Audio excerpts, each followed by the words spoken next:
go.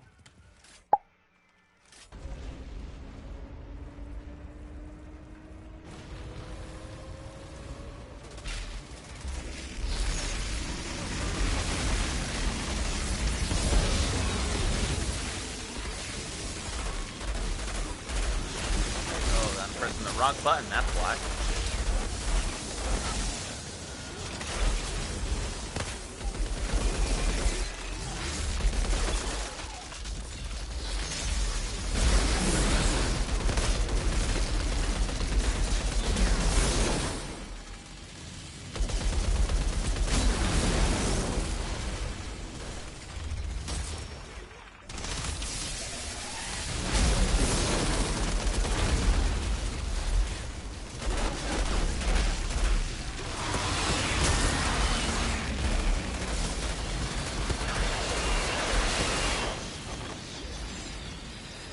Sniper now. I'll play that nonsense.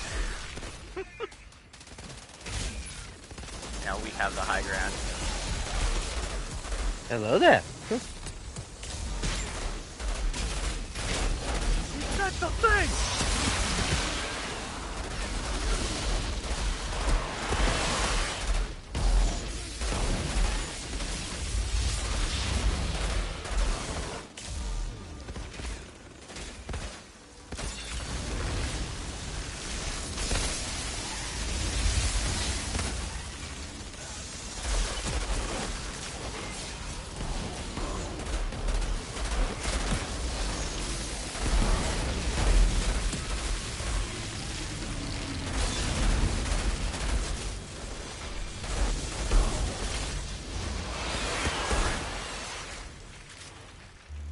To hit and run. We just hit.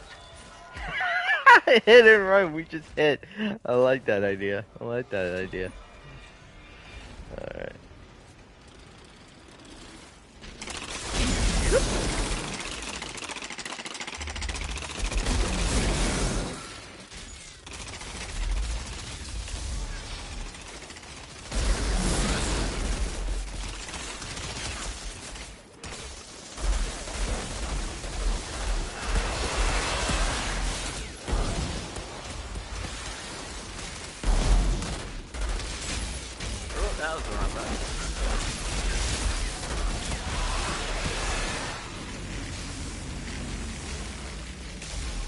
Like how I did the burst on that guy, looked away, looked back, and there, he went from there's a guy there to there's a hovering skeleton. A hovering skeleton. Jeez. He quite literally disintegrated. Everything but his skeleton was gone. That defies the laws of science. I'm not used to hunt prey doing so much damage. What do you mean? I am. No, like my teleport, like my backstab, mod. Yeah. Because, like, I'm powered up past this, like my armor's juiced up. Like those smaller guys, I like one-shot them with just my teleport. Oh, yeah. I mean... Like, I keep teleporting behind some of them, and then I go to do Temporal Blade, there's nothing there, and I just burn Temporal Blade on them. I don't know, yeah. Whoopsies. I kind of find that if you get, like a group of enemies to go behind, and then use Temporal Blade, that would definitely help out. Oh yeah, once you're in higher, like, Hunt Prey's, like, thing itself won't, like, it won't kill smaller enemies. It'll do a nice little bit of damage. But it's sort of like my primer for, oh, that was an Omen right there. Yep. Omen would claim it, Claymore Torrent. Yeah, Omen's a fucking good perk for, what's it called? The Devastators. So you can apply bleed to a shit ton of stuff, which is really good for some of their builds. Oh yeah. What the hell is that noise?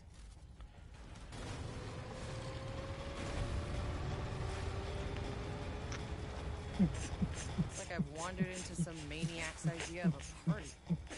Would you look at that? Wub wub wub. There's a cause. Whoop whoop whoop whoop whoop. Surprise, fool! Oh, I did find some screenshots of some of the people discussing Grendel builds in the Discord. So you know, can send you what some people are doing. Like one of the ones I found was just like, hey, I just do pure weapon damage and try and kill everything before I'm in danger. And I was like, oh, that's yeah. I guess if you're kill everything before you take damage, that's you don't need to worry about survivability as much, right? No, makes sense.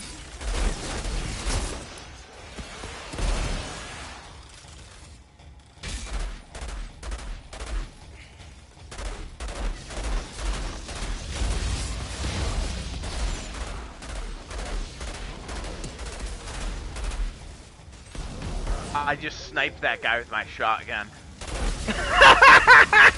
I thought I had my assault rifle out, but I had my shotgun, like I aimed down and fired, and then I just saw him explode, and I was like, what? What? How the hell like, did that? That's the wrong gun, but okay, it works.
Dude's over here just standing behind this pillar at the entrance being like, hey, we snuck around behind them. That means we're gonna live, right? Right? That's a capital. Nope, they ain't gonna live that long. Yeah, it's like, you fucking wish. Hey, buddy.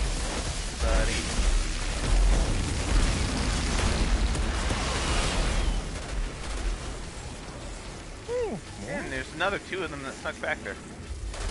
They're literally going out the door. Like, let us out of here! Oh my god! Open the door! They're gonna kill us! Oh my god! Yep. Well, yep, we just did. Okay, there's Apocalypse Tier 14 already. Jesus Christ. Okay. Oh, nice gun. Outrider detected. Cullen, the Access bandit granted. leader's taken care of. Your pass is clear. Where'd these bandits come from anyway? They were insurgents. Defected to our side months ago. Thought they'd get an easier time, but Corrigan just posted them right back to the front. Instead, they took off and settled down in my territory. Why I gotta suffer for Corrigan being a goddamn idiot, I'll never know. He's an idiot. What? It's an idiot! It thinks I think, it's Mom. It's an idiot! Idiot! Oh, snaps. What is this one? Never seen that? Never seen that helmet before. Oh, jeez!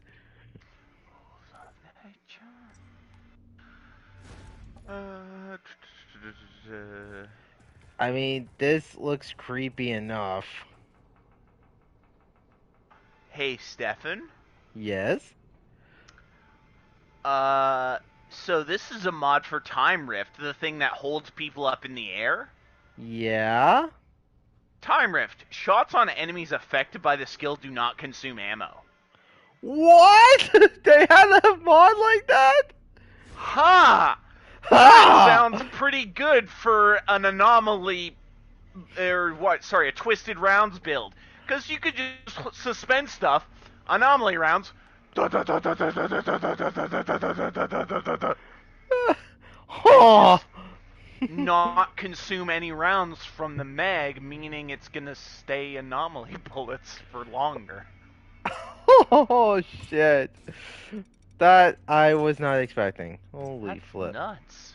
That's crazy. Is that a tier 3 mod? Yeah, it's a tier 3 one for Time Rift. God damn. I don't even. That's crazy. Oh, wait. Special delivery? Huh. That's what I Interesting. say to the toilet when I poop. What? What? Jesus Christ. Anyway. Oh. You like that one? That was a good one, man. Oh, snaps. Oh. Woof. That was a good one. Kingslayer. Ooh, Kingslayer. Kingslayer's a good mod. Oh, yeah. Yeah, anything that lets you do more damage to elites in end games is pretty good, because those stack more aggressively, especially with resistance pierce. Mm. From what videos and stuff I've said, like, so once you do the more, so it applies, like, when you're damaging an enemy, it applies your number, and then you know how I said on Apocalypse tiers, resistance pierce and armor pierce scale based on how much armor they have. So as Apocalypse tier goes up and they have more and more and more, resistance pierce multiplies to be stronger and stronger and stronger. Yeah. Effects like that, where you do additional damage to them on top, will make resistance pierce multiply its effect even further against those targets. Damn. Because, so, like, think of it like this. The enemy's taking more damage. It applies that number after it has already applied the massive pierce from them having a shit ton of armor. So then it, like, amplifies that effect even further. Like saying, hey, you have this ginormous number. We're gonna, like, multiply that by, like, 0.4. Enjoy. And then add that to your total. Damn.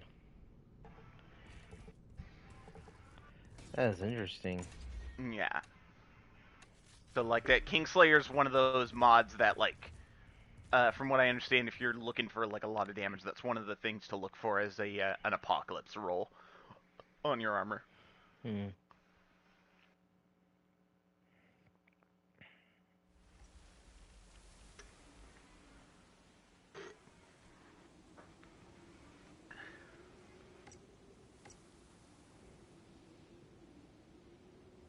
Damn, your Toxic really does do a shit ton of damage.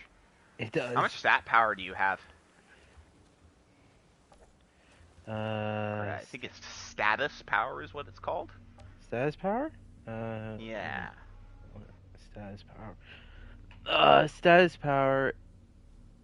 It has it's a percentage, right? Yeah, it should be in the anomaly power bracket. Oh, okay. It's 124.3. That was pretty good.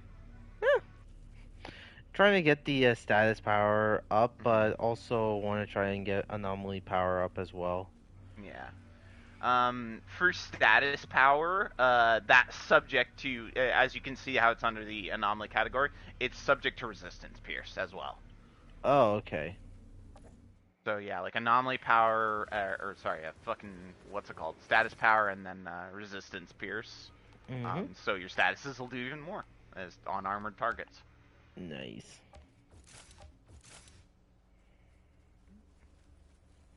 It's require a lot of resources for this. Anyway.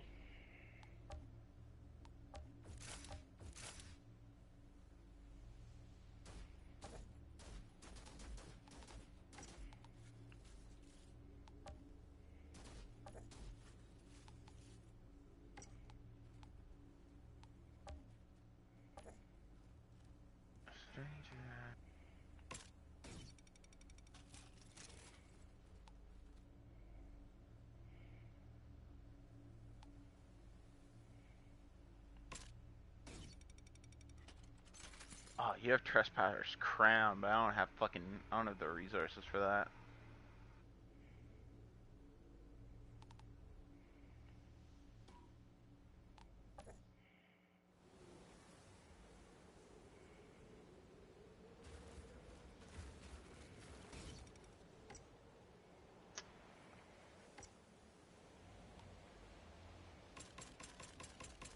That's also a pretty good skill. What? Or a good mod. So it's a slow trap mod, you know, the big circle. It's called Delivery on Time. It's tier 3. It's on the Trespasser's crown. Activating this skill replenishes ammo of every ally's current weapon in the sphere's range. Damn. So you could drop it on your allies as well, and like, you know, if you're using, like, the Pyromancer's using fire rounds, you could just, or you're using toxic rounds, and I just fill your mags back up. Hmm. Interesting.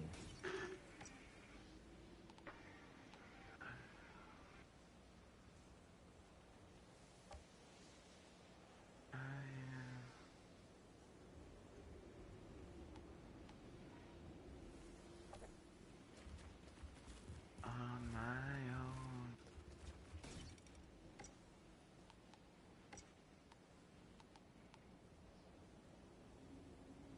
That was almost good. I can't even afford any of them anyway, so.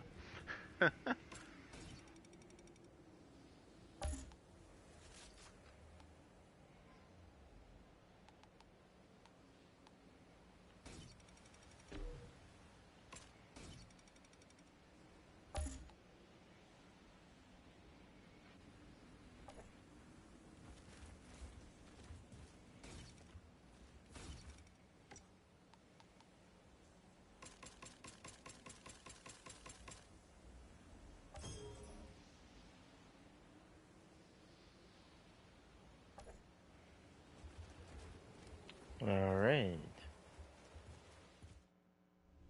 Killer Pond.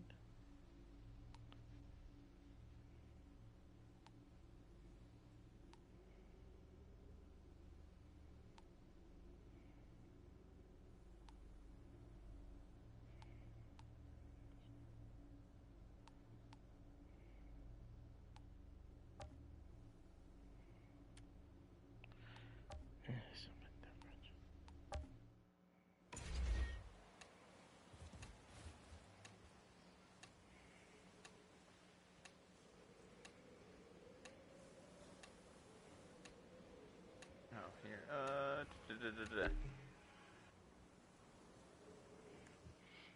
In the blood, it's sinking deeper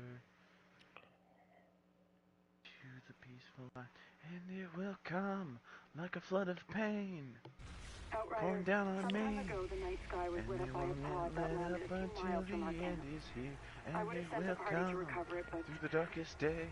too many of my people In have my gone final missing in that region hour, already. and it will never Can I rest rely on until you? the clouds are clear, until there finds my dreams have disappeared.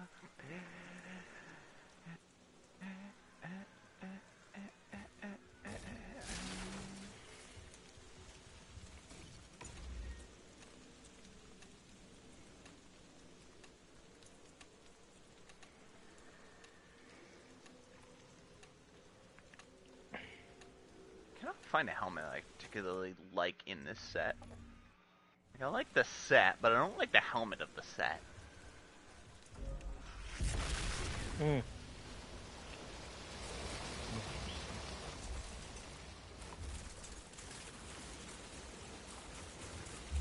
Oh, also I got the helmet for Grendel's Night War set.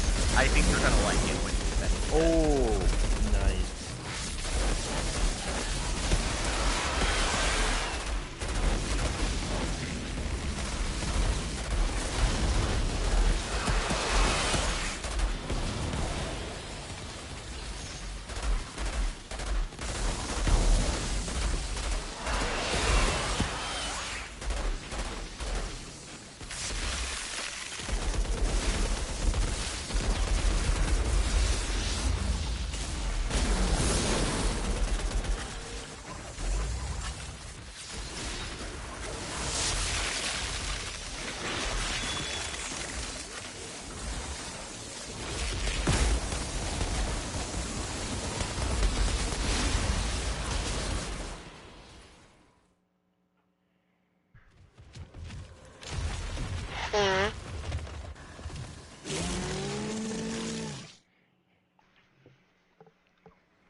Hey, he's gone.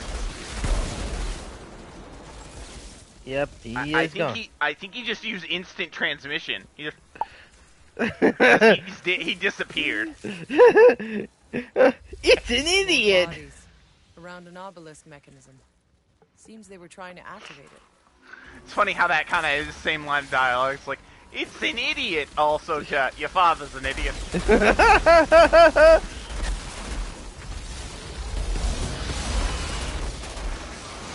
They actually, what's it called? Takahata 101 said at one point, he said if they were ever gonna do anything that was like a bridging again, he said he would really like to do Dragon Ball, like when Goku was little. He thinks that would be a lot of fun. Like it would be very, very different from, what's it called? Stand in the middle. Stand in the middle. He said it would be very different from what they had to do with DBZ Abridged. Because they're adults in that one, so it's going to be different kind of vernacular, whereas when they're kids, you know.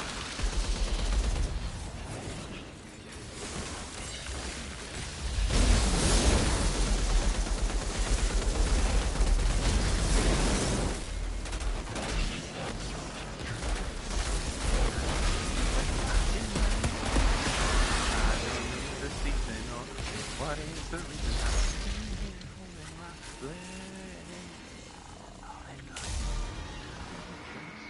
only the cold wind out here. It's me that I spider. Stand up and fight. The thing I know, there will be blood.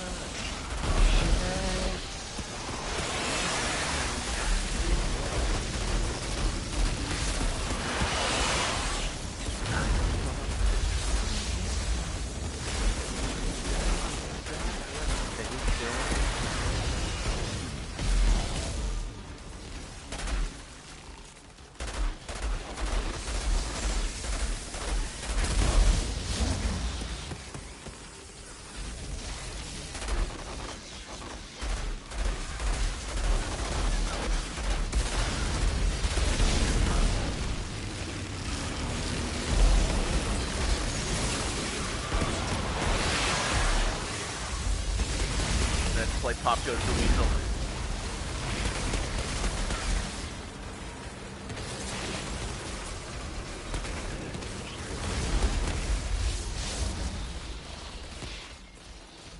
Pop.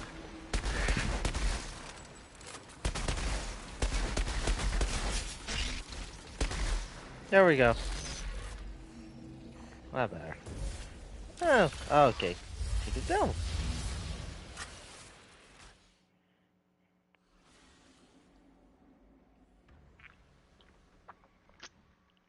Oh, Use great. the Force, Luke. The Force, Luke. Use the Force.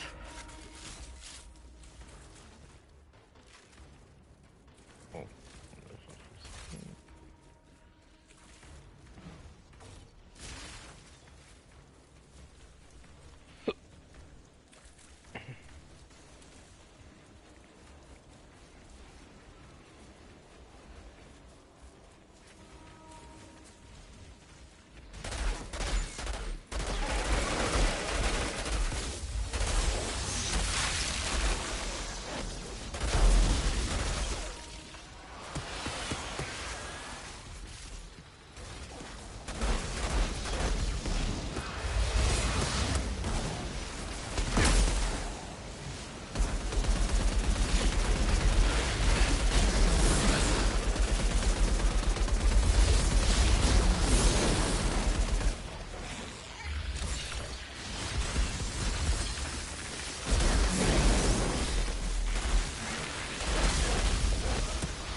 Stop hawking loogies at my buddy.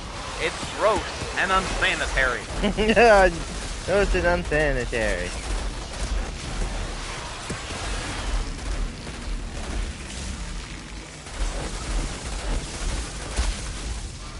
To all our fun, especially you, hedonism bot. I apologize For nothing.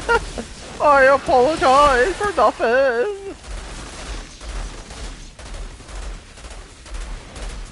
To hell with the turtle!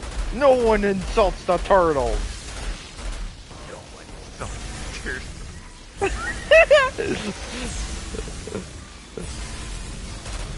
Forgot about the turtle component to that episode. I remember it quite well, actually. Fucking Bender at the end, it's like, what? You didn't do it. Oh, hell. Fuck you. Hey, you could have told me if that later on.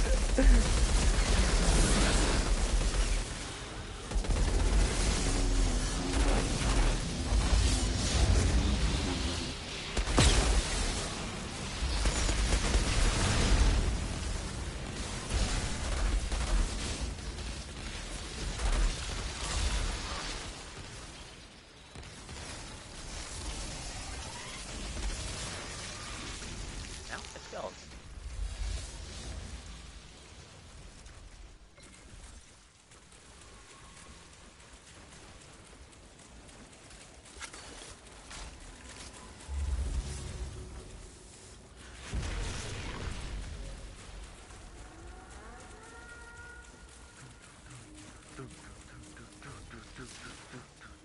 Outrider, I have the approximate location of a pod for you.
Oh, I forgot this game has swap memory. Oh, this is so nice.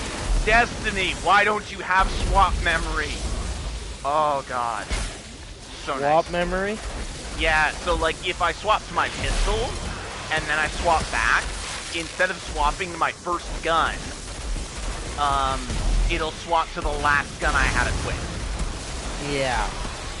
Yeah, like, I don't know why Destiny doesn't have that for their heavies. Like, swap memory is such a nice option to have in games, but there's no way to toggle it on Destiny. That they're just like, lol, use shortcuts. I was like, bro, but what if I'm on console? Lol, use shortcuts. Yo, well, maybe if you had a fucking emote wheel, I would. Just fucking having them each map to different fucking goddamn buttons.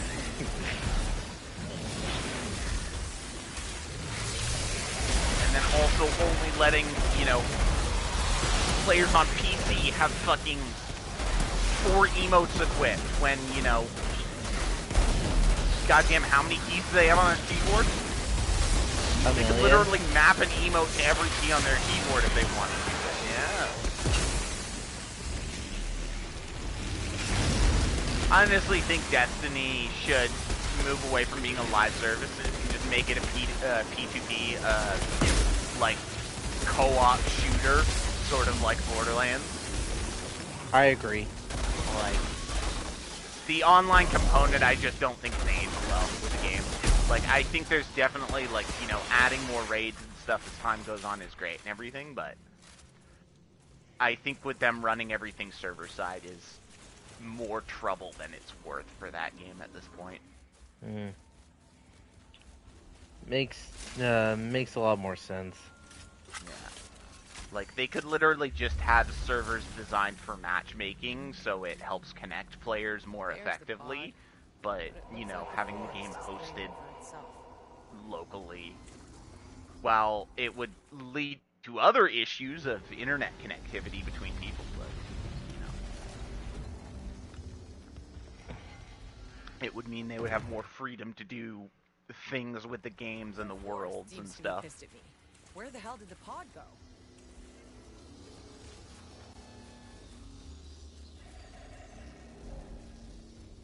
But yeah, swap memory. Based. Basic as hell. Yep.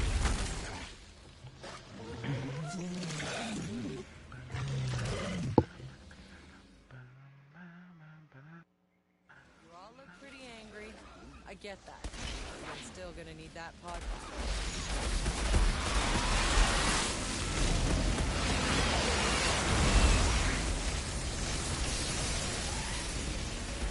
I can get it slapped around by this. What do you do? Guys. Swab it. Oh, I got hurt. Oh, there's the crawlers there. God damn it.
Stefan, this isn't regular darkness. This is advanced darkness. So I will say, on my new TV, it is a lot easier to see with higher resolution. Like, I have a dynamic color range on this TV, so it's not just like this room on my other TV. It's like the moment things went dark, everything was just black. But I can actually see detail in the shadows. God, there are 2 crawlers there.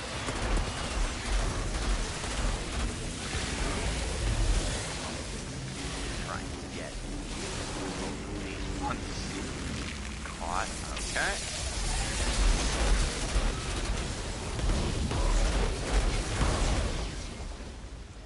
Okay, the double temporal blades there. That, you know.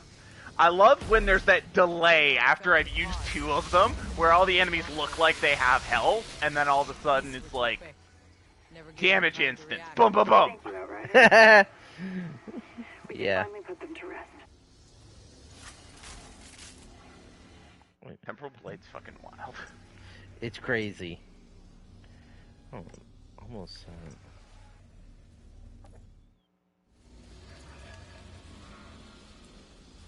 Outrider detected. Access granted. Yeah, I was having issues opening it there too. You having that? Yeah. Yeah, I got that issue too. Trespasser legs. Ooh.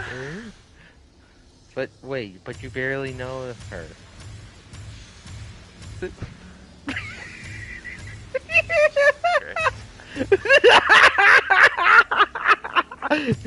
Hey, you're the one who mentioned this to me. No one else did. Guys, does anybody else smell a dead horse in here? Oh God! Oh my Lord!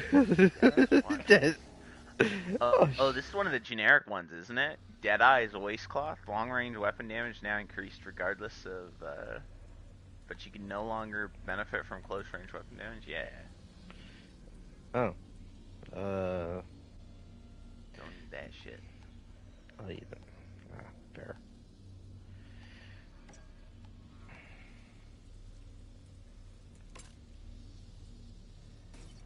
Okay, I can kind of see why the Timed Rift Vendetter's knife build is pretty fucking good now.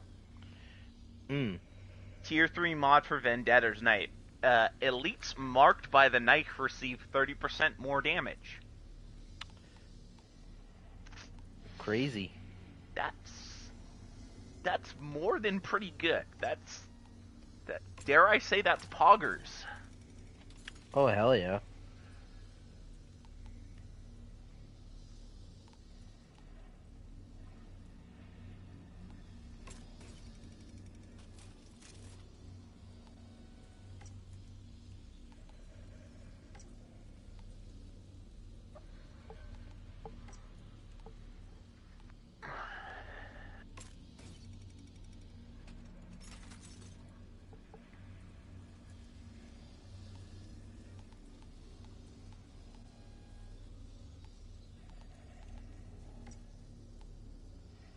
What are you waiting for?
Oh god.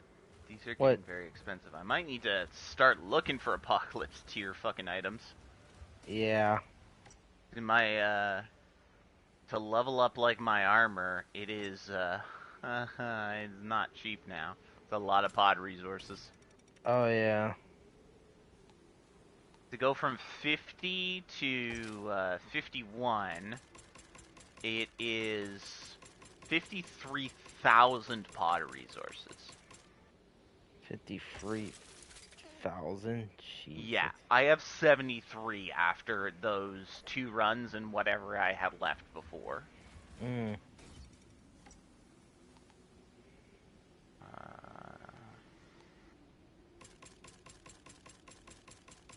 will level you up, because that'll make Hunt Praise thing do even more damage.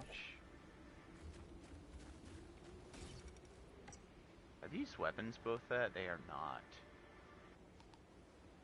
Yeah, I'm in that weird part where I need a lot of pod resources to upgrade purples, but then Apocalypse wet drops. I need Anomaly Extract, which I don't have a lot of, because there's not been a lot of Apocalypse drops yet. So I'm just in that weird point where upgrading just becomes a bitch and a half. Yeah, I'm at that point too.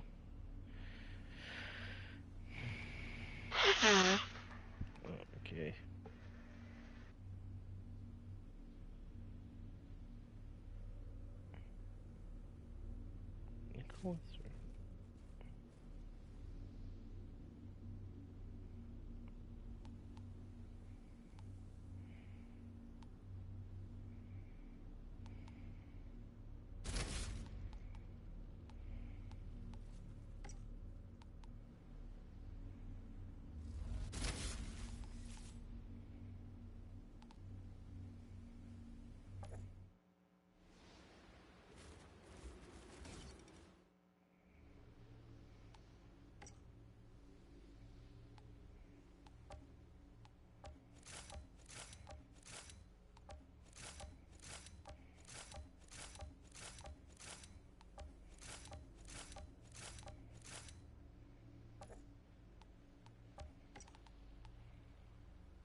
Mm.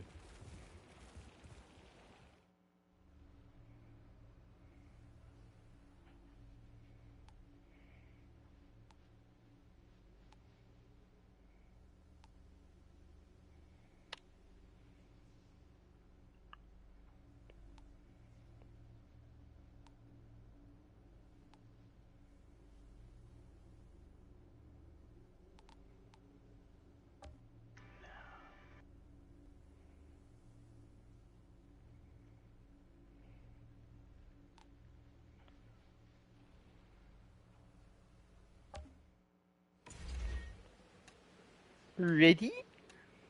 Just 1 second and I'll accept that. Okay.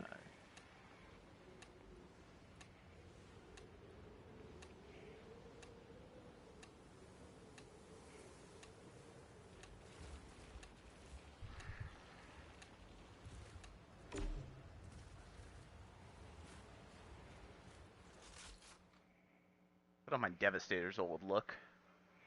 Ah. I think this was so much. I might have had different legs on, honestly. I'm not sure.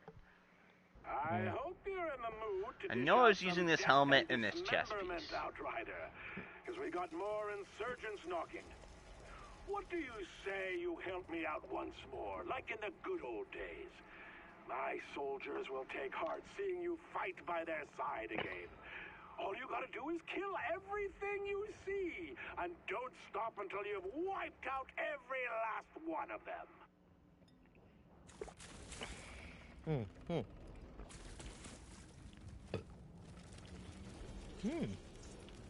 So that was your Devastator's old look? Yeah, this is how I looked pretty much like in the end game. Like in a lot of my trophy pop saves, this is what I look like. Ah. Obviously minus the helmet. You want me because to in cutscenes raise your you don't have soldiers' the helmet on. morale? There's no one left. Now you know the clusterfuck I'm dealing with.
swirly thing that was coming off of him, is that one of your mods?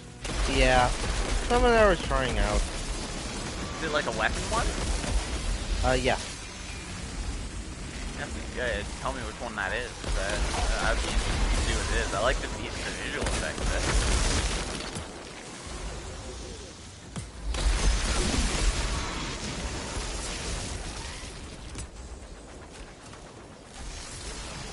Hello, Mr. Mortiman. I was waiting for you to spawn. I saw you on the map. I'm so sorry. I'm gonna get up and bully you so fucking hard. And you're dead.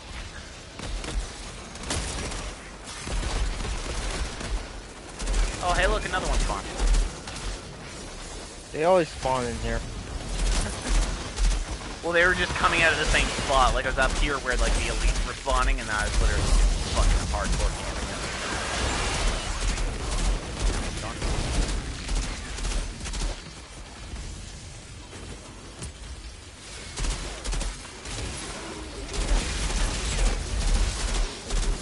God damn it, I've killed like 3 of your friends that have come out of here. When will you like, learn this lesson, old man? They love the young people. I was actually thinking of booting up Battle for Bikini Bottom and finally playing through that game. Oh, really? Yeah. So I've never played it, even on like GameCube or anything. I always heard things about it, but I never played any of the SpongeBob games myself.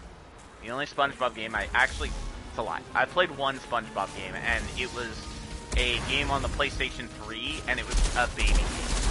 Like, Tyler and I played it through together. We did it in, like, 5-6 hours. It was a really short game. I remember having fun with it, but it was extremely short. It was only, like, $15. Best way I can describe it, it was sort of like a Lego game, just with not all that much to it, like not a lot of content.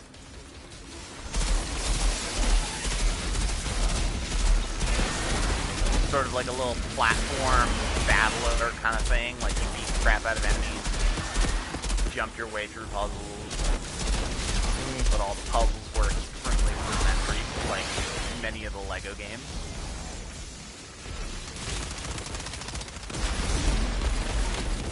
I did boot up Lego Star Wars Skywalker Saga again, and realized, much to my dismay, I'm only 50% of the way through 100% for that game.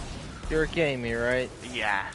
I have like over 30 hours in that game already, and apparently some of the later stuff gets really, really freaking annoying. One of the good things, though, is apparently I have most of the stud collection multipliers, which really alleviates a lot of the grinding for flying characters.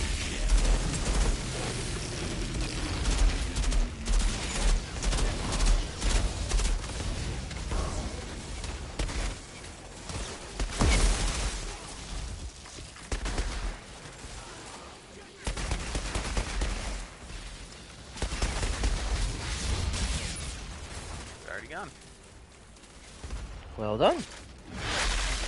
I think your status power dealt with him, because by the time I did Temporal Blade, he was dead. I teleported over there, and then he just sort of evaporated. Yep, same with him, because he died in the fire. Firestorm's a great mod. I really, really like it on Pyromancer. Yeah. I was using it on my pistol for a while. Coast looks clear. Yeah, I feel like it would be pretty good on shotguns as well, because it's like a longer cooldown. I don't remember how many seconds it is, but... Naturally, it's landed on the insurgent side. Can't let him have it. Okay, because the way that I have it set up is just like one shot with a pistol, and then you switch very quickly. Okay. Oh yeah, and if you also, you could have like, you know, some cool stuff on, like, you know, revolvers and stuff. Yeah. I have a revolver for that one. The pistol's actually a revolver that I was using. I was using it for the double pistols, but I think the revolver actually helped out. Yeah, the revolvers are double pistols I like for like fast proccing mods, like fast cooling down mods, like Strings of Goth, Damage Link, and Claymore Torrent, Storm Whip, things like that. Yeah. I know the revolvers are also the favorite for firepower builds, because they do more raw damage.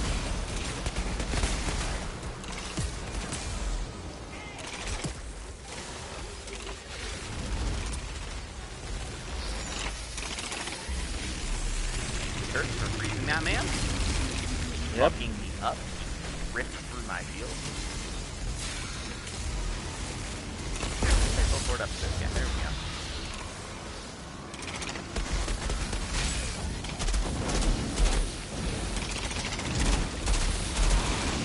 Could be somewhat of a path. More or less.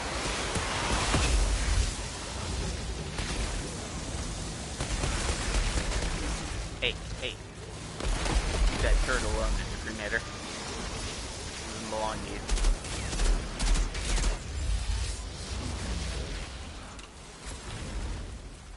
This one up here is dead. Nice. Me and your turds finished him off for ya.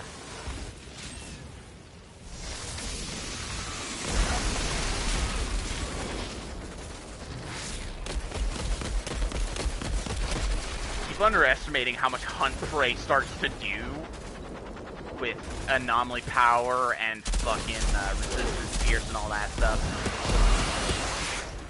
Is that, are those toxic skulls, is that one, the World Slayer mod?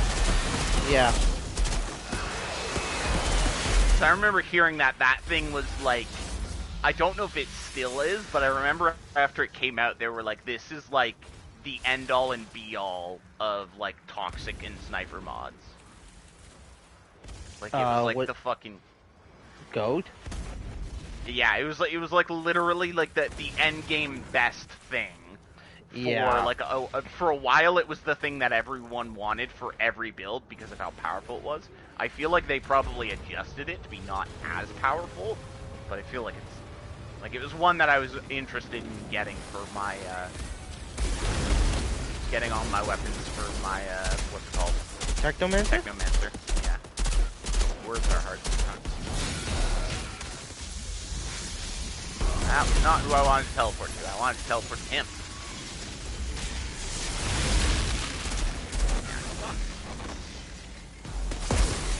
Did you listen to Mayday? Is that a new, song? Yeah, the 3 Days Grace one with Adam back. Oh no, I didn't. And their existing song. It's pretty good. Oh.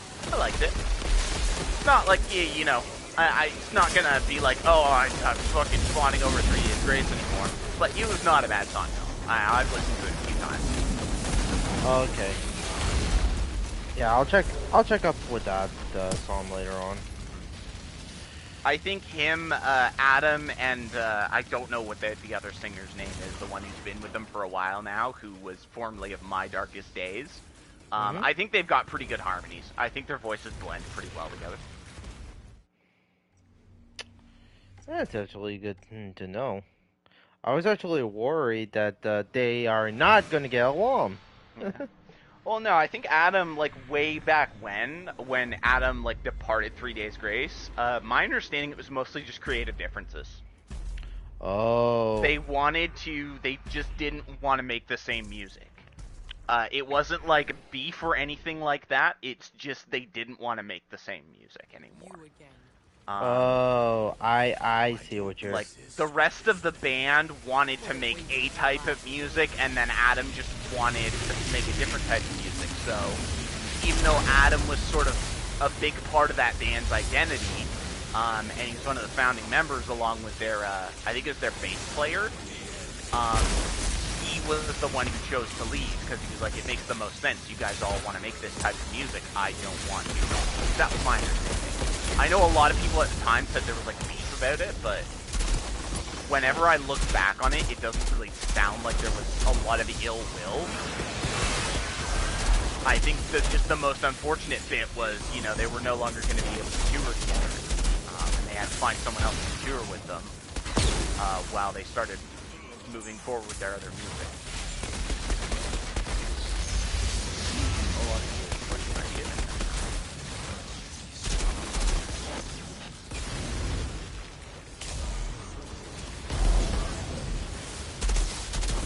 Hey, you with the healing light up there. No. What healing light? This guy up here, this fucking ironclad dude. I got a trap. Yeah, shortly. I don't know if he can heal Moloch, but I don't want to. Yeah, let's not take that chance. Doesn't look like Moloch healed after he cast it, so I'm gonna say no. But That makes sense. Still, get rid of him so he's not healing the rest of the fucking shit that's around the arena that we're trying to kill. Roger that. I think he's dead now. I'm gonna clear up this side of the map. Responsibility. Keep doing that.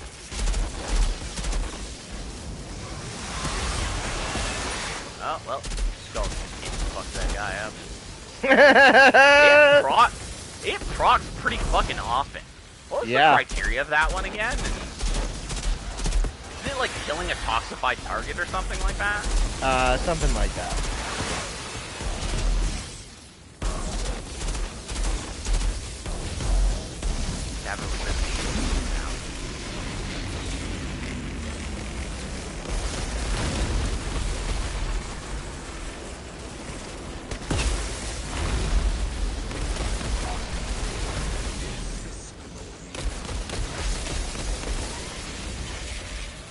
Woo! Fist in your butthole. It's called feasting. It's called feasting. Remember that freak They I take fought a man's last time? anus. The one who buried me alive? It hurts so much they take drugs, but they enjoy it. Not this time. Oh, He sung his last. it is like He paused ecstasy out. to them. Great. Then, out of curiosity, can you explain to me why that land with the rest of them? Maybe it got stuck in the tube. Maybe it just wanted to fuck. All the same. But yeah, that toxic mod. What's the cooldown on that, and how does it actually what's the description of it? Oh, it's the no toxic spawns. Successful shots spawns free anomaly projectiles that move towards the enemy with the highest health, and it deals. It deals 36,505 damage and applying toxin to the target and enemies within a 1 meter radius. And it's a 3-second cooldown. Okay, jeez, yeah. That's pretty good. Oh, yeah. I wonder if that's one of the ones that they changed from being a crit hit to being a standard one. Because I know they overhauled a bunch of mods because people were saying, oh, these are too... They were too niche. Too niche? Yeah, as in the builds that they were good in were just too few and far between. Like they didn't have broader applications. Oh, okay. Oh yeah, right.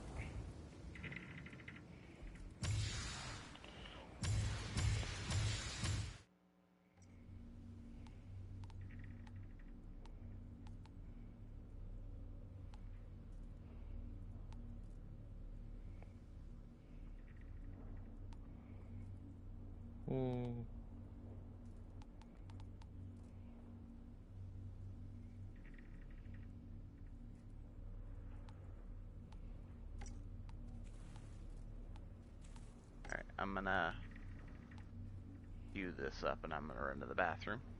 Okay.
wants the bottom massage?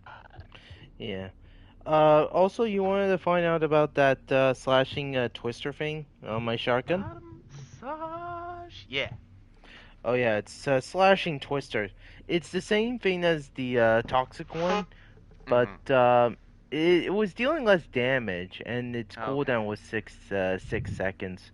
I was looking at it, and I was just testing it out to see if it's legit, but eh. What is this? Mod slashing twisters 300 3,500. Okay. So 3 million over the total of that. Um which is more than your storm whip did actually Yeah. overall. Yeah, like it's the tier 2 storm whip that I have on. Yeah, Um same as me. oh, Yeah, not ultimate. oh, not ultimate? Yeah. I was thinking of putting an ultimate storm whip accompany with the regular storm whip like I did on the Yeah. that one shotgun. But I don't have Yeah. shadow comment on this shotgun. I have, what is that perk called? Pain share. 30% of critical damage dealt is spared to enemies within a 6-meter radius as an anomaly blast. So Mhm. yeah, so that should be like interesting to use. Uh,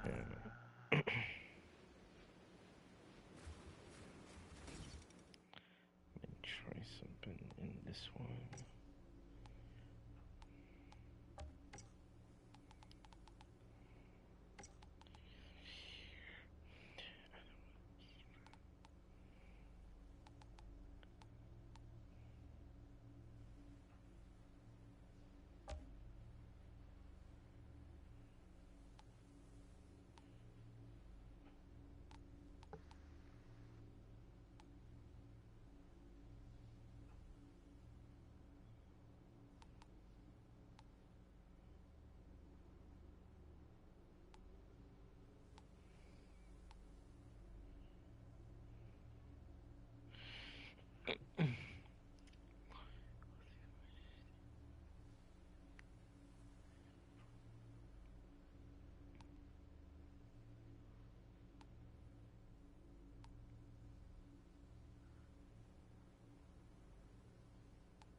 Oh,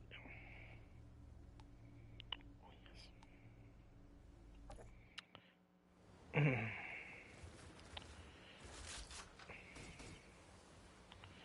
Alrighty then. Mm.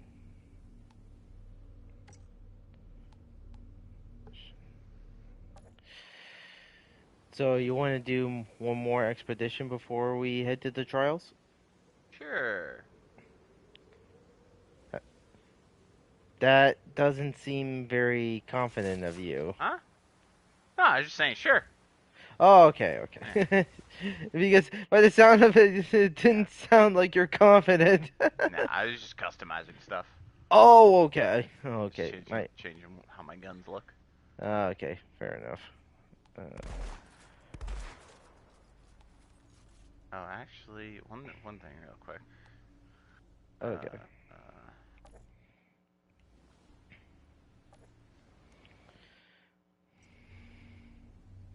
Okay, there we go. That's much better. Much better? Yeah, I just switched my shotgun to the breach variant. Oh, Um, the breach variant, huh? Okay.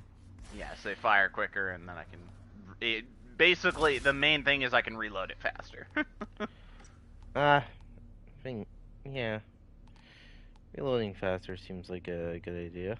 I don't care about the firepower of it and the actual damage of it because I'm mostly using it to just proc mods. Ah, that's fair. Okay. Fortress shotgun. Yeah, that does look good. That does look good. Let's see what he can use. Oh yeah, it's still on free, which is okay. Yeah, that's good.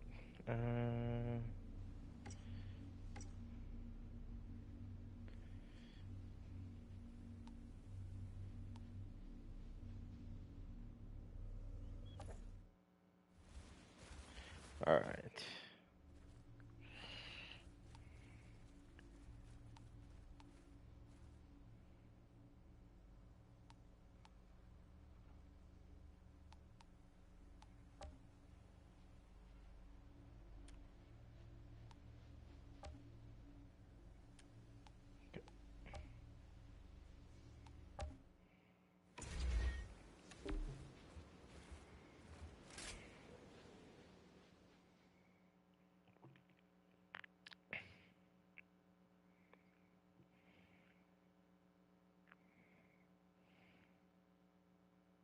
Sensed a deep, humming noise reverberating from deep within the forest.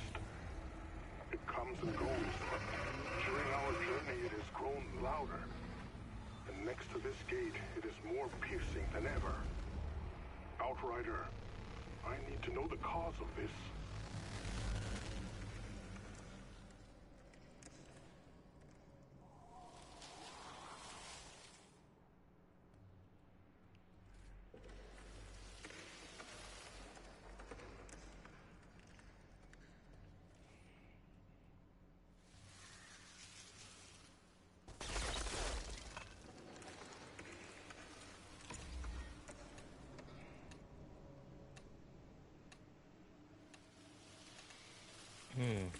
Okay.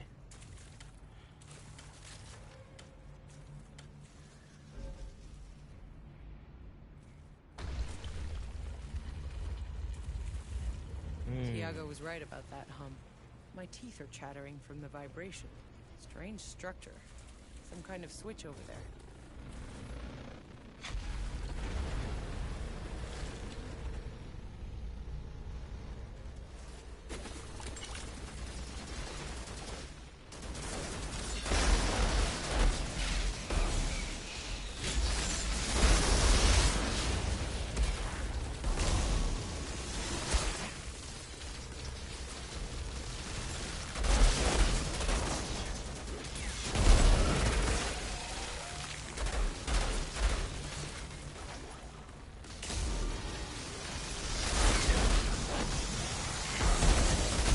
There's the thing.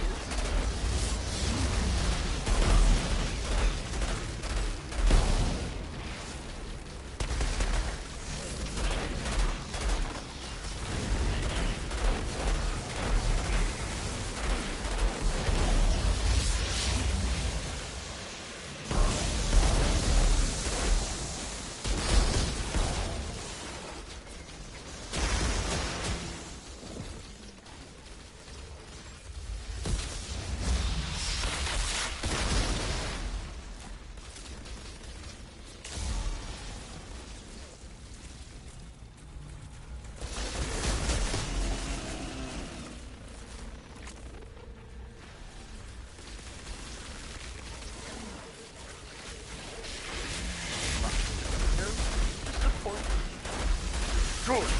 Better.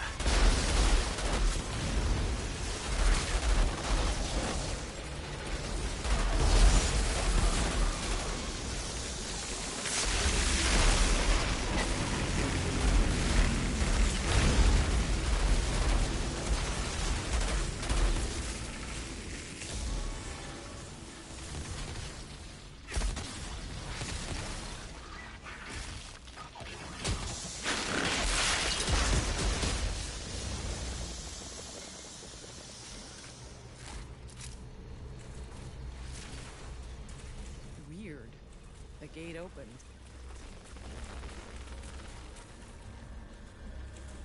You want to know a fun Star Wars fact I realized quite some time ago? Nice view. What? Count Dooku wasn't actually a true Sith. His eyes didn't change. Interesting. He had An obelisk full mechanism in the control middle. and retain Could be the of way his forward. emotions and the power of the dark side. He didn't use fear, anger, hatred, sadness to govern his actions. like a true Sith. And Damn. that's why his eyes never changed. Like he said in Attack of the Clones 2, his intention actually was always to usurp Sidious and abolish the Republic due to its corruption. They actually didn't lie to Obi-Wan when he's talking to him in Attack of the Clones. Interesting. Yeah. Like, when you look back on it, and you take into the spectrum of the Clone Wars story and everything, you're like, yeah, no, he fully was not lying. Everything he said was the truth.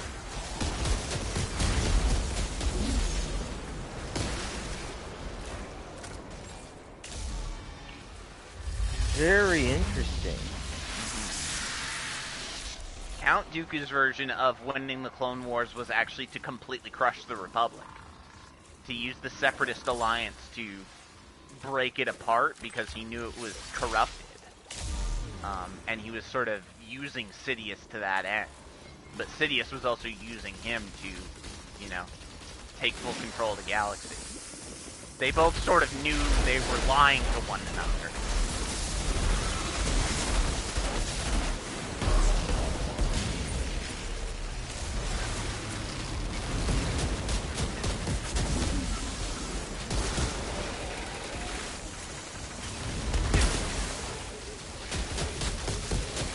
Sort of interesting once you start also watching the Clone Wars, you realize how multi-dimensional the character of Count Dooku really was. It's just kind of a shame that all of that was relegated to so much of that's done in the Clone Wars animated series and not done in the movie. Yeah, not done in live action film. I feel like Christopher Lee would have been so brilliant to get to see more of Count Dooku.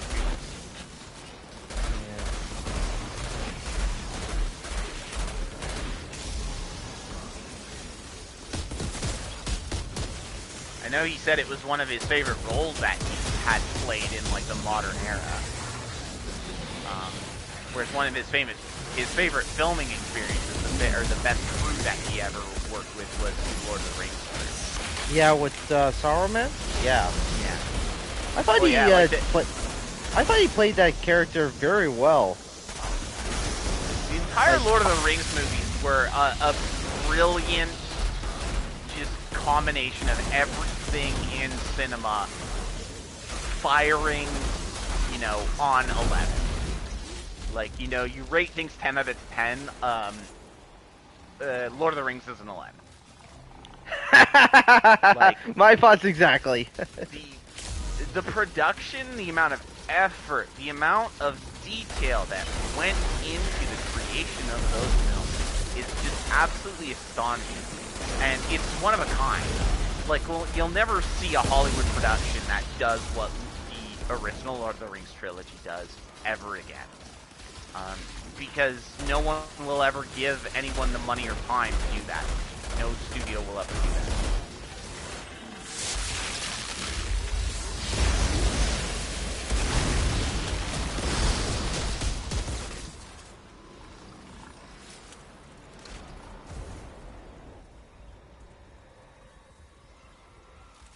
There's a storm brewing.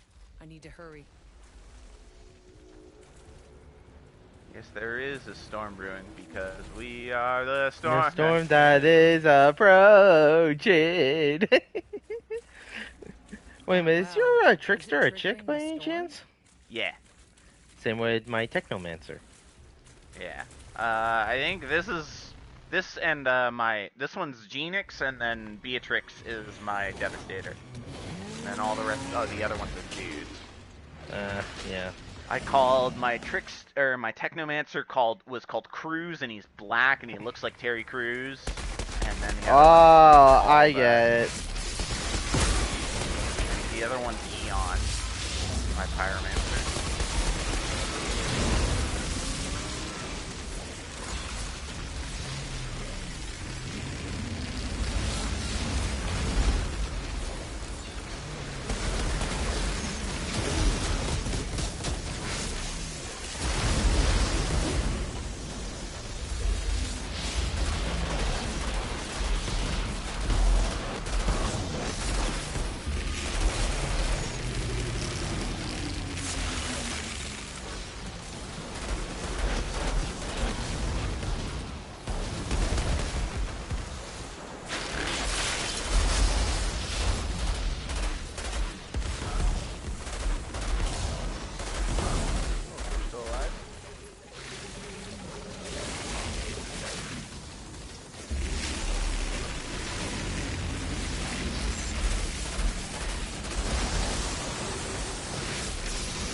Another 50 down. Okay, big man up ran.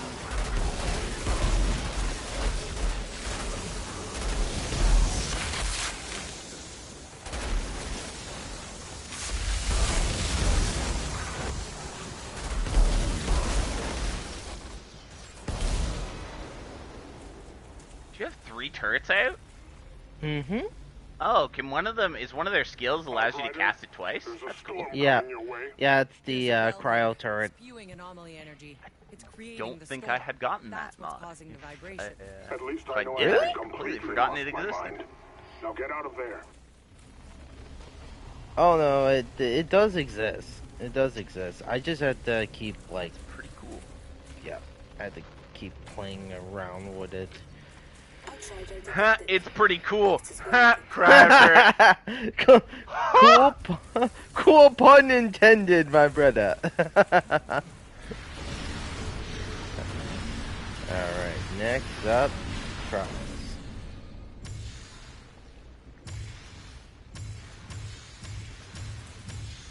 So you get tier 13 now?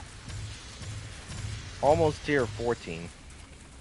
I can't remember what tier it is that we have to do the first room to get a chance at the bonus room. It's like there's that bonus room that if you fail in it kicks you out, but you're then just able to progress with the trials. I don't. There's like a minimum apocalypse tier for that to appear. I don't remember what level it is. Is it that poison arbiter or whatever it's called? Maybe, I don't know. I just remember that it's like after you do the first engagement, when you get out into the room, you can like go straight forward and then you go down into like a cave. And there's a very short room with a shit ton of mobs in it and like a bunch of crawlers and everything. And there's like a chest right, like it's not too far in, but there's just shit ton of enemies and like no cover. Oh. Shit ton of enemies and no And it cover. only appears if you are doing trial at a certain apocalypse tier or above. Also, I'm pretty sure you have to, like, the first room, you have to, like, not die in at all. That does sound right. So I think I remember I died once in that entrance, and then I was kicked out of there. And I tried to get in there, but when it was sealed shut. Yeah.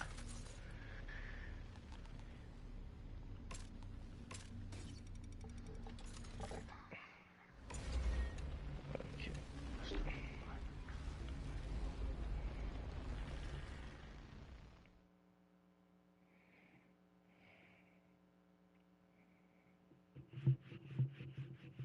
Okay.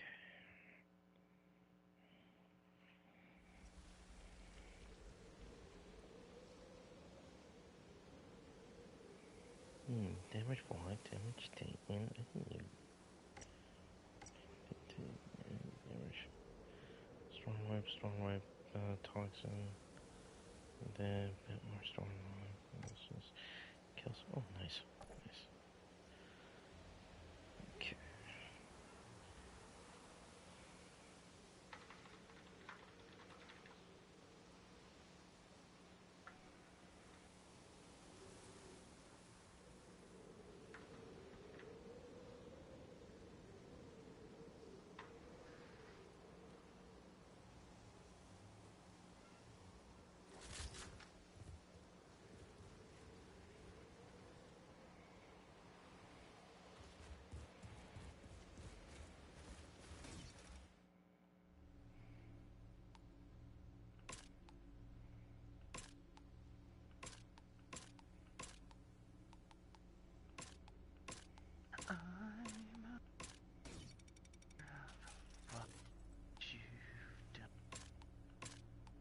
Oh, I should probably get rid of all this shit first.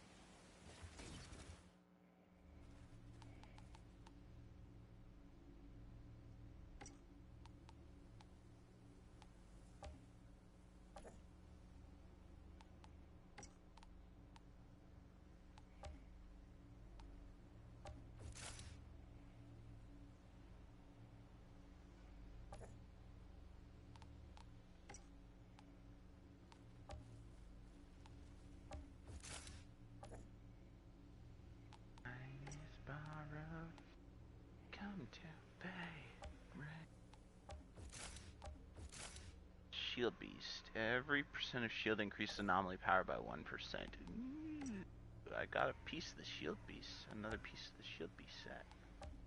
Nice.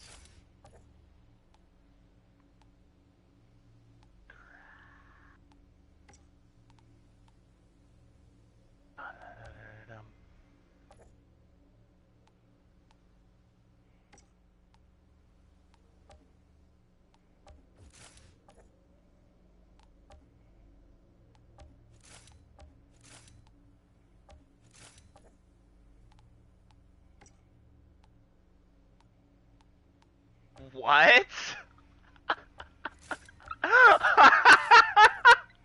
That's crazy. What happened? Boomerang blades, vendetta knife, tier 3 mod. After the initial ricochet, the knife will repeat its path and damage enemies a second time. Woo! That sounds dynamite. Yeah, there's that one mod where, like, whenever it hits them, it creates the swirl, right? Yeah. So imagine throwing it, boink, swirl, boink, swirl, then coming back, boink, swirl. Shit, that sounds so crazy. Wait a minute, what's it called? It's called Boomerang Blade. It's a tier 3 mod I just got on one of my Apocalypse things. Nice. That makes me want to get a Time Rift Vendettas set up at some point. Because that sounds fucking like just throwing Vendettas knives around and just bonking a ton of enemies on the head with it. Oh yeah, that sounds crazy. Sounds crazy strong though. Yeah, you re-damage a bunch of the enemies, and then they'd be primed for you to finish off with twisted rounds. So. Hmm.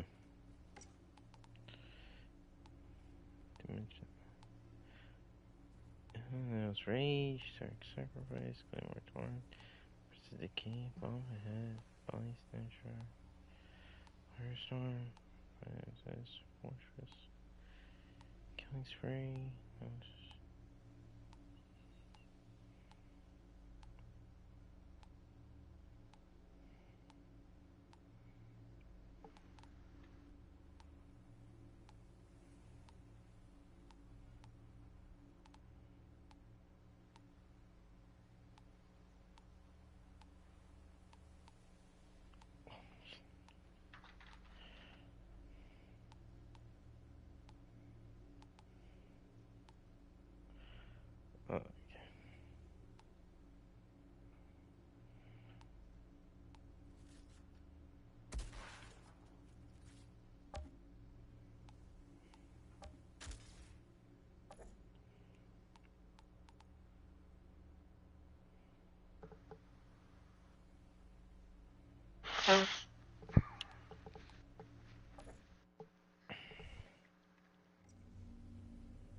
Alrighty then.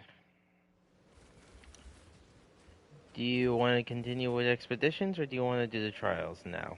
Up to you. I'm fine with either or. Alright. I've never done the trials before on the Trickster, I don't think.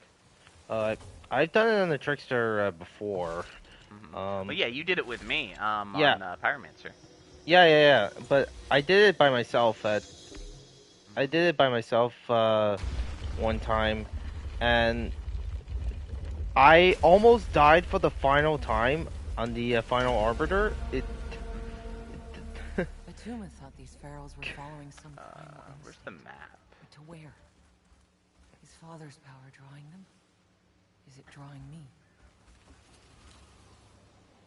Yeah, I don't see the, because there's generally, like, a portal right up there. But I don't think we're high enough Apocalypse tier for it to appear. Oh, okay.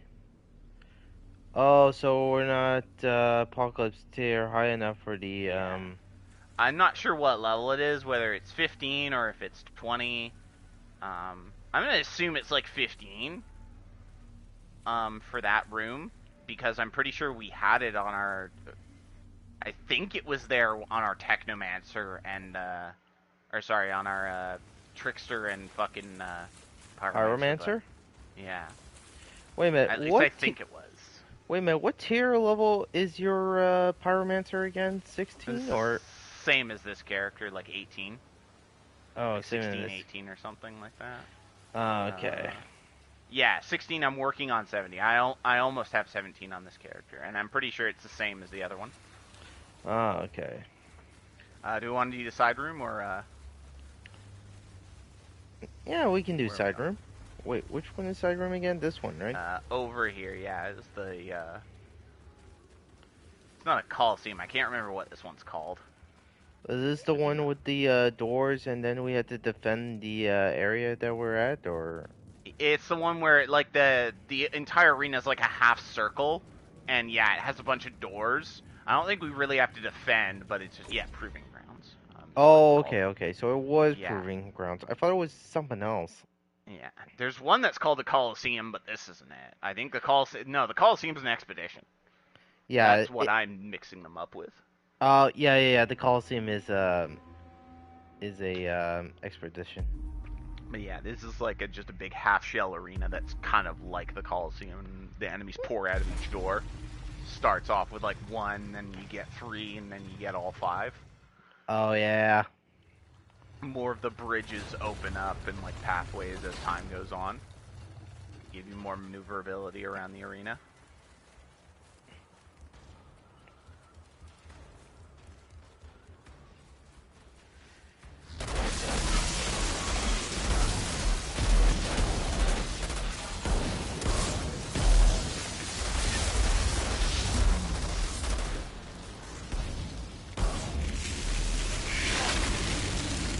Interact with this at all to knock it down? No, it's just overtime. Okay.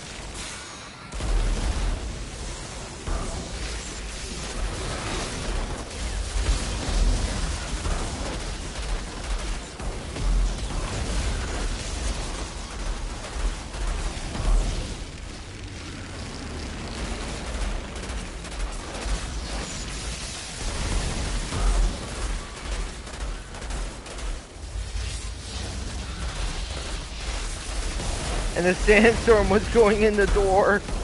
Do-do-do-do-do.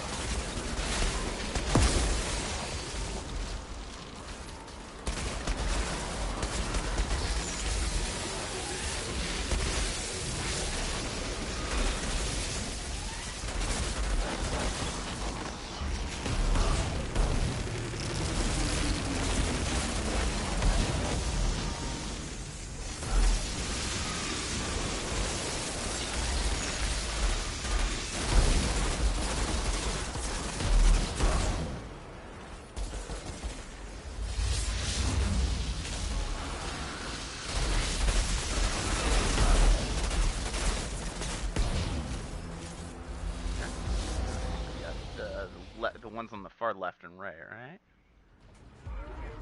Yeah, that sounds right. Is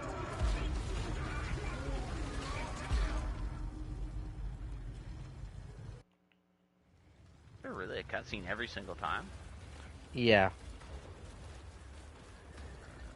Can I just skip over to him? No.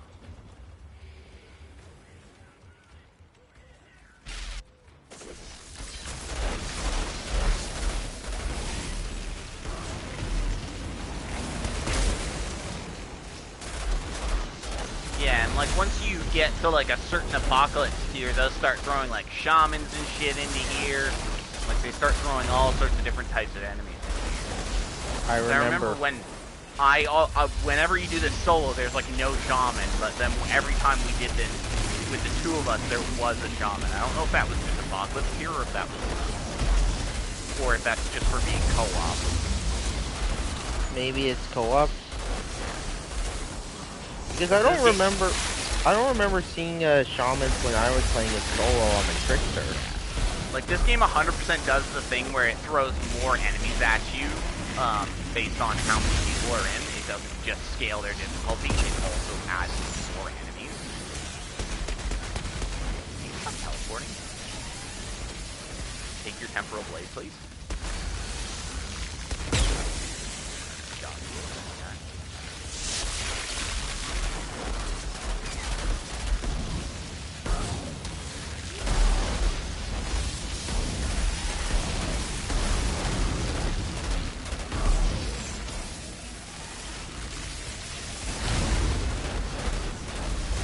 not there anymore.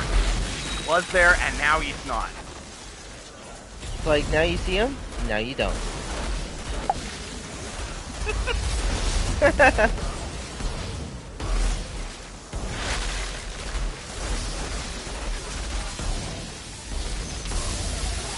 Are we even at the point where these guys' blades freeze? What do you mean? The rushers, these dudes that like run at you. Because eventually they get to a point where when they empower their blades apply freeze. I don't think we're at that point. No, I don't think so. Because like once you get to a certain apocalypse tier, they like all the enemies get additional modifiers to them. Like some enemies will apply like different status effects with different weapons and attacks. Or like multiple if they already did.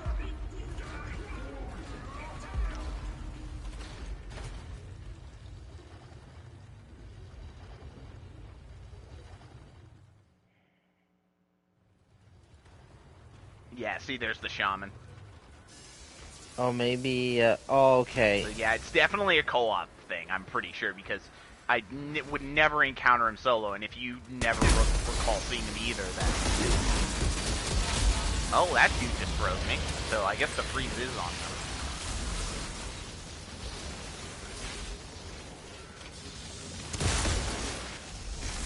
What do we normally do? Didn't we normally, like, shack up in, like, a corner? Oh, yeah, I think we do. I'm not sure if we're gonna need to do that. But you know what? We could try. Yeah, yeah, your turrets are sort of cordoning off him over there. Oh god, just got blasted. I think we might have a little bit more reign over the battlefield, honestly, with your turrets, you know, taking fire and debilitating enemies. Whereas our Trickster and Pyromancer, we're like, it was just constantly having to move.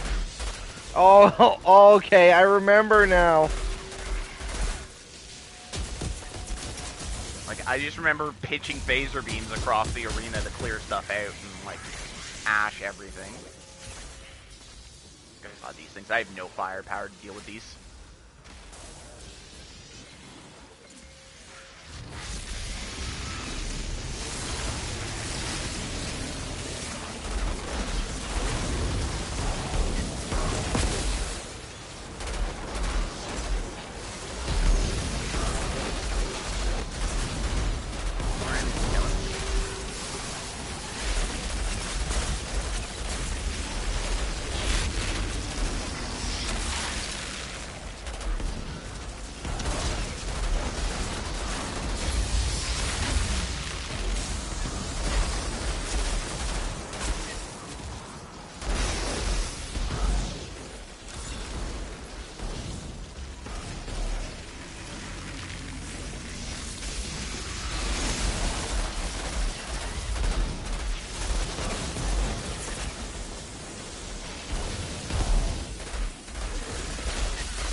Teleport behind you, behind you.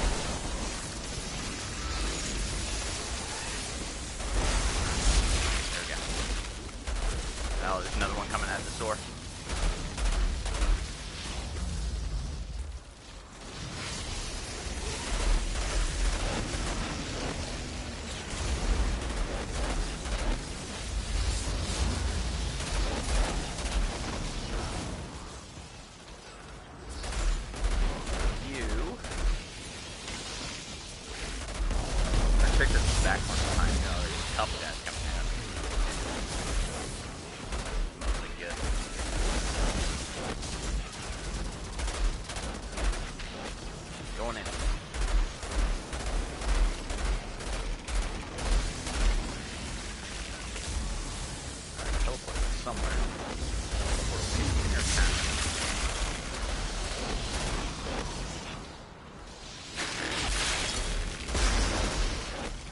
Shaman, please. I teleported to a really bad spot. All the rifts are next.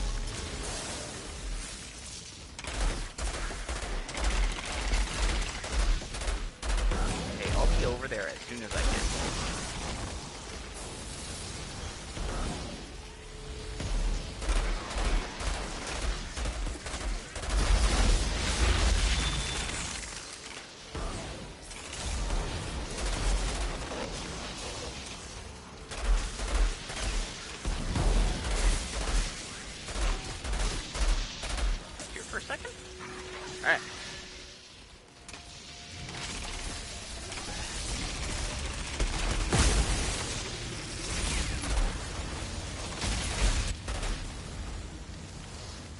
Looks like the shaman's dead. Now just the 18 other elites that are around the arena.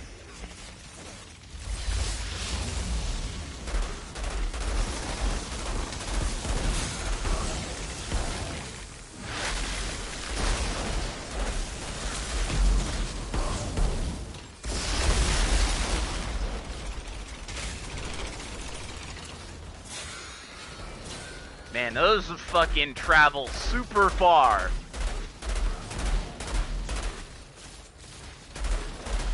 Those plague projectiles give no fucks where the enemy is. They're like hunter seekers.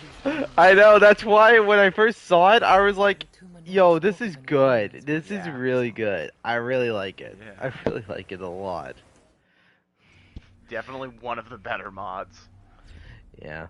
I mean, like, I'm glad I tested it out at on the World Slayer playthrough, because I don't think, if I didn't notice about that one, I don't think I would be able to solo flawless it. Well, technically, almost. Okay. Okay. Well, we get the thing. Okay. Oh, right. Yeah, I'm over at the chest. Yeah, I just realized I'm actually at Apocalypse here now. 14. Oh yeah, you can go up in this too. You can actually like level yourself up.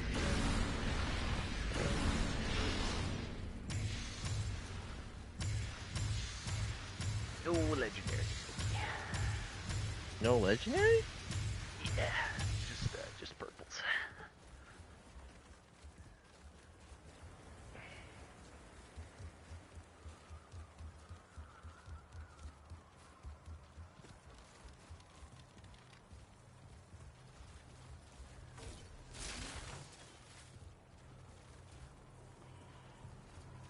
Oh, okay.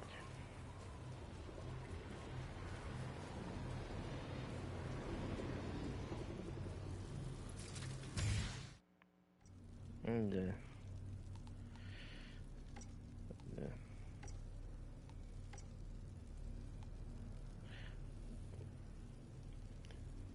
this is Maxwell's demon legendary armor.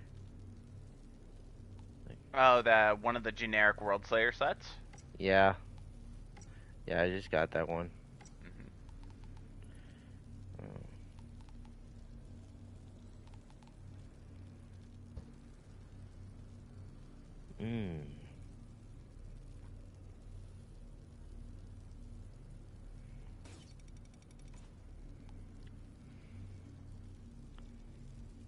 Unstoppable force and face melter. Okay.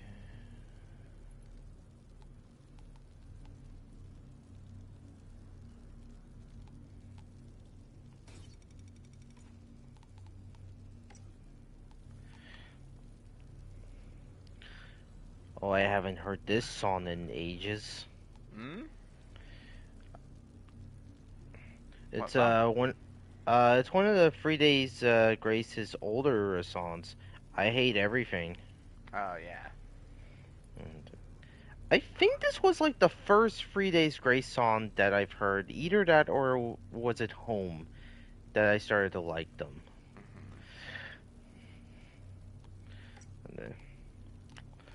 Anyway. I think the first 3 days Grace song I ever heard was probably Not Too Late or Just Like You. The first song I ever really like listened to a lot and liked was Animal I've Become. Oh, and then from there I started listening to all their music. Ah. Well, the Animal I Become is like literally top tier. Good song. Really good song.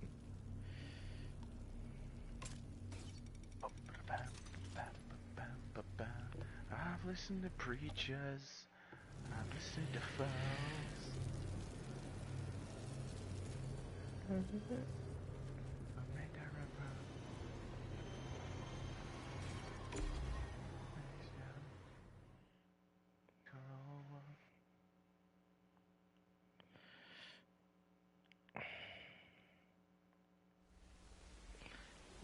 Alright. Where to next?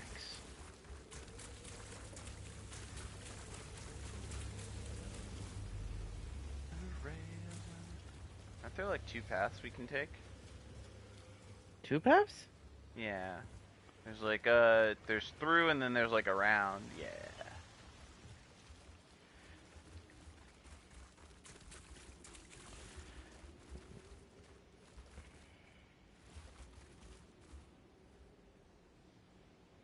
Yeah, they both lead us to the courtyard, but we can either go to the mausoleum or Temple of the Anomaly. If I recall, Temple of the Anomaly was generally a faster but more difficult, whereas the other one was a little longer but somewhat easier. The enemies are more spread out, and there's more room to like backtrack and like kite enemies back. Yeah. Like that is like that's creatures in packs, whereas this is mostly just packs. Maybe we should go with the creatures path over there. Just work our way over there. I'm fine to do either or. Yeah. I'm okay. I'm okay with this. I mean, yeah, it will take us a bit longer to get over to the next area, but yeah, this has like the shadow demon dudes in it, like the new enemies. oh, I can't. The shadow dogs, the one Yeah. that turns infant. Oh, okay, I remember those ones now. They were a pain to deal with in higher apocalypse tiers. I can't even remember if you encounter them anywhere outside of the temple. Like, I can't remember if you encounter them during World Slayer, or if they're specifically just here. Yeah, these things.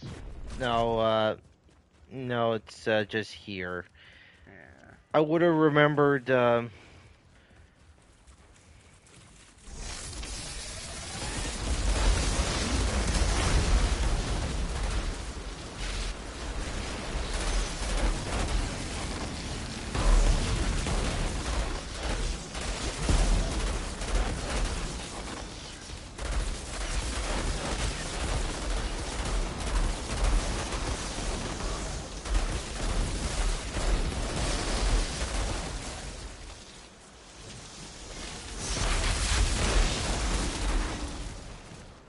Oh my god, apparently they shoot their tongue at you. I don't like that. Fucking, I hate that. That was disgusting. That was really gross. Is that Gene like, Simmons? The thing is, it wasn't even like straight. Like it like undulated to the left and right. Like it was all like fluidish, but it was definitely a tongue. Oh god. Yeah, it kind of reminds me of those creatures from Resident Evil. Oh, lickers? Yeah. I don't remember lickers being able to fire their tongues around corners, though. Wanted style. It almost looked like he would have been able to do that. Get a psychic tongue.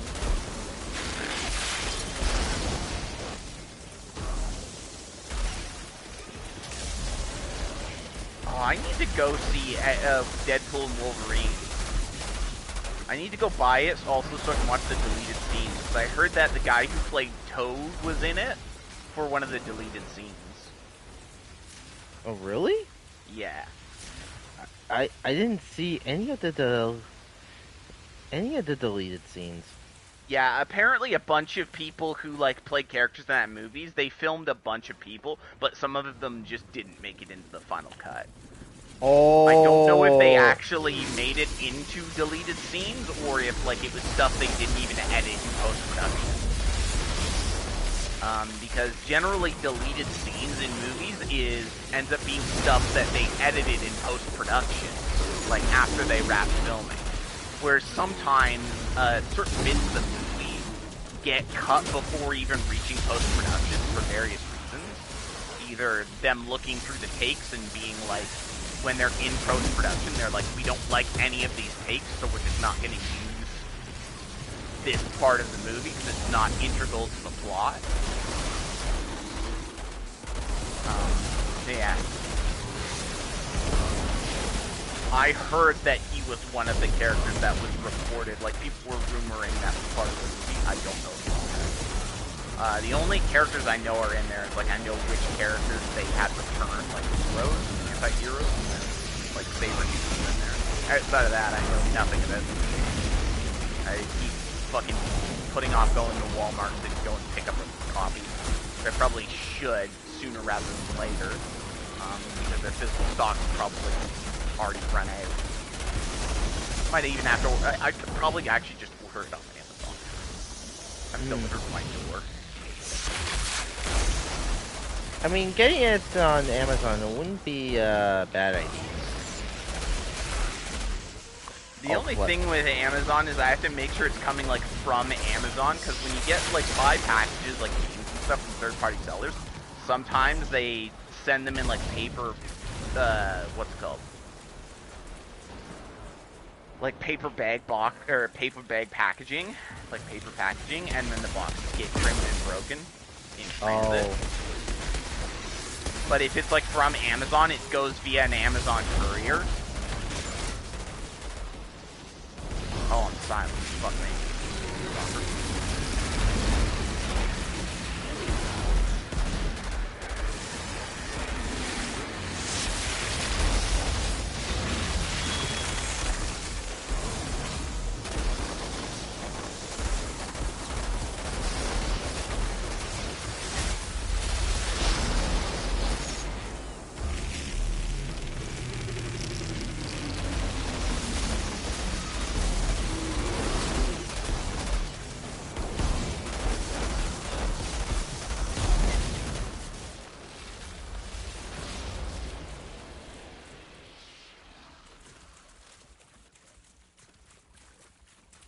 Power Father unleashed from his passage. It built this city and hollowed it out. All for what?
That are raining shit on us.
Thank you.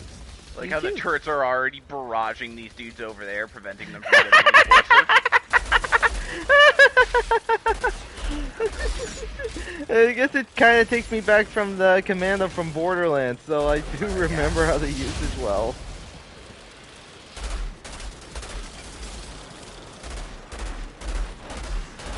I kind of was, like, I was pretty happy that, Cryo got a return in Borderlands 3, and then they didn't just drop it after it was, like, stupid overpowered in, BLTBS. Oh. Because they fully could have decided, hey, we're just dumping this, but, like, instead they readjusted it to make it so it didn't take bonus gun damage. Which is a good idea. Yeah. Give it 300% melee damage to frozen targets. If only, like, melee as is was balanced better without needing, what's it called? What was it, like Groundbreaker or something like that? Ground Shatterer? What's the Guardian rank perk? Oh. That literally makes anything melee based, and actually also makes the fish slap good. Because without that perk, the fish slap is actually kind of a shit grenade. Like, the fish slap on its own in a bubble is not a good grenade. It's everything the fish slap can do with all the skill interactions that make it just such a godly item. Mm.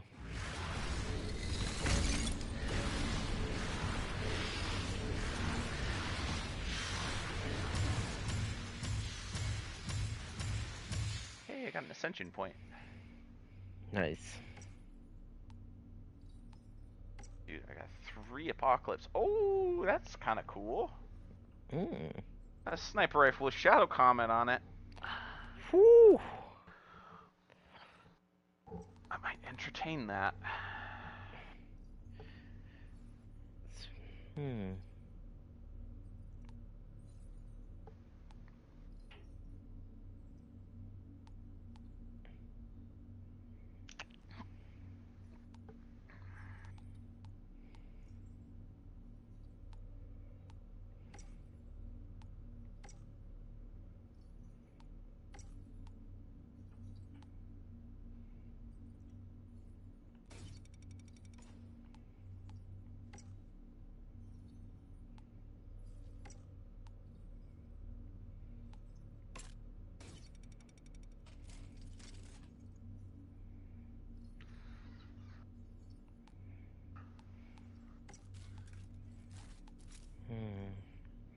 Lots of bullets, Snow Squall.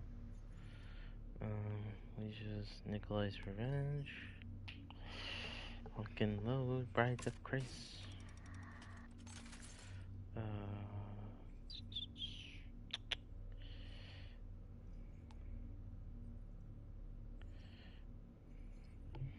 I'm just gonna run to the bathroom. I'll be right back. Okay. I'll be back too.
I'm back.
Okay, back.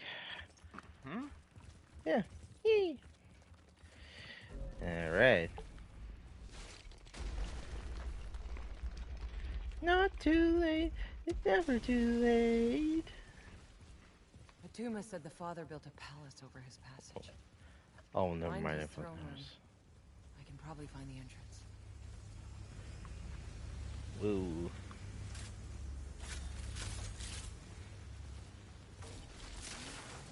Yeah, and we got another optional one, the Boreum.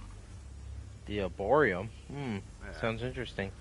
I think that's over here. Oh, okay. I remember. I think I remember going to the optional ones first, and then just going to the giant gate over there. Yeah, well, I don't think you can backtrack at all to the other ones.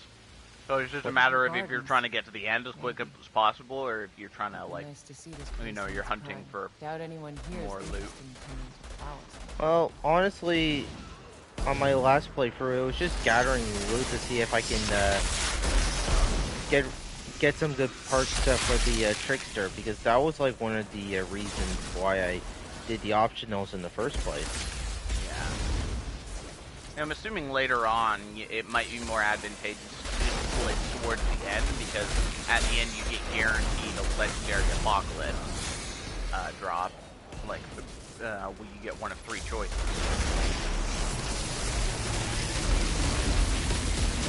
Also, if you don't need whatever the loot piece is that this focuses on.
Just sort of standing there shooting the turret, and I was like, "Hey, buddy, what's up?" shooting a pointless turret. I like it how the turrets are like a distraction to them. Mm-hmm. It's pretty nice how they're both a distraction and debilitate enemies with freeze. Yeah.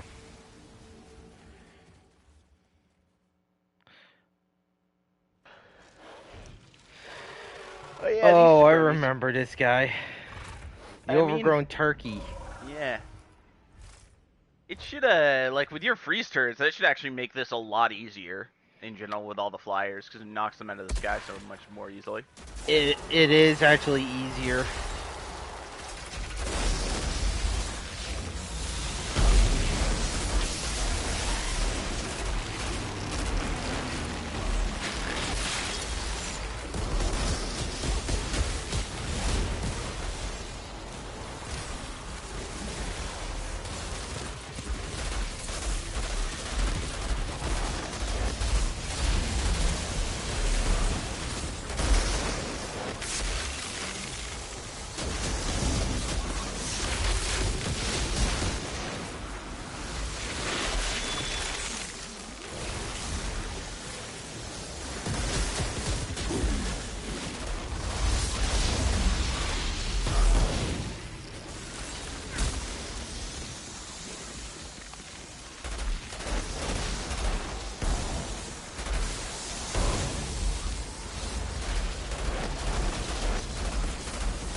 capitalize on that. Get rid of that flyer.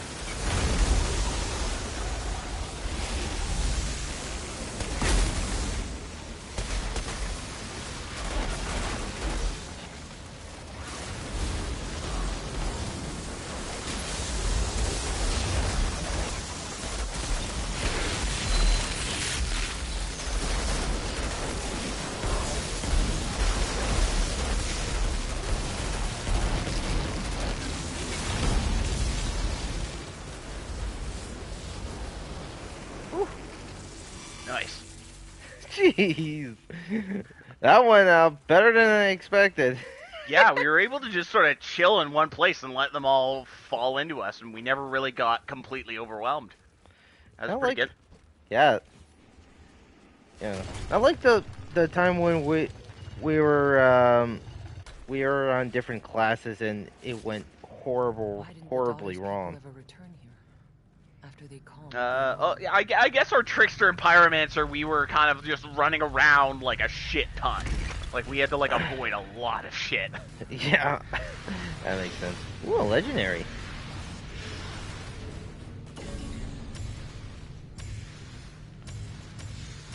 All the gloves. Only gloves. No helmet, though. The glove. Oh.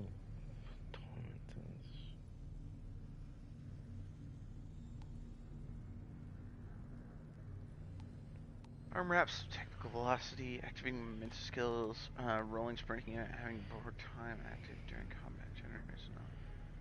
Huh, interesting. Okay. Hmm.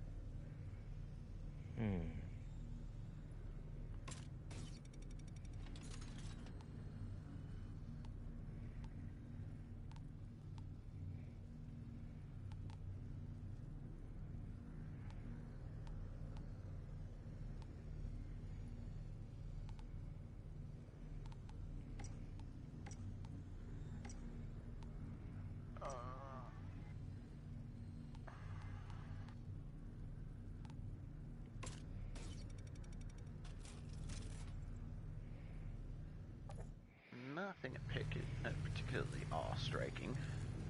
Hmm. I did get an apocalypse tier, but it's all on the wrong mods that I wanted. Yeah, some of them end up being all over the place. Yeah. If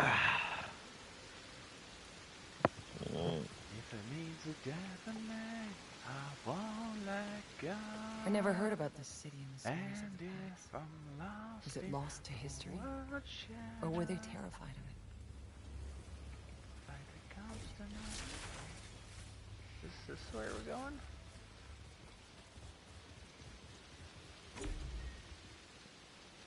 Oh, the palace of the worthy. Worthy these nuts. Oh, this is where we fight one of the arbiters. Like the first one.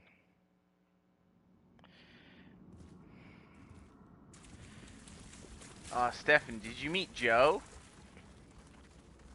Oh, I know where this is going. So, one of the contractors who's been in our store, you're getting sharper, by the way, to my, like, fucking, jokes. One of the contractors in our place, his name is Joe, so whenever it's like, oh, Joe said they're gonna be doing this today, I'm like, who's Joe? Joe Mama. Oh! Oh! A couple of my coworkers, just when I do that, they just roll their eyes at me. No. I'm super lame. Thank you. Oh, shit. Oh, God. Oh, God. Oh, right.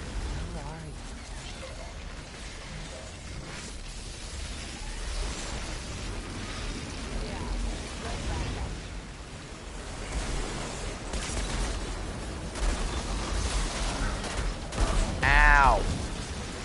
Like,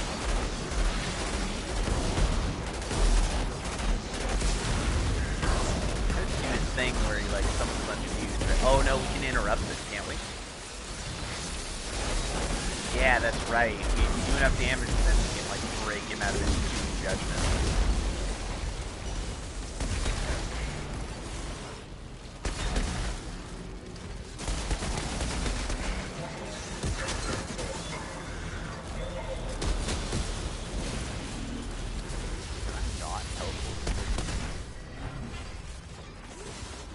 I can't teleport to the ghost. What the fuck? That's weird.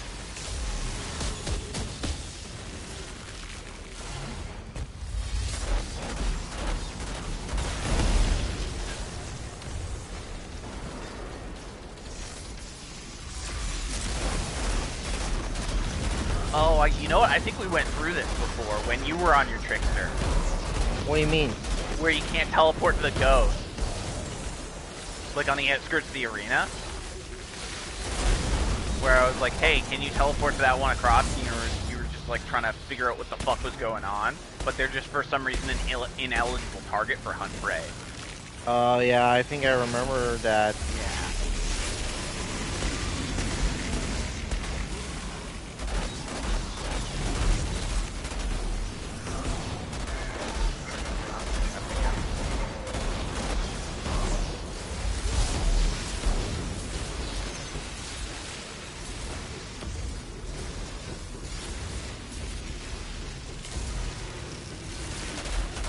Okay, now I was able to teleport. What the fuck? Yeah, I think they're just super buggy.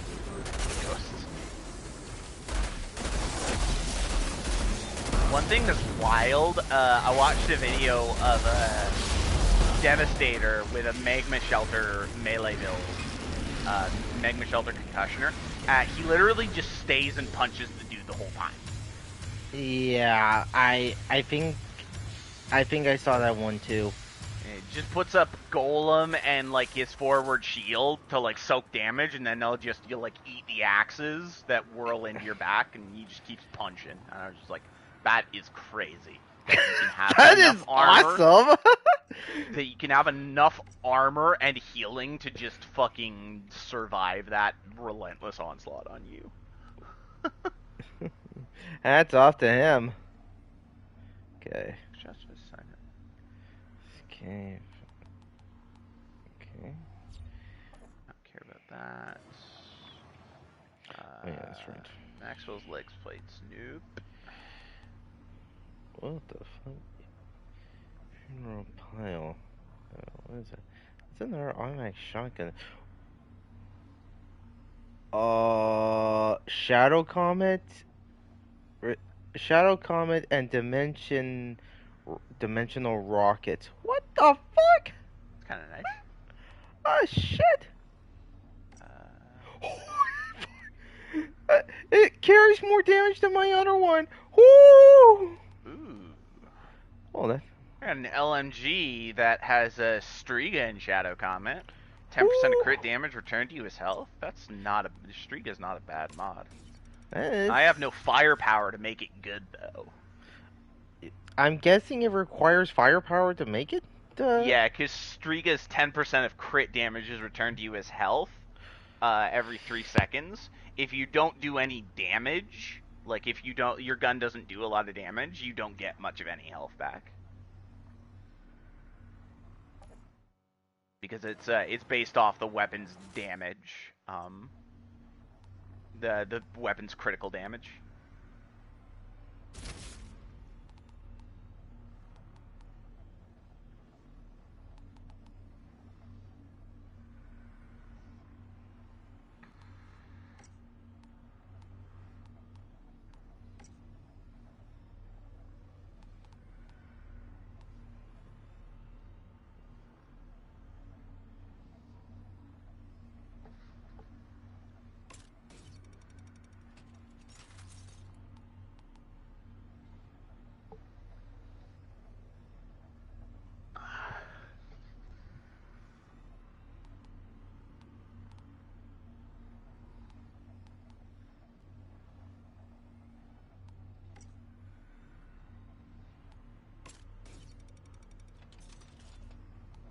No, I said Super Collider. I barely know her. And then they built the Super Collider.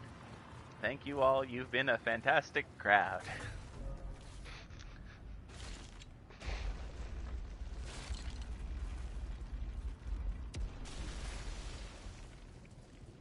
This has got to be the palace. Now to find the throne room. Oh yeah, and we have the boss, and then we have the docks. Does Mom still hang out in dockside bars, Jimmy? You like baseball, Jimmy?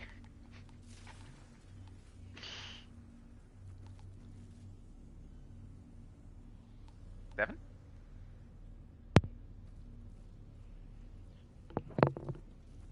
Hello? Oh, there you are. Oh yeah. We need to get you a new headset. Yeah, I'm thinking of getting.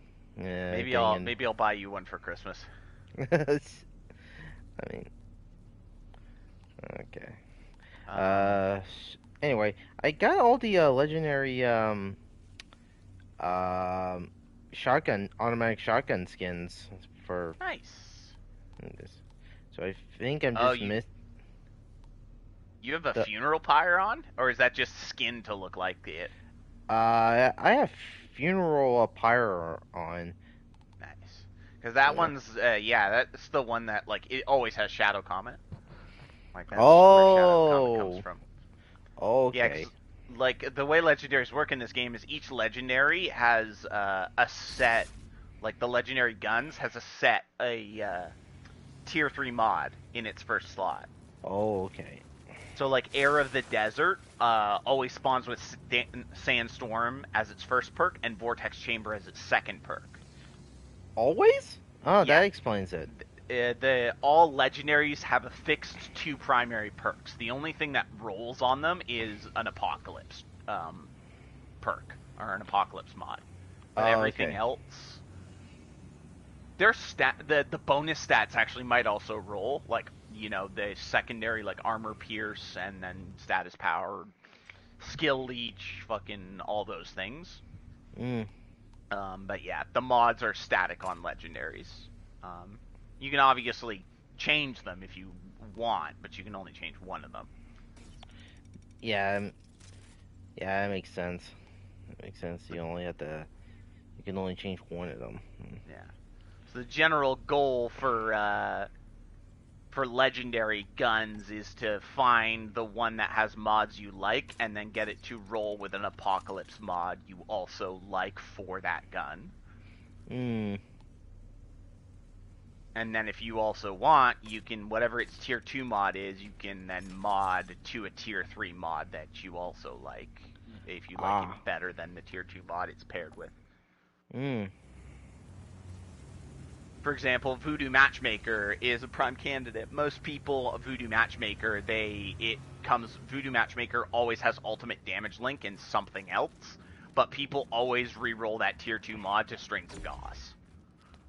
Unless, of course, the Apocalypse rule was Strings of Goss, in which case you would then switch it to, like, ultimate damage link number 2. Or, sorry, damage link 2. Because then it would share even more damage, and both the damage links have roughly the same cooldown. It clearly wasn't just war they were interested in. I wonder if anything from their culture survived in the packs. Yeah, that would be wicked to get a fucking Voodoo Matchmaker with its Apocalypse roll, its Apocalypse mod be Strings of Goss. Oh yeah. I can imagine that already. That might be, like, the thing that, like, I would love to see that before this game inevitably eventually goes offline. Wait, what? When will it go offline? I have no idea. There's been nothing said about it, but this game is run on servers, so eventually Square Enix will probably stop paying for it. They'll shut the servers down. I don't know if People Can Fly will have the ability to make the game peer-to-peer before that. It depends on what the game's code infrastructure looks like, whether or not it can be converted to peer-to-peer or not. Because, like, for example, Battleborn, that would have taken... They would have had to have rebuilt the game, literally from the ground up, to make it run peer-to-peer. which is what modders have been doing on PC, trying to make it so Battleborn is fully runnable on PC. Oh yeah, I remember.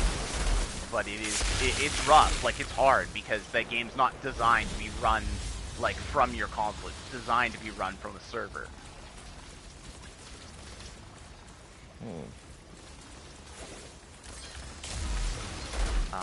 And this game is also like, some of the save data is hosted on our consoles and stuff. Right, stuff, Mac and probably. But for the most part, a lot of it is hosted on what's it called? A lot of it's hosted on the servers.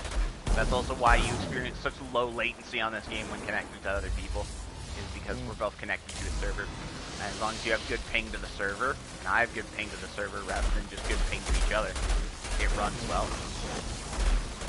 Whereas games like Borderlands, our ping to one another is very important, because the worse the ping we have to one another, the more likely it is to run like shit. The more people get things like, what's it called? Aim lag. That makes sniping incredibly hard.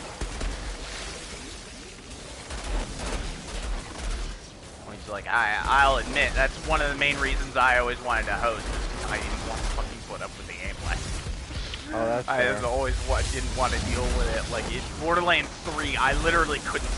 Borderlands 3's aim lag when it first came out was so fucking bad. Like, it was goddamn awful how hard it was to fucking snipe when you were not the host.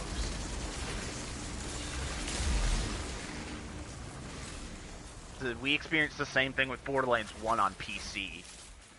Sniping was next to impossible, and that's with keyboard and mouse. It was so fucking hard. No way. Oh yeah, that's right. Yeah. Like, that game was a ton of fun, but we basically, myself, Kirk, and Jack, we rotated who hosted. Eventually got to the point where Kirk was like, I just don't care. Someone else host it. Like, he really just didn't care. And us connecting to Jack was awful.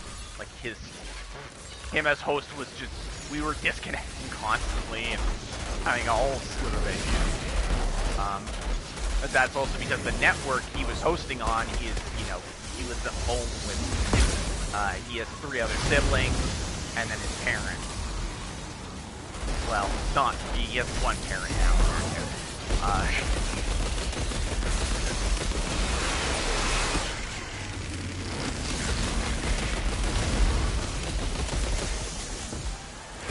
felt bad for that guy about 2 years ago. Like, I felt really bad for Jack. It was a rough couple years he had there. You still talk to him? Yeah, on occasion. We'll exchange Discord messages and stuff. Just sort of passive friends, not really active friends.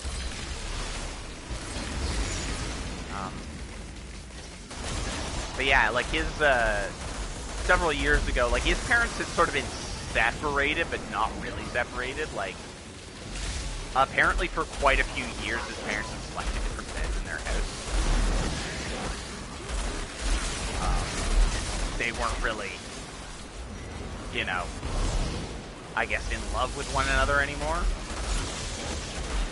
But they all still lived in the same house. It happens. It was a few years ago that they ended up actually, I'm pretty sure his dad moved out.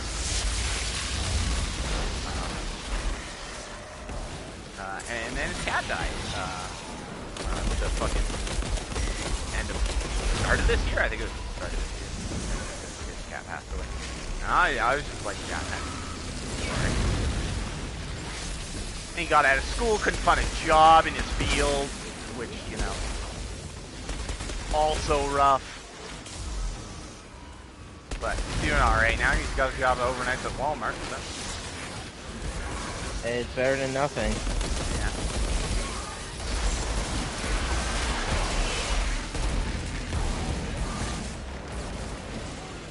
Oh, God. I got caught by the full combo. Still hadn't revived. I went into down, not out, though. This is going to be a perfect run. Yeah. Yeah. Isn't that one of the challenges? Go through like this whole thing with no one going into down but not out. Is it one of those Oh, there's an expedition one. Oh. I don't see one for. Yeah, I don't see one for the trial. Okay, I'm wrong. Yeah, it's for doing an expeditions with no one going in down but not out, and you have to do it multiple times, and it's in a full team of 3. Oh. Okay. I thought that was a trophy. No. Yeah, thankfully the trophy list for this game, like the fucking most annoying trophy in this game is one of the World Slayer ones where you have to defeat the fucking entire trial at level Apocalypse Level 25, because it's just so insanely grindy. Yeah. It's so long to get up there. It is long to get over there.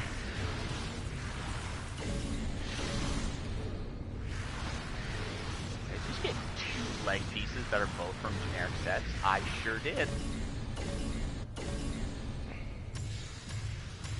I got 1 gun and yeah, I got. Oh, this would be pretty good for you. This mod once you get it.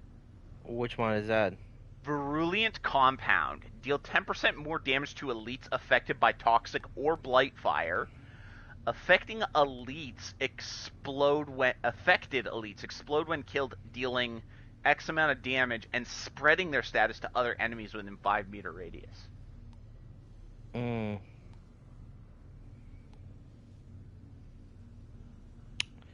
don't think I have that one. Yeah, that'd be a pretty good armor mod in general for. Oh, it's an armor mod? I thought it was a weapon mod. No, yeah, it's an armor mod. Oh. It's a generic armor mod too. Like, it's not, one of. Like, it's an armor mod anyone can get. What do you say it's called? Virulent Compound. Virulent Compound, okay. Virulent Compound, I don't think I have that. Okay, I don't have that one, okay. Oh, one of the mods I really actually like is, one of the tier 3 mods I really like is on these legs. Nice. Super Collider. Super Collider. Well, I think I already have that one. It actually makes going into cover pretty fucking sick, because you make a shield around the cover that, what's it called? Can make your damage, increases the damage you deal outwards, and also slightly absorbs some damage enemies deal to you while you're behind cover. Nice.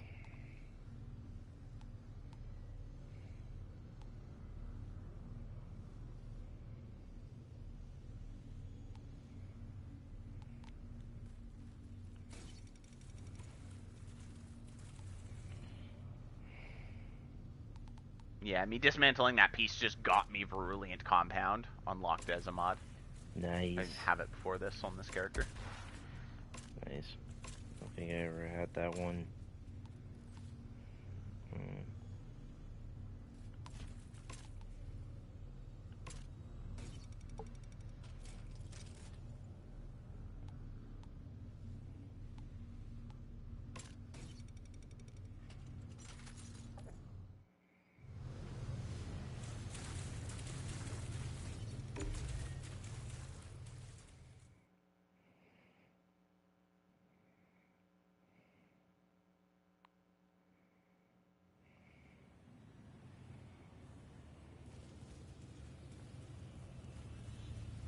Every empire falls. But what was in that passage that the father was so obsessed with? Oh, there's one more side path, isn't there? Yeah, there's one more. Yeah, it's the docks. Mom still hang out in dockside bars, Jimmy? You like baseball, Jimmy? Who wants a bottom massage? Who the hell is that guy? Bottom massage. Oh my god. Bottom massage. Was that the G.I. Joe one? Yeah. Oh god. That's also what the is. Does your mom still hang out in dockside bars, Jimmy? That's also one of the PSAs. Oh, okay, I remember that one.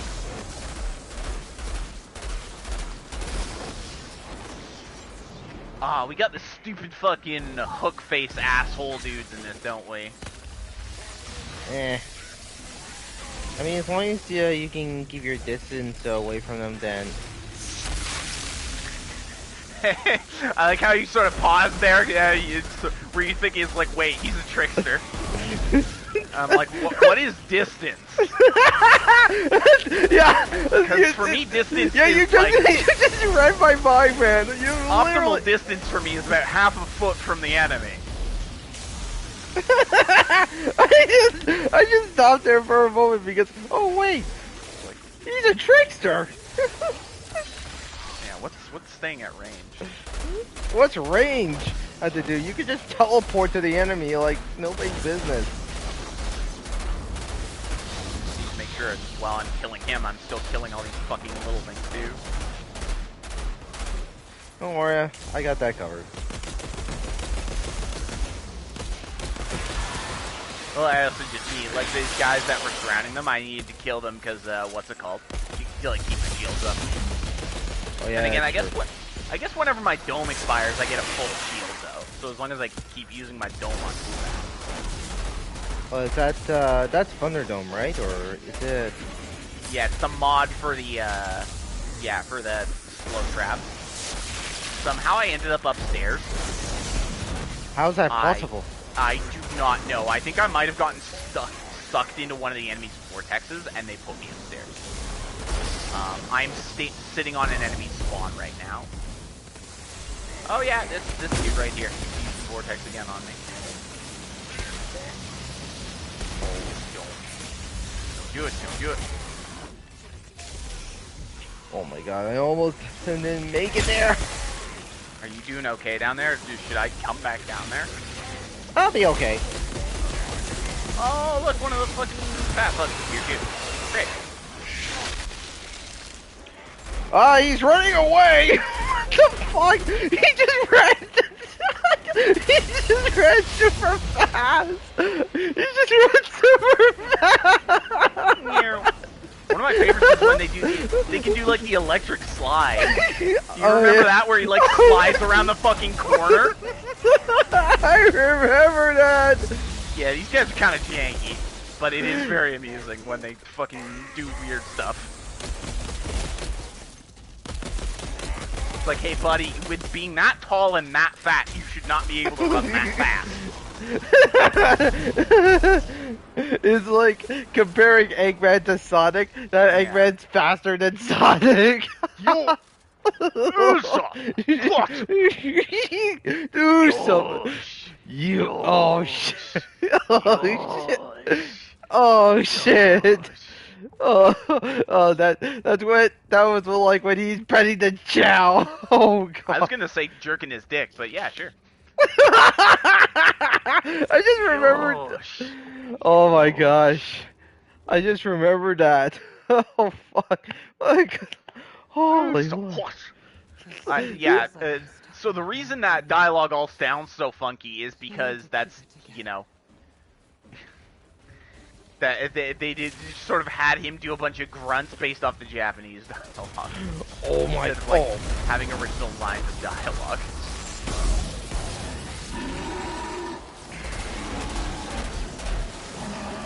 Can I teleport you? I can. I just have to be further away from you.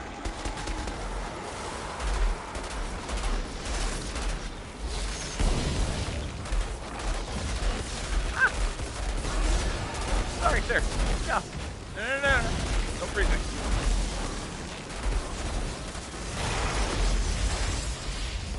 Oh, I am very silent.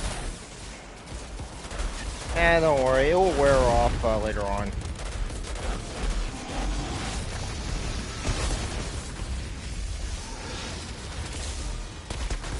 And he's dead.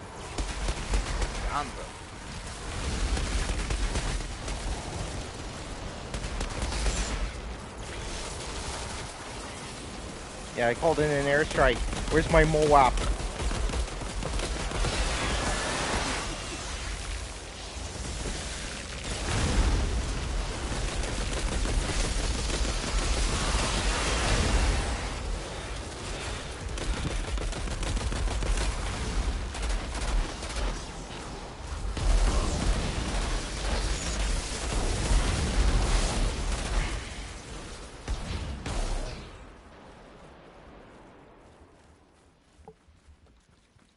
God damn. Dunza. Indeed. Wow, we got through that pretty quickly. Yeah, surprisingly so quick. Like, what the flip is this?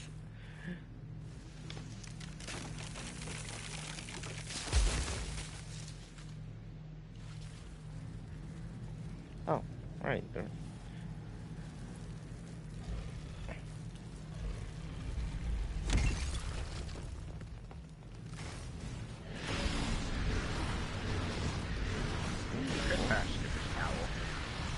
Nice.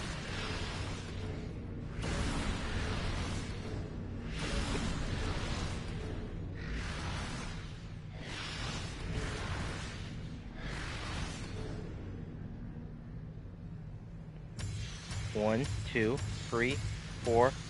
4 legendaries? Nice. Jeez. Someone's Wait a minute. lucky. Is that the helmet that I was looking for? Oh! Oh! Oh! Oh shit! Oh fuck! Oh. Okay. Okay. Not the Tools of Devastation one that I was looking for, but I got the one with the well, I guess I can put the I guess I can put the what was it? The fuck, what was it? The Knockwave mod. I can replace that Knockwave mod over there. Plus I think I can make my shotgun into like toxic bullets, so I can use ultimate toxic bullets for this. Yeah, that can work. Interested Oh yes. to see how it pans out. Oh yeah. Ooh, I got an automatic shotgun that has violent rupture. Woo! That sounds dynamite. Okay, I am definitely saving you. And what is this one? Gremlins.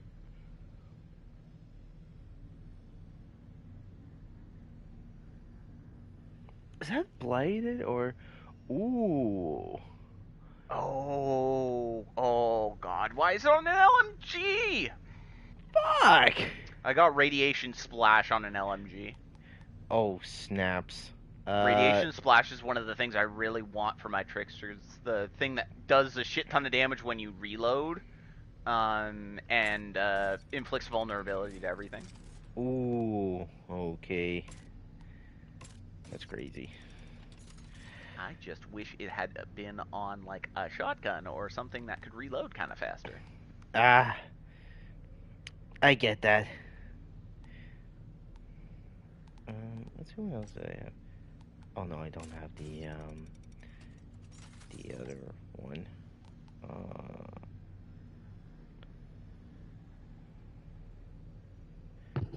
Huh.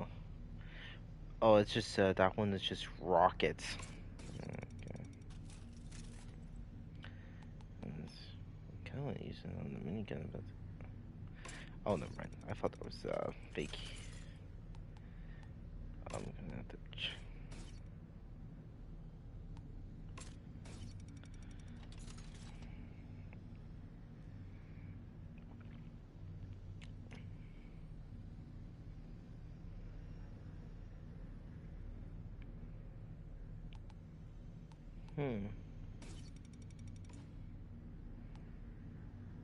I don't have the gloves for the trespasser set.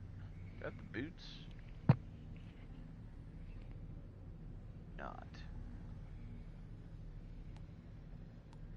I have like none of the boots for the trickster's appearances.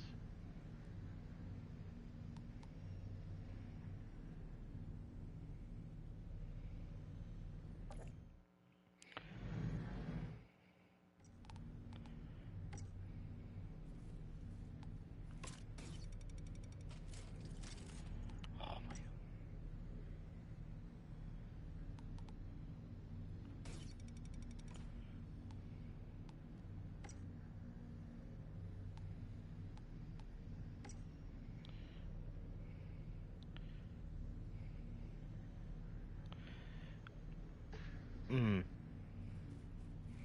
Good Things Go. That's another song from the from Linkin Park. Well, technically it's the new singer. Yeah, I heard like one of their new tracks, and then I was just kind of like, I'm not really interested. Yeah. I still listen to Linkin Park's old music, but they were also never really like my favorite band of all time. Like some people like adored Linkin Park in their in their heyday. Yeah, because I know like one of them was I know Numb was like top tier. Breaking the Habits and some of their old songs from Metroid. Yeah, Metroid. Yeah, Yeah. Meteora, Metroia, Meteora, yeah. whatever it is, yeah. And then Minutes to Midnight. That's like, you know, I still liked them going into their like newer era where like New Divide and stuff like that. Like I thought that stuff's not that bad. Like I enjoyed listening to that stuff. But after that, like I just don't really, you know, I don't really feel the need to listen to more of their music. Whereas there's other bands where I'll like, you know, listen to more and more of their music. Like I don't think it's bad. Like I don't think she's a bad singer at all. I just personally don't have any interest in what they're doing or their future projects as of right now, which could change. Yeah.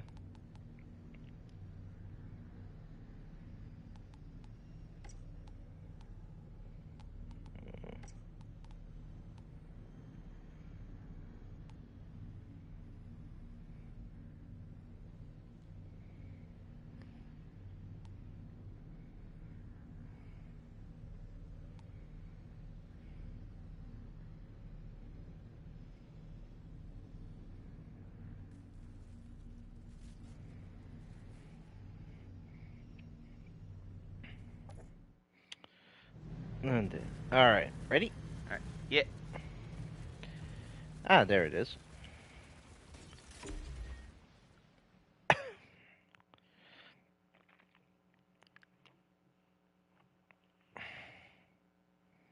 Lovesick melody takes me. You always want the one. Maybe a good thing this empire collapsed. They've been here when we arrived. 'Cause love is they have destroyed us. always fair.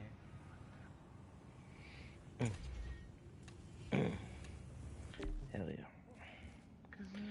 Into the throne room. Wow, we're already there already. Yeah. What?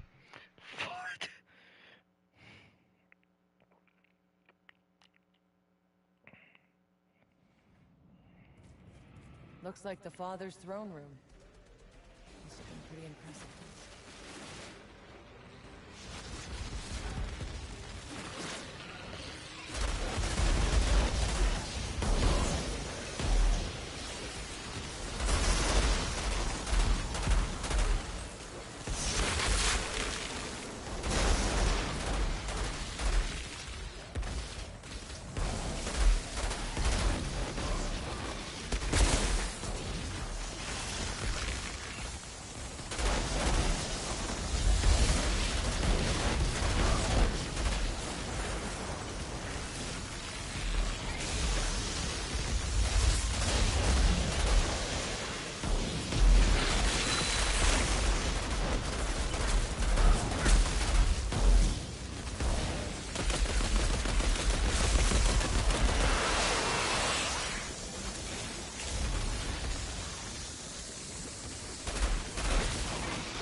Nice.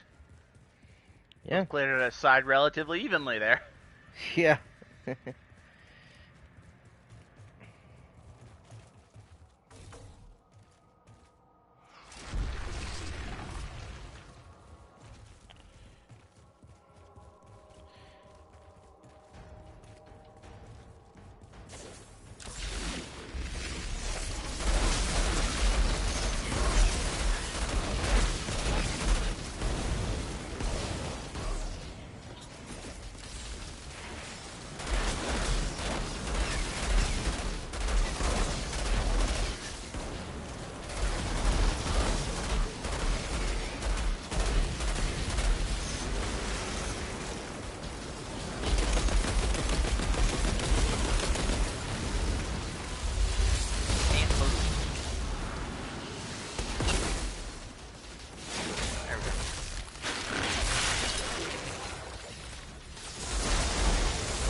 That it? Okay.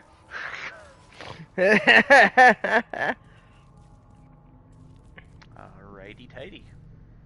Righty tighty indeed.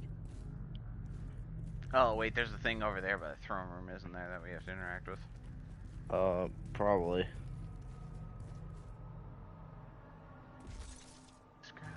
Oh, there's the yeah, this is the chest. Oh, okay.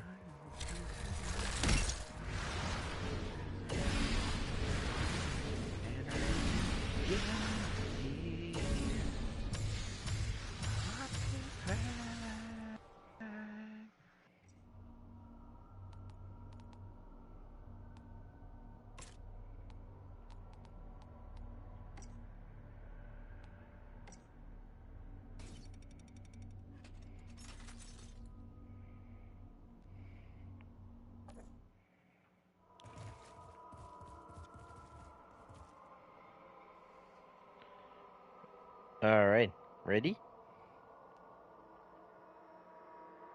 Oh, one sec. Hive cut. Vendittor's knife. Damaging an enemy marked by the skill also activates the effect on other marked targets within 6-meter radius, dealing 50% of the initial damage.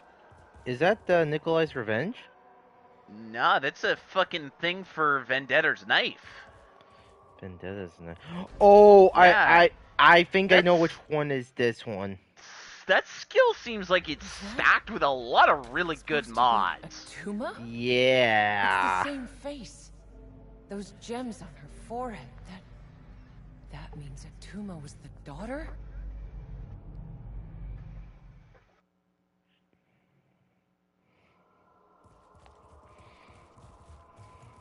All the stories she told me, they were about her. She was here for all of it. Some kind of private chambers.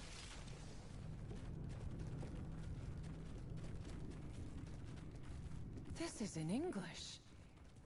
Who the hell else has been here? Not Monroy. His people never got out of the desert. And these carvings are 1,000 years old. How the fuck did Father write in a language from galaxies away? It hadn't even been invented yet. I'm all alone. Need to know where you are. Can you see me now? This is my heartbeat, heartbeat failing.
do I want to put on this?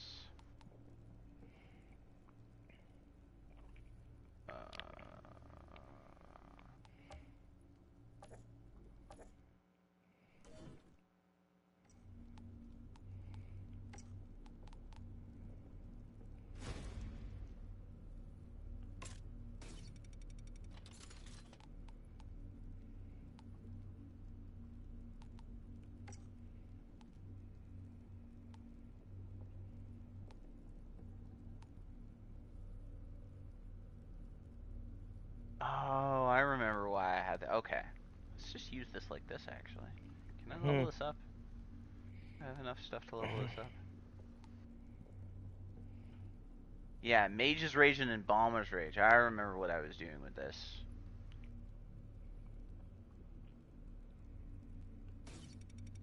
I can level it up.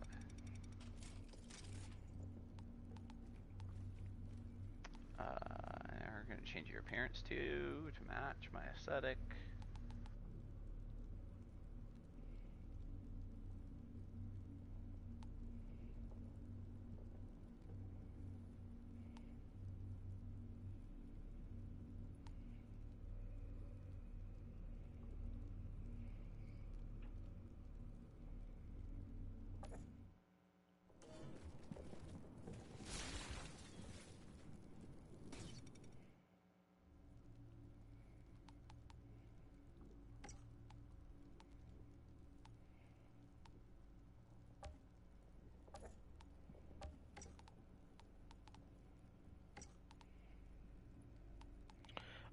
Oh, I found the that mod you were telling me about.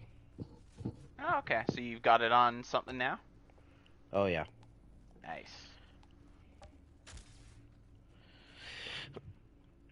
Oh, 10% damage inflicted by toxins. Apply fires. Okay.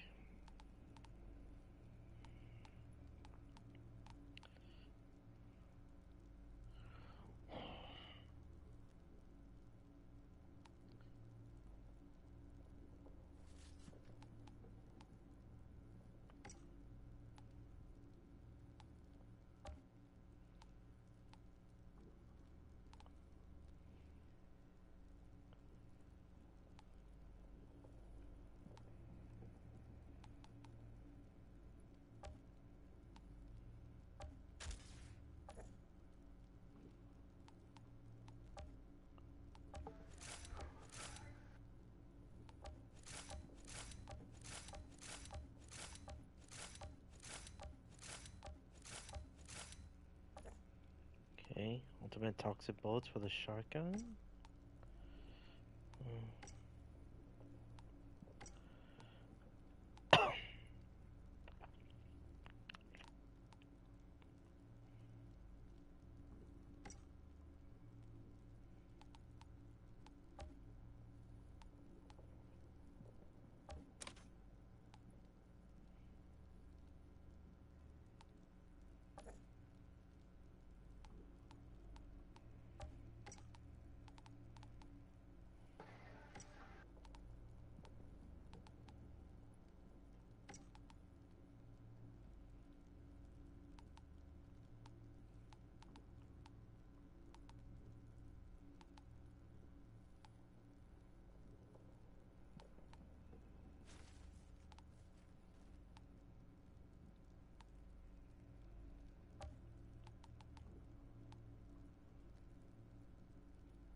Hmm.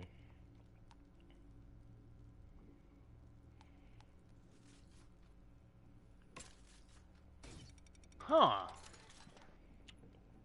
That's kind of random. What? On my shotgun, underneath the trigger guard, it has Black Wolf engraved on it. Ooh, interesting. Yeah, it's just engraved on this weapon skin. It's weird because I don't really see any kind of similar engraving on any of the similar style things. Hmm. That's very interesting. Alright. Ready? Oh, hell yeah.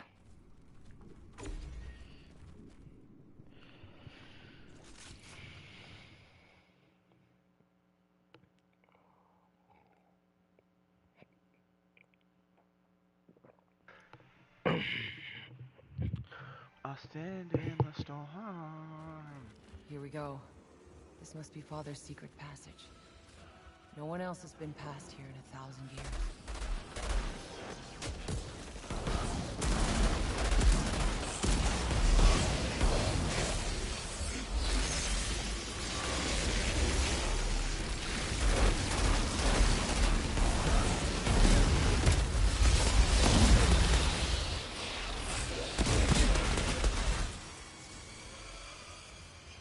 Alright, first one's up.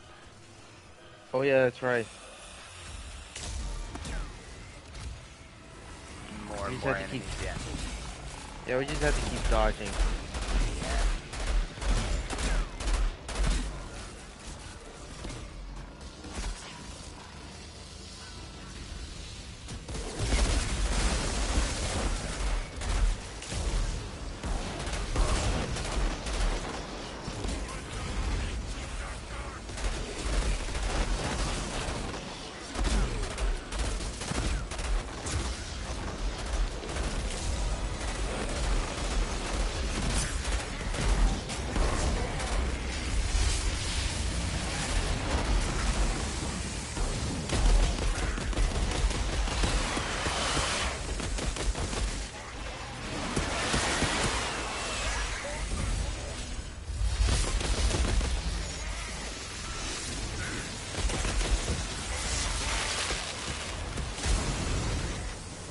Ow!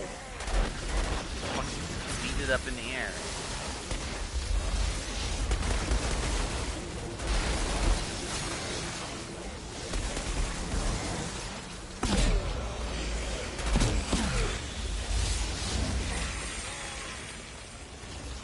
Second one is up.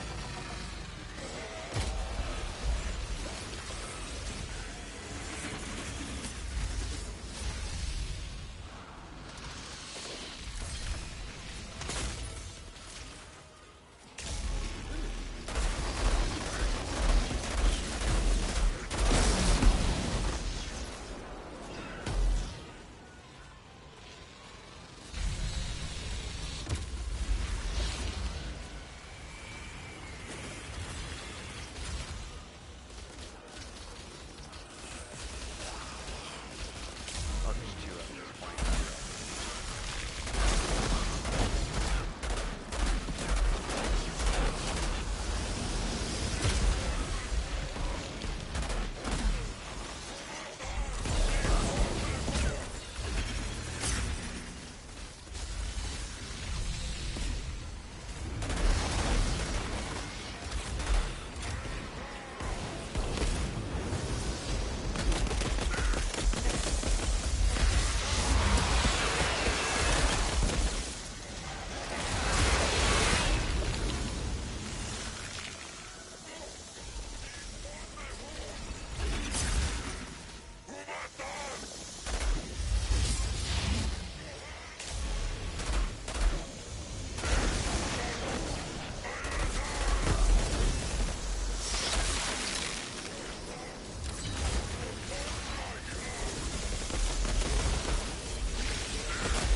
Thank you.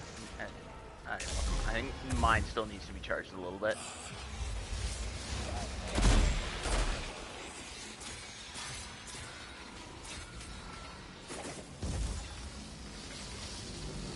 No?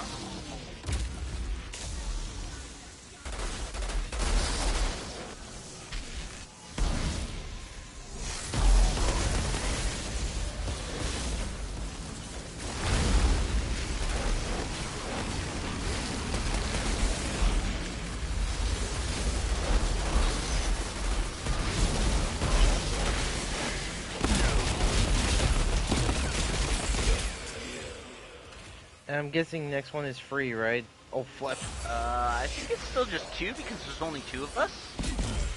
Oh, okay.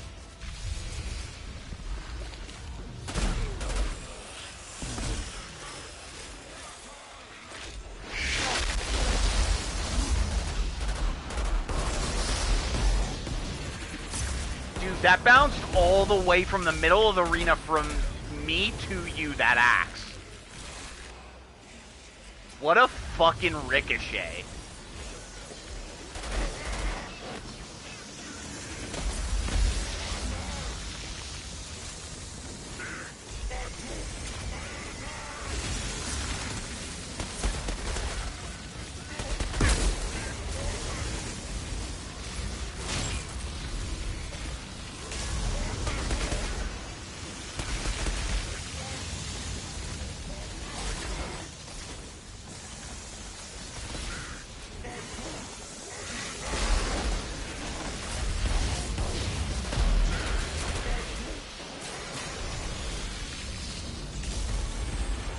Where'd you learn that slide kick from? Bison?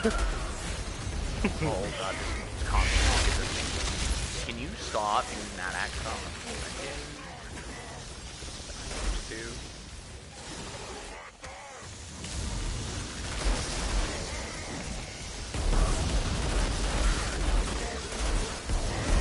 Okay, mine is done. Coming over to help. Apparently I'm also gonna get wanked by an axe though before I can come over.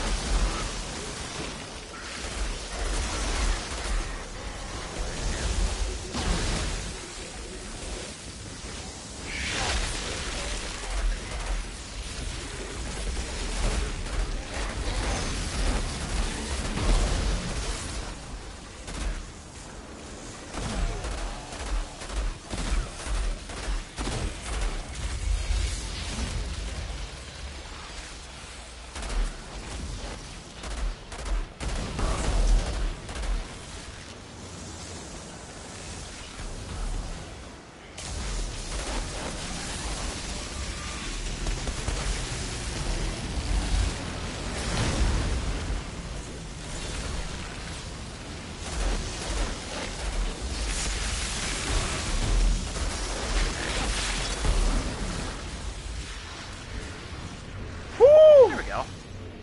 Whew. Took a little longer than we thought, but we did it! Father must have sealed the passage with the Oh, I satellites. got a sunfall. Must be a way to break the seal. Sunfall's what's the solar storm stuff comes on. Ooh. Nice.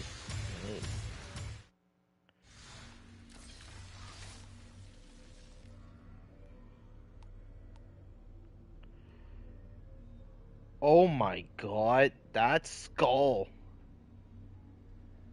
What'd you get? I got a Plague's Sorrow skull. Legs sorrow? Like your like a helmet? Yeah, Okay. I got the helmet for that. I don't think I ever got the helmet for that. Sheesh, that's crazy.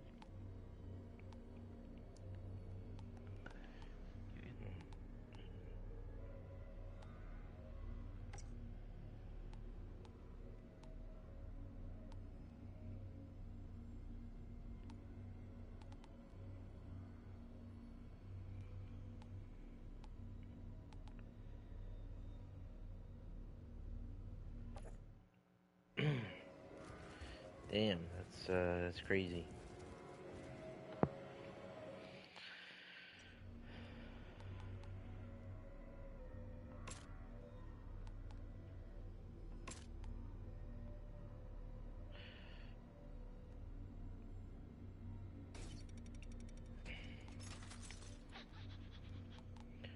Oh, what is this? Actually, Torture? But I barely know her. Okay, jokey. yikes, dude! That's a yikes right there. I know. It's just a submachine gun, though. Oh, wait. I don't want to hear about your kinks. Nah, at least not those kind of kinks. Not about torture. That's No, going a little bit far. no. I'm not thinking about that. I'm not thinking about that. That was the name of the gun. Shit. Oh, shit. You think I scared you there? Okay. I gotcha. Yeah. I'm just busting your balls. Okay. Okay, homie. Oh, Corruptor. Target Oh, rich that- environment. Critical shots ricochet to 5 enemies within 12 meters radius. Ricochets deal 30% of the initial shots. Okay.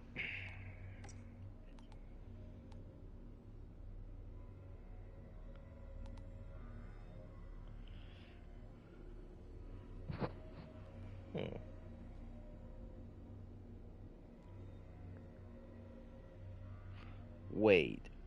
What? Huh? This is interesting. One of the tier 3 mods on fixing wave. Activating the skill grants 10% weapon damage bonus and 4 seconds of infinite ammo? That's cool. That's pretty good for what's called corruptor bullet setups. For Ooh. toxic bullets, because yeah, you can just lay into enemies after using it, and you'll do like way more damage. Jeez. That's ooh.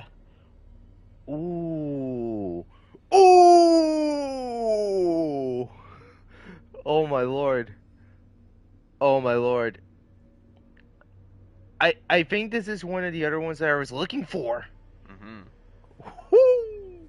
Woo! Oh, I got plans for that. One of the things that's really fun about this game's end game build crafting is there's just so much you can potentially do with all the different crap you get. Oh yeah. Like Definitely. there's really just like a sky's the limit kind of thing for Which the I love end-game it. builds. I'm gonna run to the bathroom. I'll be right back. Okay. Jesus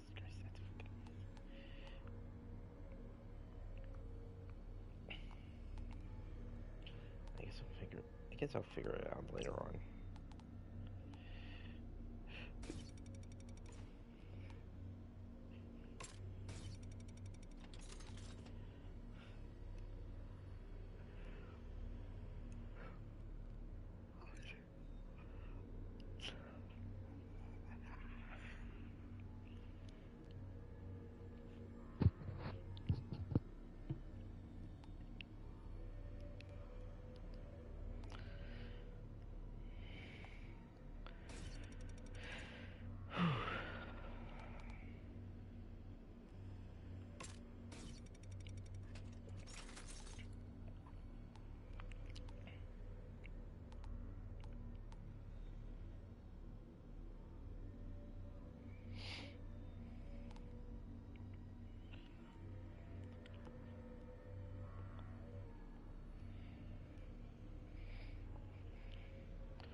welcome back. Welcome back.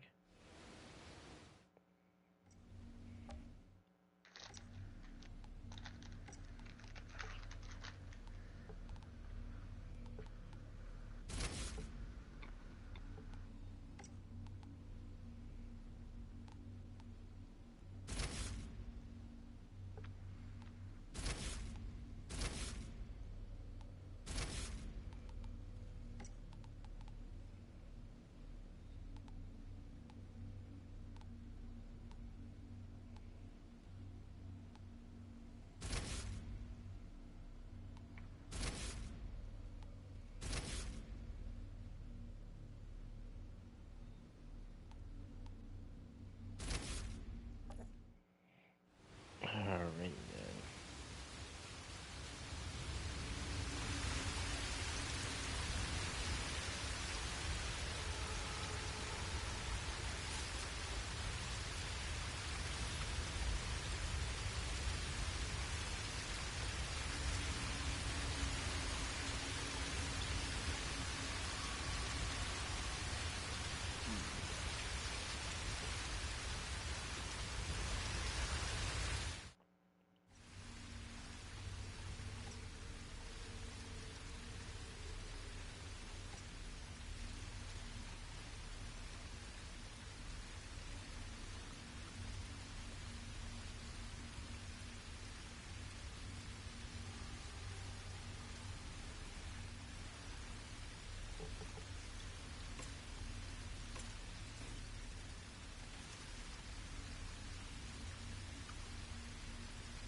Ready?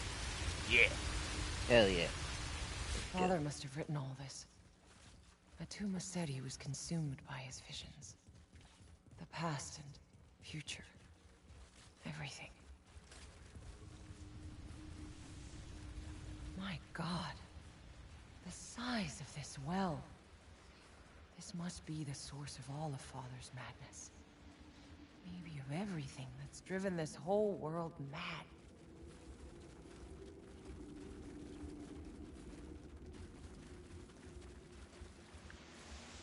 If Father was writing in English centuries ago, galaxies away from Earth, what else did he know? What the hell did he find down here? I think this is the cliffside path, right? Cliffside path. I don't think I've Yeah, ever this is been. the side one. Oh. Let's see. Yeah. Did we ever travel there?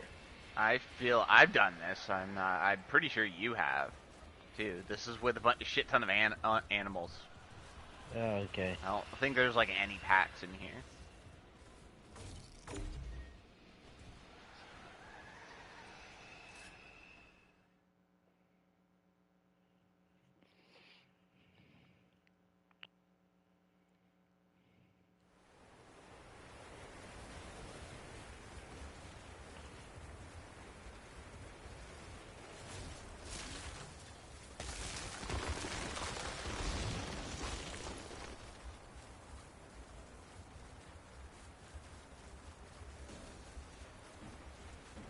Yeah, they have these little glidey dudes. Oops, that was the wrong button.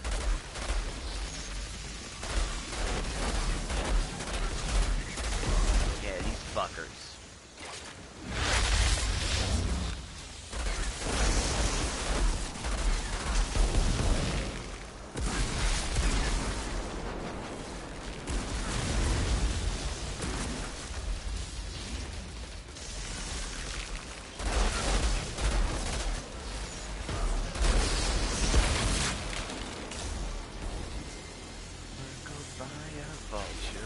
The end of ancient culture, when the destiny grows near.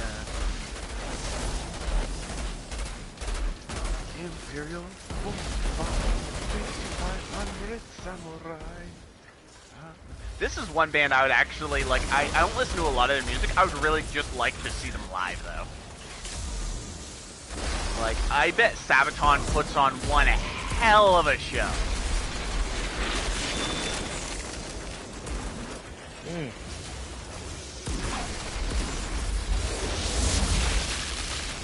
Sounds like they're pretty darn good. Well, they're the ones who do like Night Witches and stuff. Night Witches. Oh, the and, one you know, that the last battle. Oh yeah, that was the one that you told me about. Yeah, all their music's based around like storytelling from history and stuff, or mythology. And so I imagine like they like really lean into that that in their performances from what I've seen on YouTube. It seems like they do rather spectacular shows. Like they do have a lot of like, you know, props and, you know, videos and visual effects and lots of other crazy stuff going on.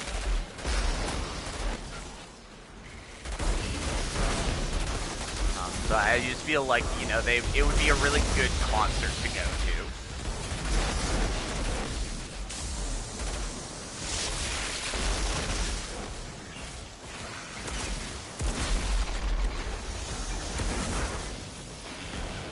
Like, you have some bands which, you know, they put on a show. Others, like, are, you know, more just they're about performing the music. And some of them have, like, blends between that. Like, I felt like Motionless in White more recently, they were more of a performance, you know, more of like an act. Rather than, you know, about playing the music. So they, like, a transition to being more of a stage performance. Which, you know, there's nothing wrong with that. It's just different people look for different things in concerts or from different bands. I feel like Sabaton is they probably have pretty good, you know, it's probably a blend of a pretty good act and, you know, a very good live performance.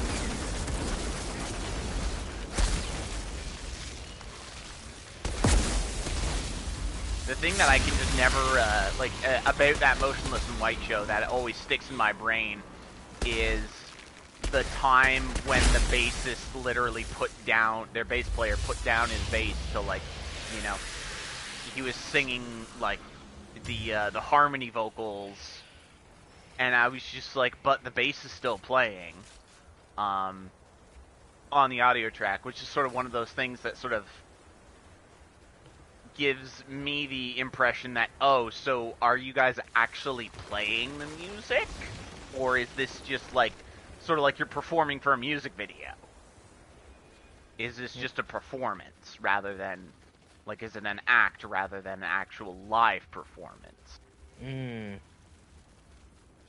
Are you guys putting on an act or, you know, performing your music? And, like, I'll never know, like, exactly how the nuance to their, like, all their stuff. Maybe, who knows, maybe everyone else is, and it's just for him, and he's not most of the time or something, I don't know. Guess we'll never know. Like, some bands, get shit because, they end up just, they're playing backing to a track. Like, they have an audio track playing, and that's most of what everyone else is hearing. And the band's playing, like, along, but that's not most of the audio you're hearing. A lot of that audio is being, you know, suppressed. And to me, at that point, if a band is doing that, like any band, I'm like, well, I can just watch it online then. Why am I coming to see it live if they're not actually performing the music? Like, if I'm not hearing the music they're performing.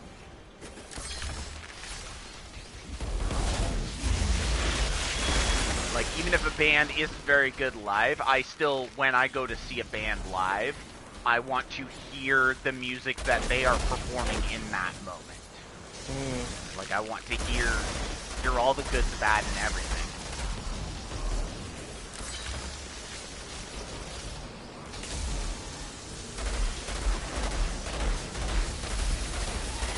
Even if you're not, I feel like if a band isn't going to do that, you should do the best you can to at least maintain the illusion that you are. Oh. Like, for example, AC/DC. Like, I've seen videos of AC/DC play live, you know, like, from, like, 5 years ago.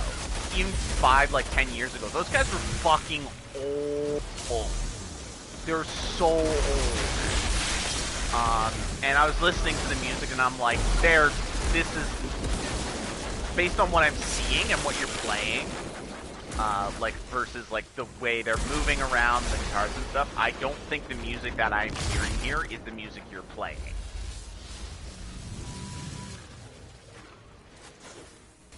Oh, and, like, man. hey, you know, some bands, that's the thing, is, like, you know, it's their job, it's their living, they're there to put on an act and a performance. And I'm like, okay. Especially when you're older, I imagine it gets much harder to keep up, right? Yeah.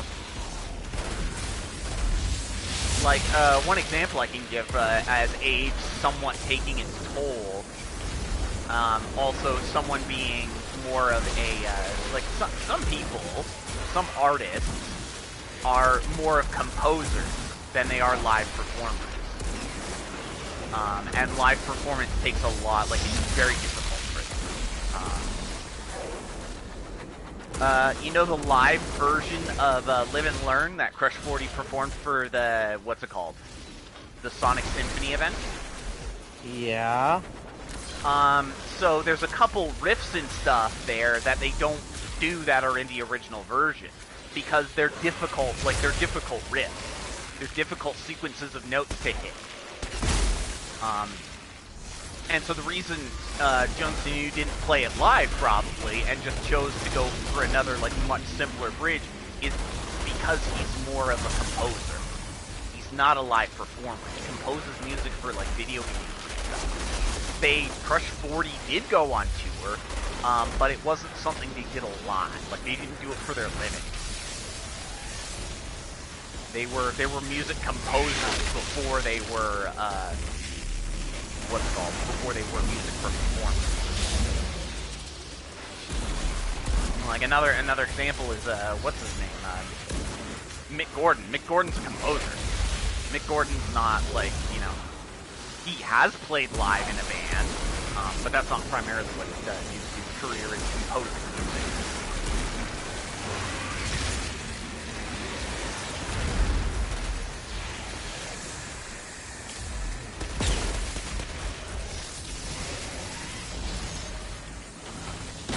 These guys are fucking beefcakes. Dude, you were just about to take those words, you just took the words right out of my mouth. They are fucking beefcakes. Remind me a lot of Rabbit Skaggs. Oh yeah. They're chunky and they're relentless.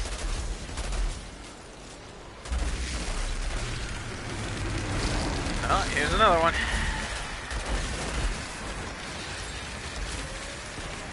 I don't know what. I am covered in, like, now. Fucker here. Sir.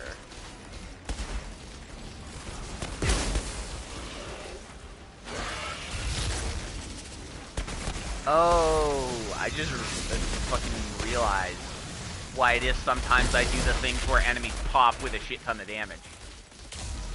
It's one of my passives. Makes sense. Yeah, like there's the thing for tricksters in the pack skill tree. Whenever you do like anomaly damage to an enemy, your like following skill does like more damage, ramping up, capping off at 750% additional damage. Mm. Like if I chain ability casts a lot that do damage, I continue to ramp that up until eventually I cast a temporal blade that is like I literally just swung a train car into their face like the Incredible Hulk. I'm losing Yep. track of time in this place. How many days Oh, has hey, it that's been? it though. Or years? Really? I wonder where Yeah. Jana and the others are Chest now. up here. I wonder if I'll ever see them again. Probably not.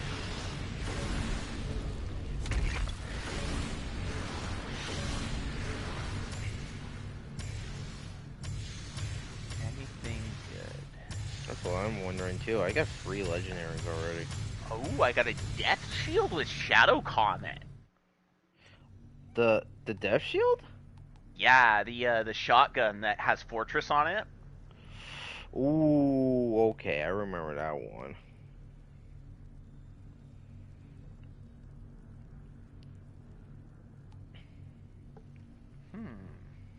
I might actually.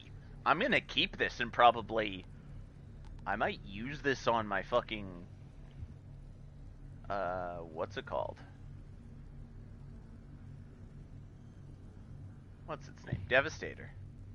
Mm. Wow, I got 1 chess piece that has 2 tier 3 mods, and some of them are very interesting. Oh, so it's like a legendary piece that then also has a like a good apocalypse. Yeah. This one is Flame Leaper, inflicting toxin on an enemy. 3 times transforms the status into a blight fire, which deals more damage over time. Whew. Yeah, Blightfire's pretty fucking good. Oh god, that looks flippin' cool though.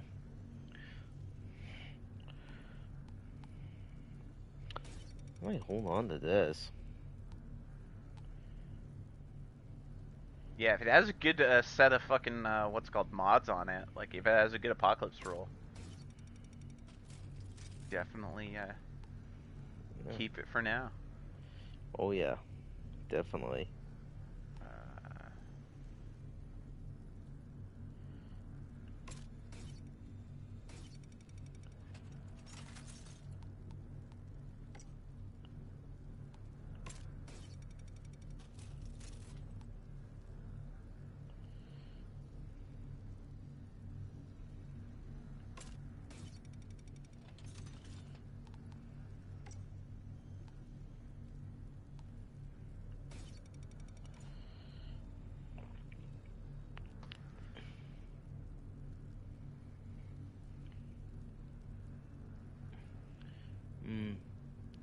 Fixing.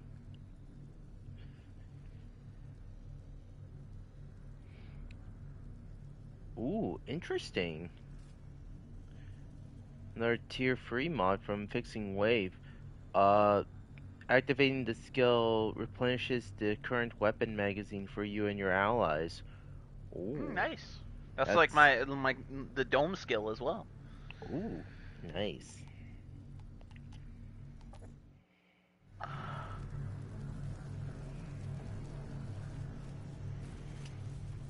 I'll be right back. I'm just gonna go to the bathroom.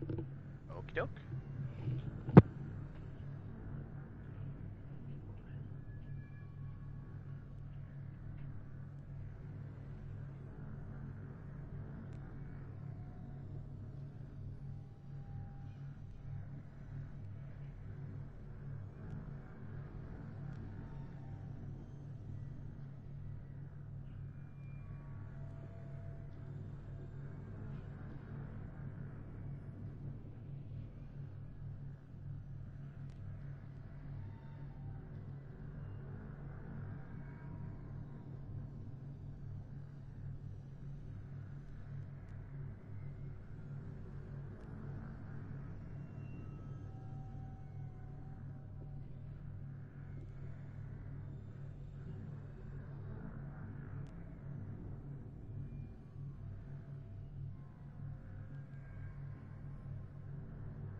Okay, back.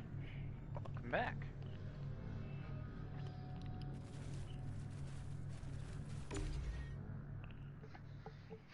Hey, we're almost at the end now. Yeah, very unexpected that, like what? No, we did like a few expeditions and now we're doing this. And we're at the final part.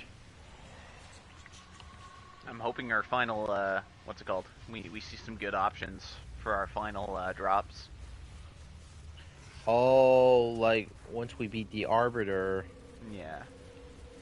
do we get to Or- choose, like, one legendary gear, or, like... Yeah, it's one legendary item of 3, and they're all guaranteed to be Apocalypse. Okay. Whereas, like, for example, if we did Eye of the Storm, you're guaranteed to get, you get to pick one of 3 legendaries, but, they're non-Apocalypse. They're not... Oh, okay, Machine. okay. So, like, this was sort of like the natural Did all ramp this up to alone. that. They're like, okay, they've gone through all Shaping this, what reality. should we give them? Oh, a choice between something that's guaranteed to be at least, you know, semi-optimal. Can you imagine fighting all of them? That would have Holy been wild shit, if they had all look at come to all these life, and they had creatures. just been like, you know, had way less health, They're not moving. and like a smaller, what's it called? Almost A peaceful. smaller move pool. Was the Yeah. father building a goddamn army in some kind of stasis? For what? That hurt. Edward. That hurt.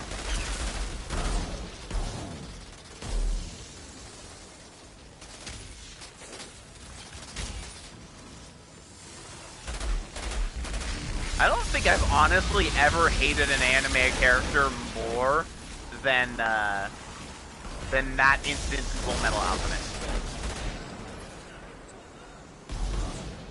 Well, What's his name? The alchemist who like created the Chimera out of his daughter and the dog, and previously Envy? did his wife. Huh? Envy? No, it was he was an alchemist, not a Oh. homunculus. He was the dude who fused what's her name, his daughter. Oh, okay, now I yeah. remember that one. I don't think I've ever had an instance where I've hated an anime character so fucking much. Yeah. Or like a character in media. Like it's so monstrous and unthinkable. And I've watched like almost all of Criminal Minds. Like I've seen some pretty messed up stuff in like other things, but like that was just like, you know. Oh yeah, you know what? How could you do that to your daughter? Yeah, I feel like we're on the same boat on that one, because now that you mention in that character, I feel like he's like the only character that I hate in like the entire anime series that I've been watching. Like I've seen a lot of characters I dislike and do really good at performing their characters to make you like or dislike them. And I always appreciate that. He's one of those ones where I'm just like, I just, oh my god, you're such a fucking monster. You guys did such a good job writing the character, but why did you have to do such a good job? Because it's so awful. But you did such a good job making us hate him. Like, they definitely accomplished their job when writing that character. Yeah. Not my favorite. Not my thought that I would have, but yeah, that was a character that I hate. That was like the only anime character that I hate as well. I don't think I ever hate any other anime character ever. Well, I think there's like one character in the Fate series that I really hate. And that guy was a fucking asshole. He hurts his own sister. It's like fucking stupid of him. Oh yeah, I've heard that the Fate series is really, really well Dark. written. Yeah. Like, it's really dark, but really well written. Whereas from what I understand, like, you've heard of Goblin Slayer, I imagine? Yep, I've seen both the first and the second series. Yeah, like, it's basically, from what I understand, it's just basically, like, torture porn kind of stuff. Like, it's just really messed up most of the time. Yeah. And from everything I understand, it's just not very well written. It's just really gratuitous, uncomfortable fan service. And I'm like, sense. okay, yeah, there's a market for that kind of stuff, but those people are, I just don't understand it. I think it's just, the sexual violence and everything like that, I don't think it's, I think it's just a good way to make people uncomfortable. And if that's all you're trying to do, then, rather than, like, for example, Full Metal Alchemist, that's smart writing the way they handled that. Like, that makes you, that evokes feelings without, just doing something that's overly gratuitous for the sake of making them uncomfortable. Goblin Slayer does things purely, like, really gratuitous and over-the-top things just for the sake of making you uncomfortable. Yeah. Where, rather than servicing a plot or writing or anything, like, if you wanted to make the motivation for the character, like, having a really good reason, you didn't need to state and show all that stuff. You don't need to do that, what they did there. Like, it doesn't need to be done. You can have more clever and smart writing without making people feel very uncomfortable and have them have strong emotions about the characters and their motivations. It's why I don't do good with Splatfest. I feel like Splatfest movies are just designed to try and make people feel uncomfortable. And do things just really that are, twistedly perverse. And that's why I don't like those. I just feel like they're really lowbrow entertainment that, it's not like junk food in the sense that, say, like, for example, the Transformers, those movies aren't very well written. But they're amusing. Yeah. Because of the feelings they can evoke. Whereas I don't feel like movies that make you uncomfortable with very gratuitous things are amusing. I feel like that's, people who, there's a degree of sadism in people who derive amusement out of things like that. Like, if you derive a good degree of amusement out of the Saw trilogy and the overly gratuitous ways it murders people, to me that strikes, that's like, it's a little bit extreme. There's some sadism there. Like, if you're finding this amusing, like, I can find gratuitous violence amusing, but I want it to have, a solid point to it. Like, for example, Doom is really gratuitous violence. And it's very over-the-top and violent and all that shit. But it's also... They're fictional creatures.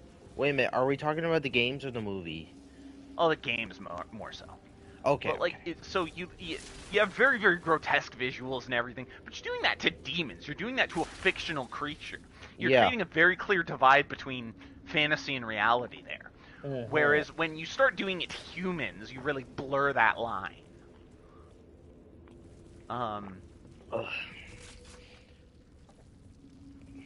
Blur that line in, like, what way?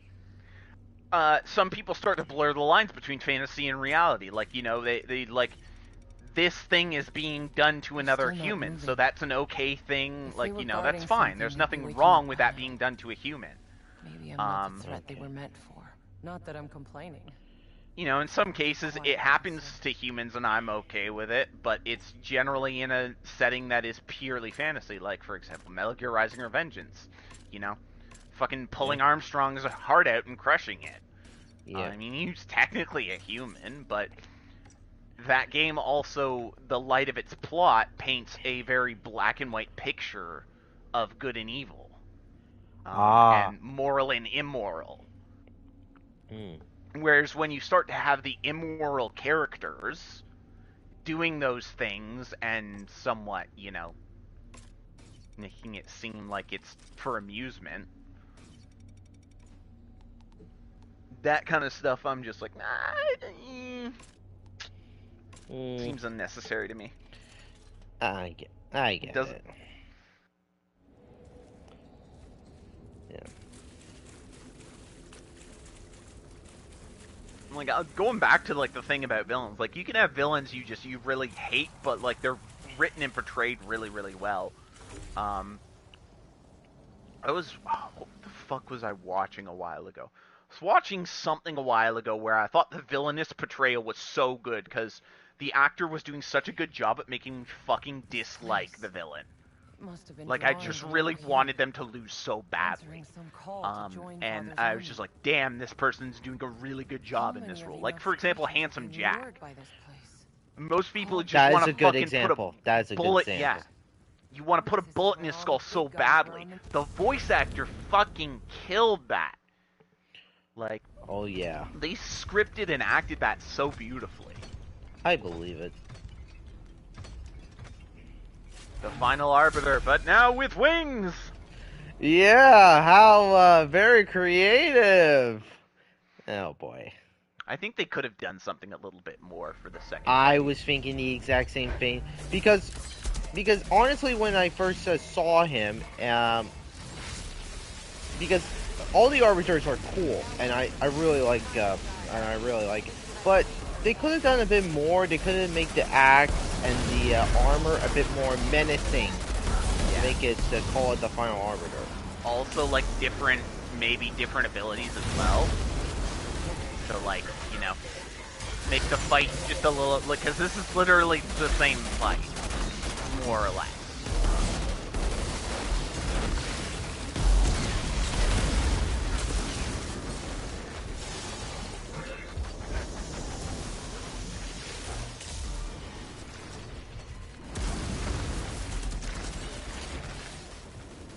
I think there's just like more clones. Like in the other fight, his after effects there's like none of them early in the fight, or very few of them. Whereas in this fight, basically just starts where the last one left off.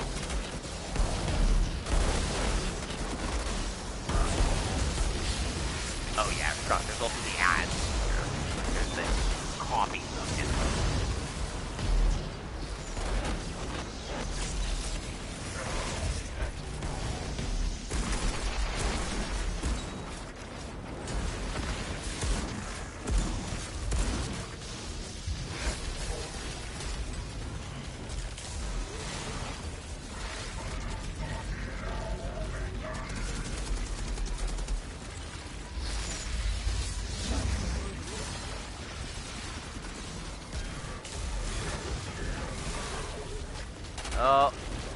I thought that... Oh, did he do the pull to you or me? Because I was stunned there too. He did it to me first. Yeah, he stunned both of us. He was looking at me, he turned to you, pulled you, and swiped to you. That was weird. Yeah, I kind of would have preferred for the Arbiter if they had made him, like, after that first fight, they had just made him, like, an enemy and then done, like, a completely different fight here. I get it.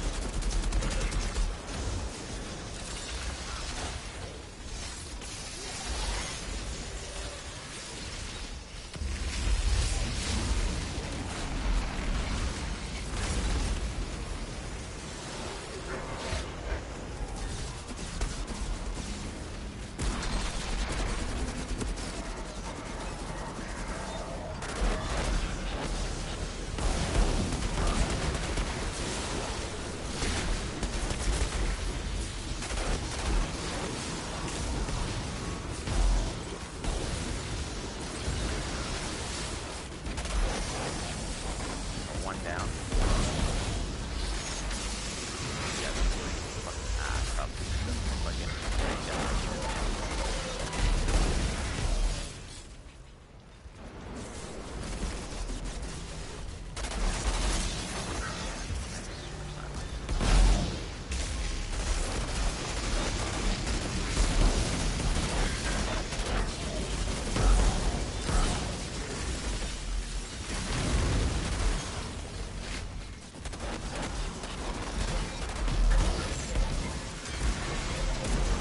Ah, you silenced me, you bitch. Oh, now he's pulling me in. Ow.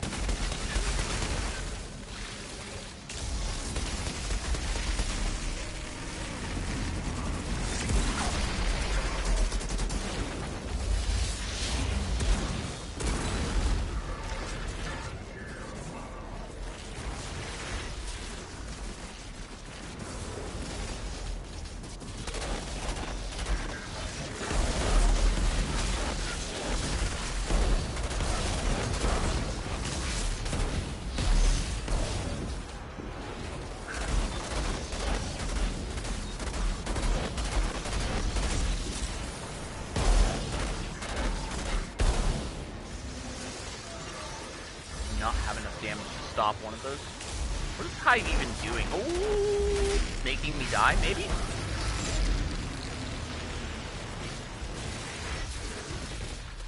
Oh,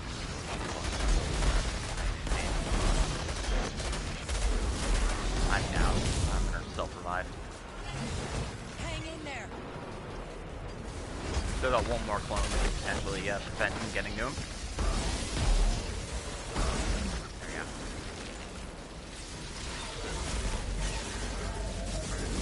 Oh, we need to interrupt.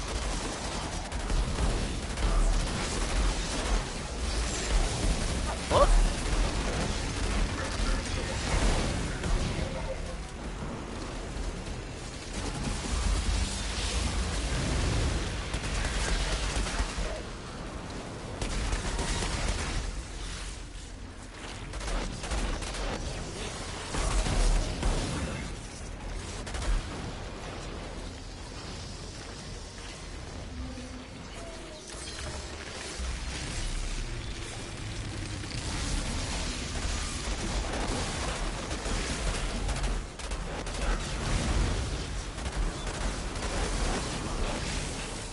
Oh, there's things that behind you. Oh, thank you. Sacrifices.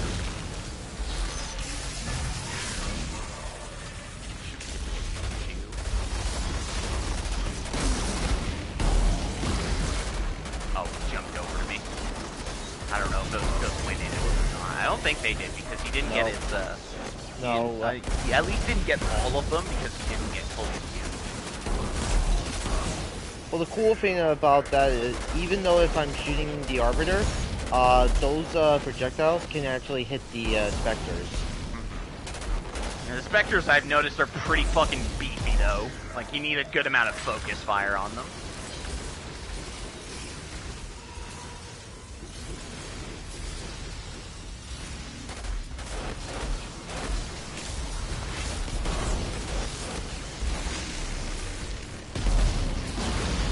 That's one Spectre.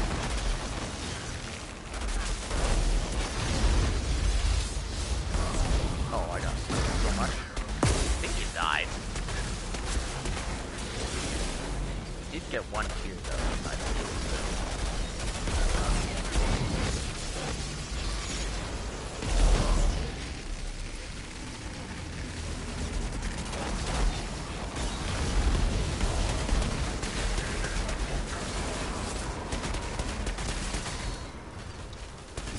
Why can't I shoot right now? Maybe because my guns were reloaded and not auto-reloading for some reason?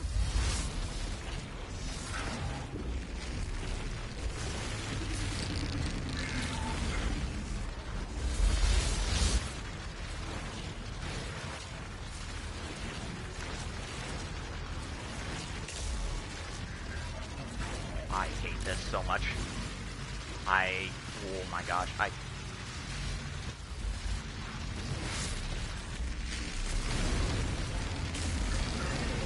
definitely we need to get better at trying to kill those dudes. The clones, so we don't have to deal with the fucking hives.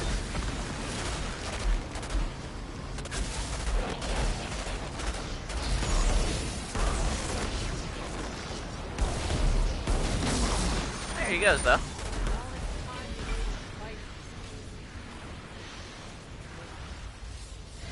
Jeez! First attempt! First attempt! Whew! Alright, what do we got here? That's what I'm wondering too. Ooh. Tactical retreat. Fortify. Minigun to... Oh! Oh, yes! I'm going for the chest piece.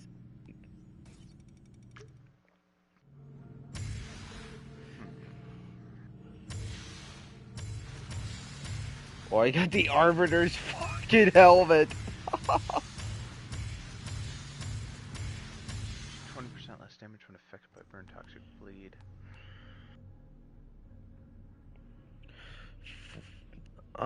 Forge a discharge.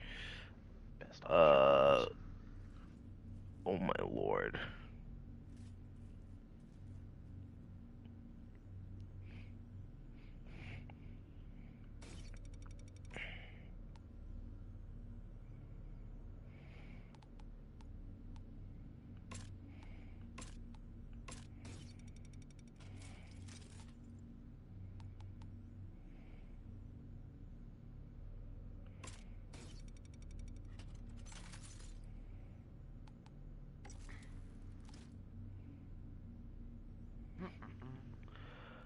Ravenous locust shoots or creates a swarm of locusts dealing.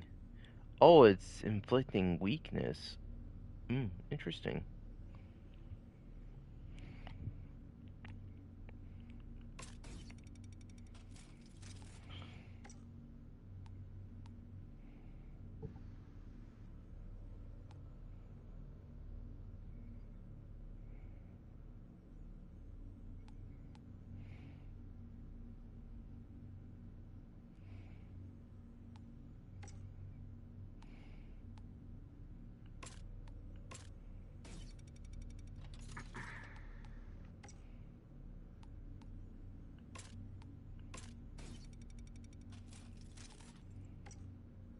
Affected by skills.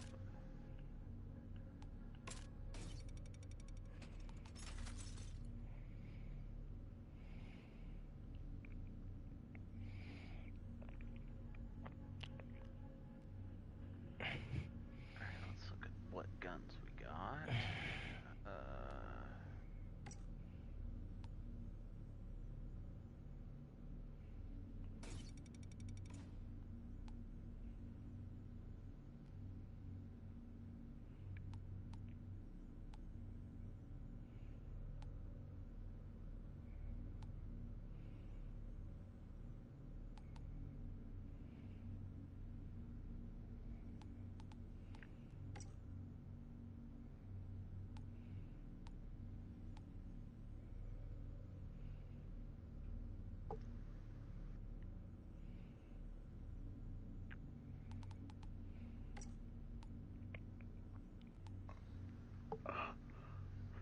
Got some R8 stuff. Hmm.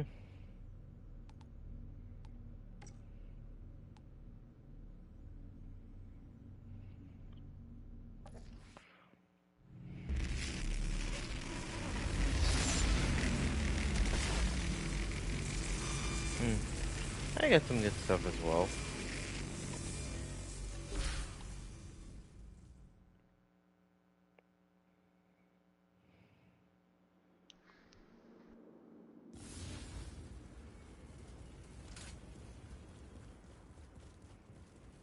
There's no way out of here.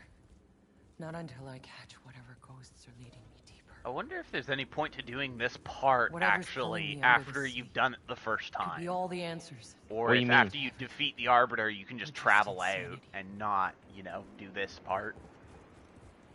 Oh, you mean the final part? Yeah, because all this is like a cutscene and stuff, so, like, once That's you've a good seen it, question. you've seen it. Yeah, that's a good question. Yeah, I've already seen that.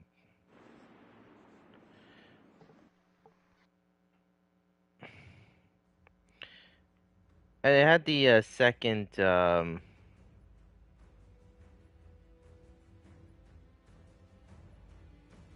Had the second what? has the second credits rolling. It's like,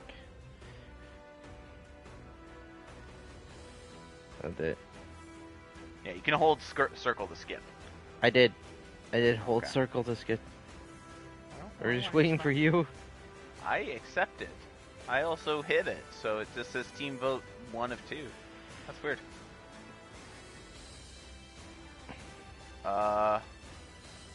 Stefan, I think we Yeah. broke it. No, oh, It may be going now? yeah, it's going now. Okay. Ah, here we go.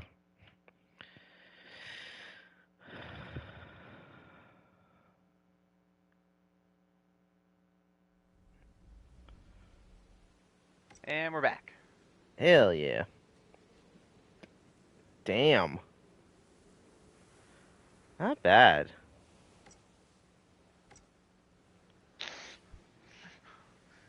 Temporal Blade was a lot of my damage. Like, god damn! Holy shit! Like, I know you've been teaching me how to use Temporal Blade a lot properly, but holy shit! You did it a lot better than me! How much does fucking class node spectral spike damage? I'll have to see what spectral spike is. Where's Backstabber? Okay, Backstabber's 50k. So Backstabber's not a lot, but Yeah. uh, It's not a lot, but what is Spectral Spike? Is that what I think it is? I think it's the class thing?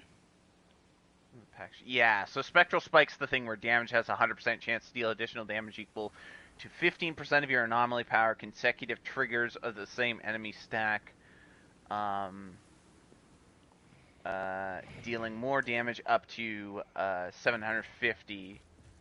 I'm almost starting to wonder if once I start to change up my setup, if I would be able to dump Bubble and pick up Vendetter's Knife now that I'm getting stronger and stronger. Well, I mean, the Pax tree and everything. Well, I mean, Vendetter's Knife is still good. It's just that you have to get the right mods for that. Yeah, and I lose a lot of defensive value because Slow Trap is very strong defensive. Yeah, that's another thing that that might be a bit of a handicap because the dome does provide a lot more protection, and then when you get like something like Thunderdome or something, or that one perk that makes it like what was it? Like activating it grants you reload speed, or the other one that does more slow, or I have one that I think has like increased its duration. Oh, okay. One thing I was also thinking though is in terms of my class skills, counter shield. Activating a deception skill increases anomaly power by 50 per... Oh, it's activating it. It's not... I thought it was at the end. What do you mean? Okay. So it's on use of the skill I get the buff, not on its end. I thought it was on the end of Slow Trap. But one of the other nice things about Vendetter's Knife is I will be cycling that way more often. Because Vendetter's Knife goes on cooldown the moment you throw it. Whereas Slow Trap has to go through its duration, then cool down. So it has to go its duration first, and then it has to go for its cooldown. It's like skills in Borderlands 2 innately. All skills have to go through, like, once they don't start cooling down until they've finished, like, they've completely finished their usage. Like, for example, Phase Lock in Borderlands 2, once Phase Lock's duration is over, that's when it starts cooling down. It doesn't cool down during Phase Lock. That's why Salvador's one talent where he forces cooldown onto Gunzerking when getting a kill is so good. Because it forces, like, even though the skill doesn't start cooling down, you can take time off of the cooldown to the point where it has no time it needs, and so whenever you end, you just Gunzerk again. Whereas Slow Trap doesn't really have anything like that where I can expedite its cooldown during its activation. Which is why Vendetter's Knife would give me more uptime on things that are procced by deception skills. And now also Vendetter's Knife is down to, if I look at my skills thing, it's down to a 10-second, whereas one of our problems during the campaign when we got it is its lineup with Temporal Blade was generally pretty not fantastic, because it had a much longer cooldown. But now they're a lot closer because of all my cooldown reduction.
You have to work tomorrow, right? Yeah. Yeah, I have to work tomorrow.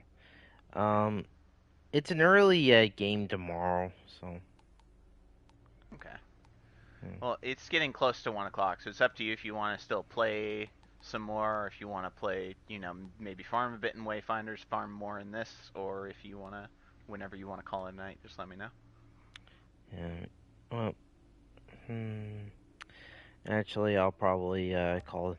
I'll probably call it a night. I do. Okay. I do have. I do have. I do have work.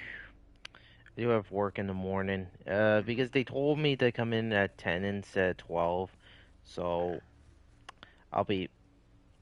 Yeah, definitely have to be there. Anyway, but yeah. But yeah, I'll, if again you're around tomorrow afternoon, you know, Yeah, I'll catch you definitely. tomorrow. Definitely. Yeah, it was fun. Oh We yeah, got all the way really. through the trials. Yeah, I was I'm not gonna lie, I was a tad bit worried, but you know what? What do I have to worry, right? Yeah, it's us. We It's got us. this. We we always make a really good team. Mhm. Who knows? Maybe tomorrow we'll either continue with this stuff. Maybe Sean will be around. Who knows? Or we could start the what's it called, the Crucible in Wayfinders, or continue farming. Because I do want to get my Venomous awakened, and want to see what I can end up doing with her. Eh, that's I fair. was, I was thinking she might be a pretty good way to provide healing to like Grendel, and if I can get her strong enough that she does like good damage on her own, that might be a pretty good team right there. Um, Hmm, I believe it. yeah. Spreiten.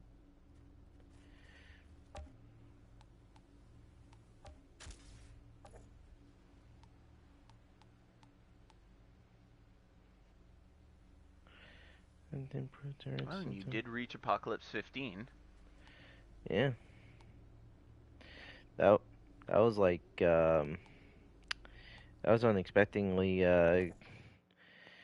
yeah, like I was honestly not expecting myself to get there, but here I am at Apocalypse 15. I'm both Devastator and Technomancer. Pretty- It's crazy.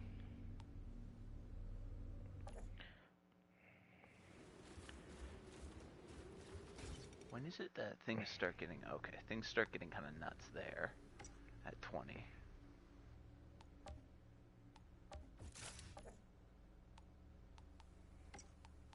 Yeah, 20 is when they give you the weapon leech life attribute bonus, skill leech attribute bonus, and cooldown reduction attribute bonuses. Okay.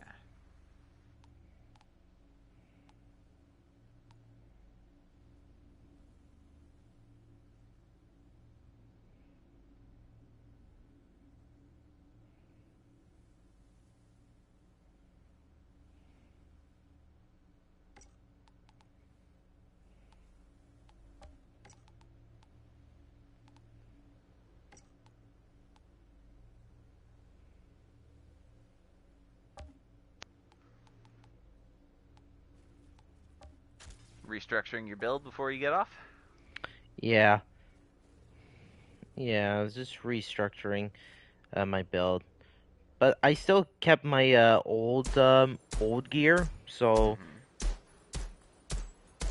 the one of the things that I've learned over the years is like keeping your old gear with you for just in case if it doesn't work out. That way you can farm it out again. But other than that, Yeah. I was happy to keep my I kept my screenshot of my skills and stuff for my martial build, and I dug them up oh on yeah, I dug up the martial screenshot, so I switched it, and so now I was like, okay, this is working much more to what I remember it being to, like where I can literally like endless mass gravity leap, endless mass gravity leap, like I can just fucking fly myself anywhere on the map and then just burn things down with my guns. Yeah. You know, the funny thing you should mention about the gravity leap thing. There was there was a video that I was watching, and there was this one person that literally did like tons of damage with the which is using earthquake, gravity leap, and impale. Yeah.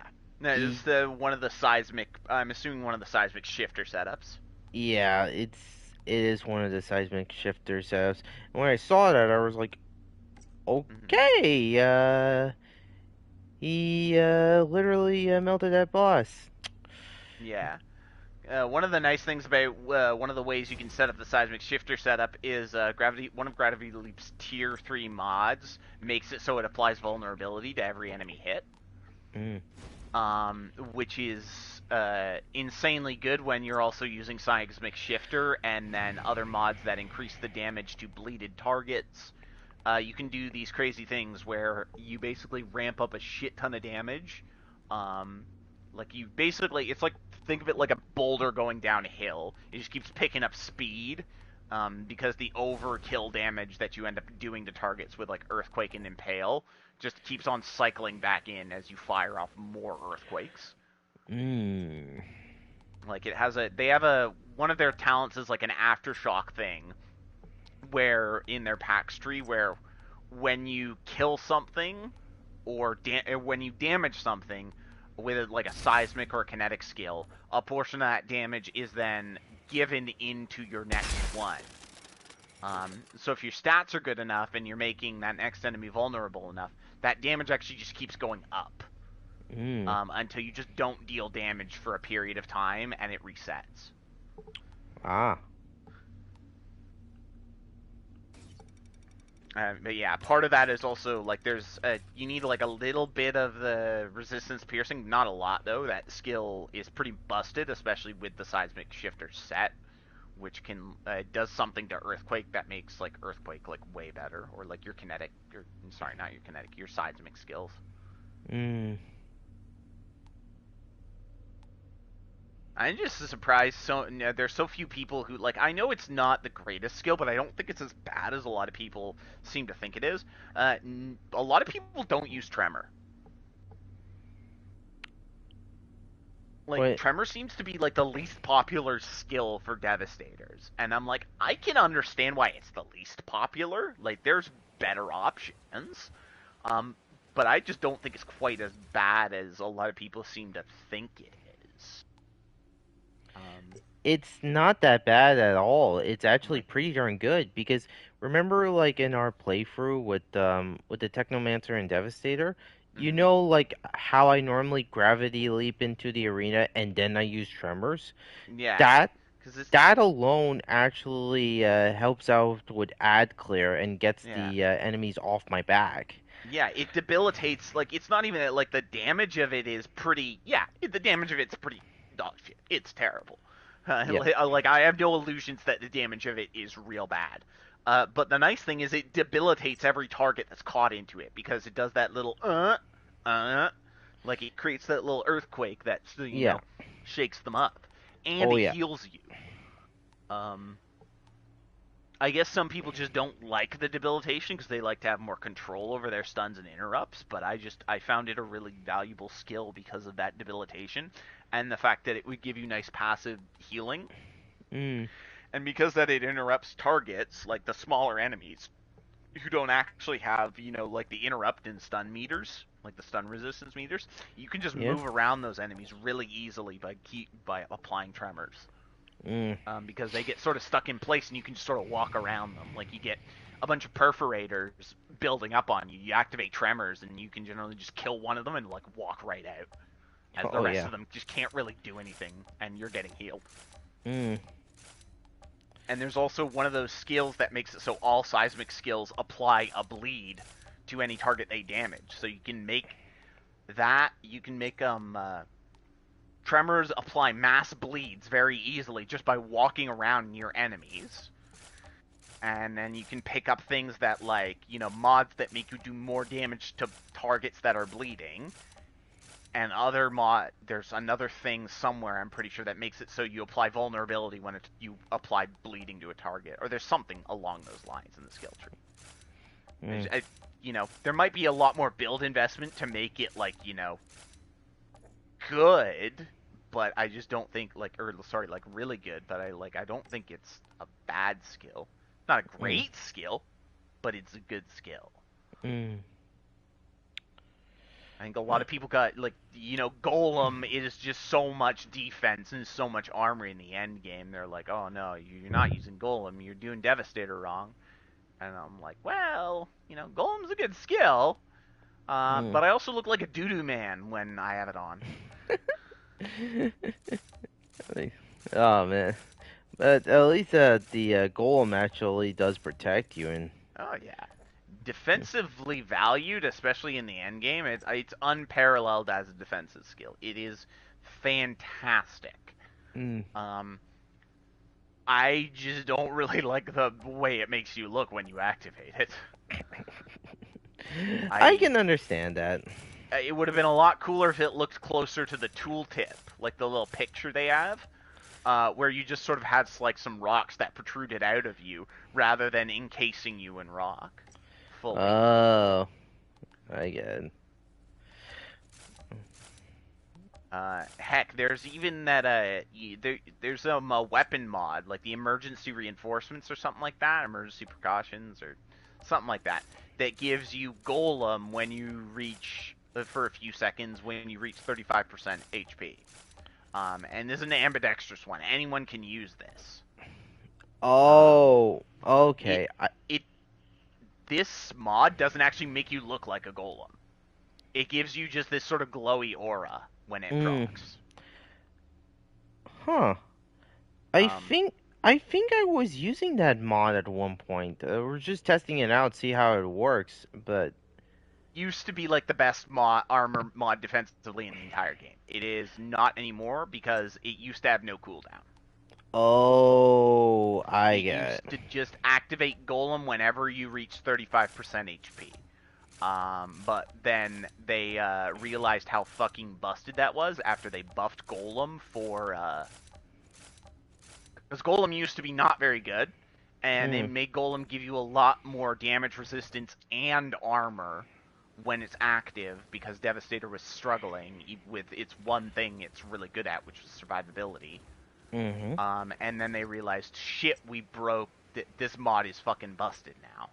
And then they implemented a 10-second activation cooldown on it. So you couldn't just basically because people were running around at like the high apocalypse tiers, just no threat of dying whatsoever because of one mod that they had on their armor. They didn't have to worry about anything else. Oh my god. Like, literally. That's crazy. That's literally crazy. I think a 10-second reactivation cooldown is a bit much for it. I think it would have been fine at like 5, but Golem's a pretty potent effect, even if you're only getting it for a few seconds. Oh yeah, especially if you're in trouble of dying, getting a Golem, that is literally a life-saving net.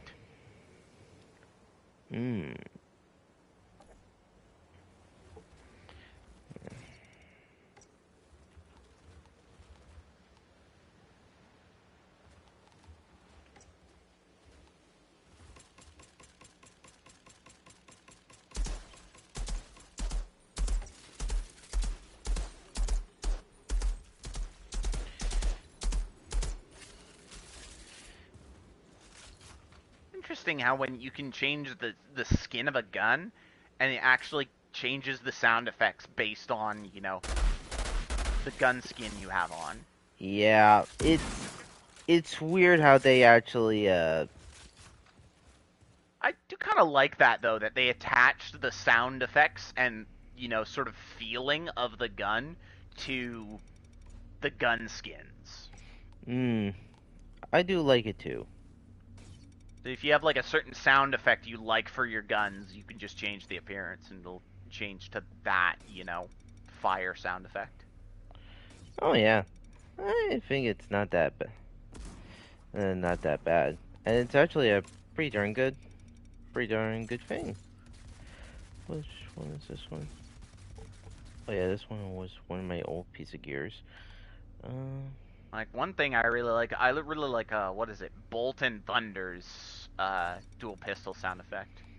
Bolt and Thunders. It's Oh. a little bit crisper than a lot of the other, dual pistols. I believe it. Yeah, see, the other one I just had on had sort of a bassy undertone to it, whereas this is just a little, like, the sound effect is sharper.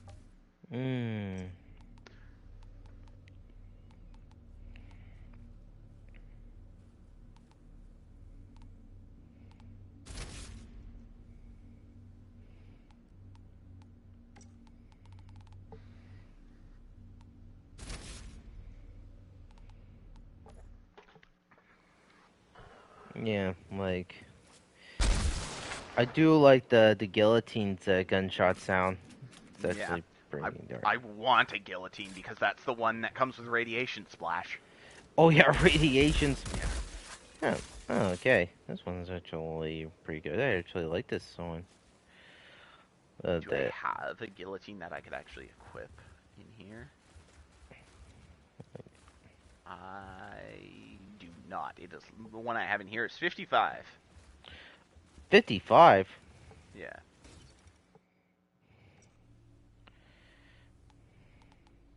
And there's probably one I got on my Devastator at one point, and just to put in the vault. It's also not Apocalypse, so it'd be a pain in the ass for me to continue leveling it up. Because it's gonna cost, like, fucking tons of pod resources. I get it. Yeah, because getting resources, it is a pain, depending on the Apocalypse tier you're at, but other than that, it's just, yeah, pretty crazy. What's the time ripper? Oh, that's slow. Okay.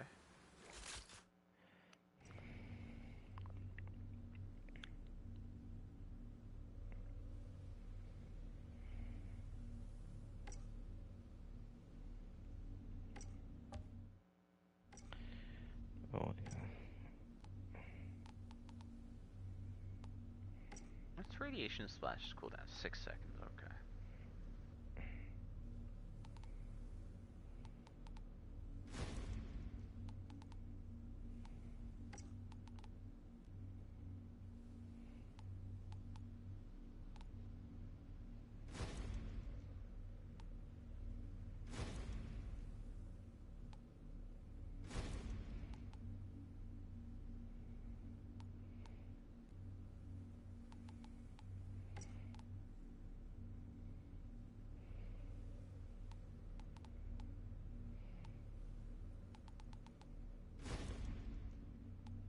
Oh, I forgot about this. which one? Mythos, which is the one that comes with the Omen mod. You know, the one that launches the cover-piercing bleed effect. Yeah? I got one of them with Fortress as their Apocalypse thing. Completely forgot I had that.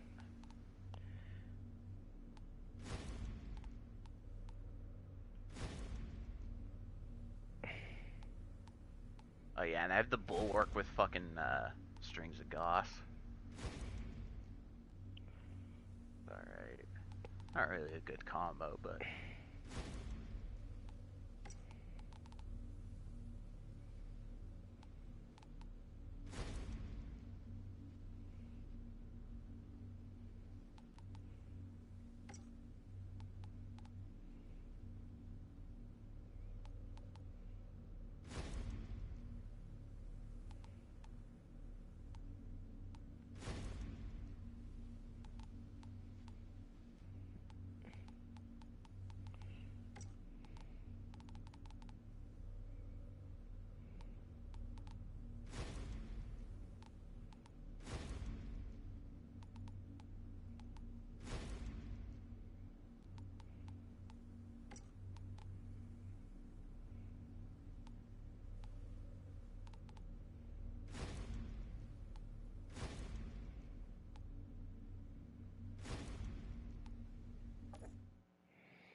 Oh yeah, I like it.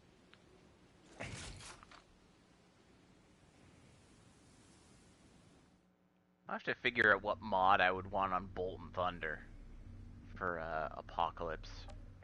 That's a If good it came question. with ultimate damage link, that would be fucking wicked. Whoo!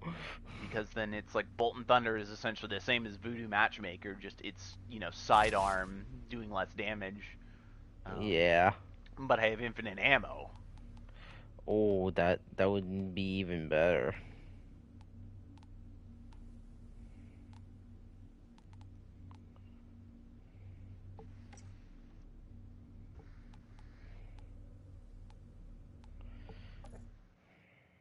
Oh my goodness.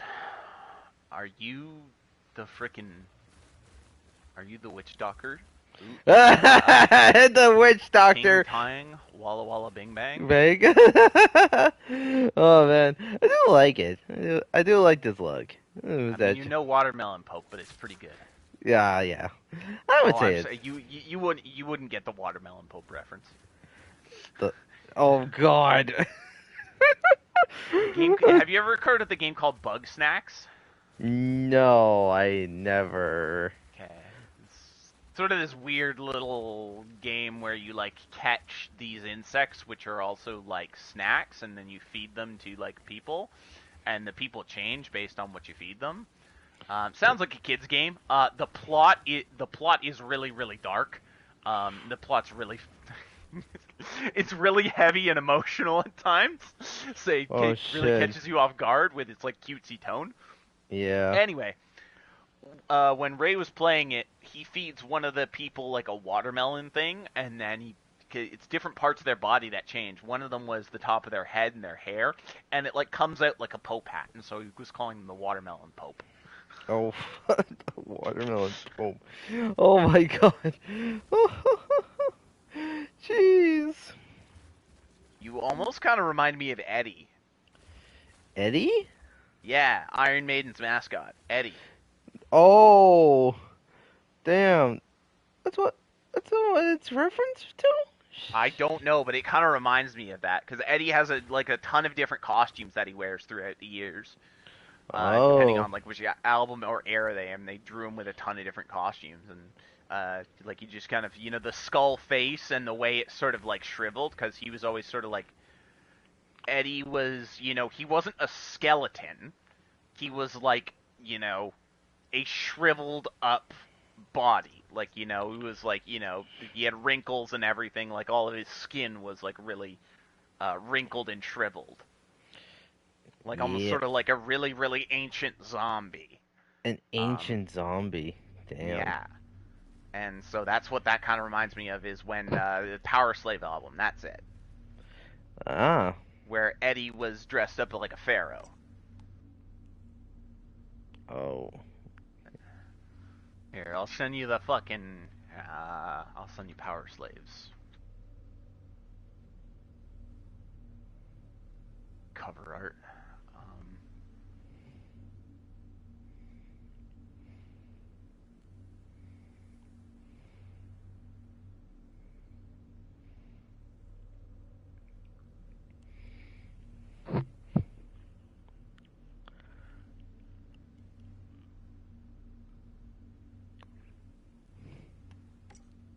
I sent it to you on Discord. Okay.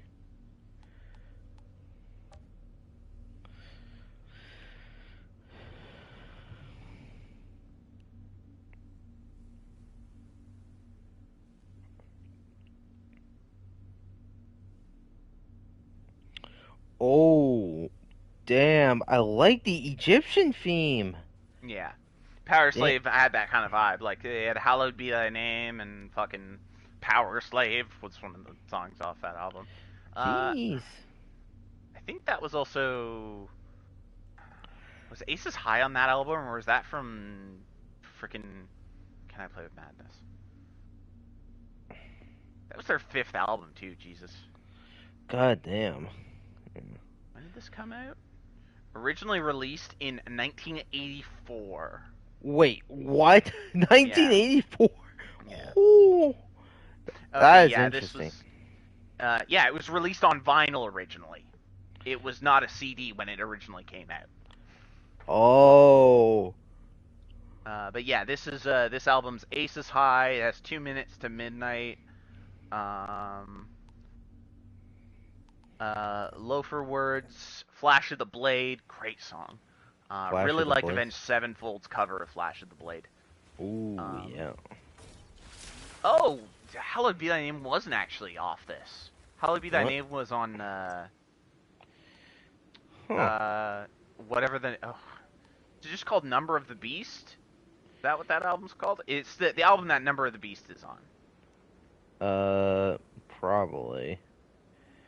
But yeah, this is, yeah, they had a Power Slave on this, which is another fucking 7-minute song, Jesus. 7 minutes? Why I have to be a power slave. Yeah, and this is by this point they had Bruce Dickinson was their singer because the other guy was only like their first ever album. Oh. Interesting. Introverts at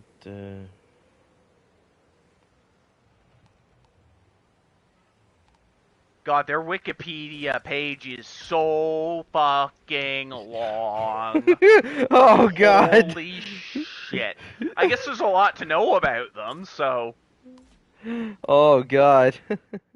That's probably a lot to take in. Like, jeez. They're actually touring right now. No way. Really? Well, yeah, the Future Past World Tour is going on right now. It ends at the end of December, and then next year they're doing the Run for Your Lives World Tour from May to August. May to August. Oh. Yeah. Interesting. I should actually see if they are how expensive their tickets are. I imagine their concerts to be on the floor are pretty fucking expensive. Yeah. Because they sell at arenas. Mm.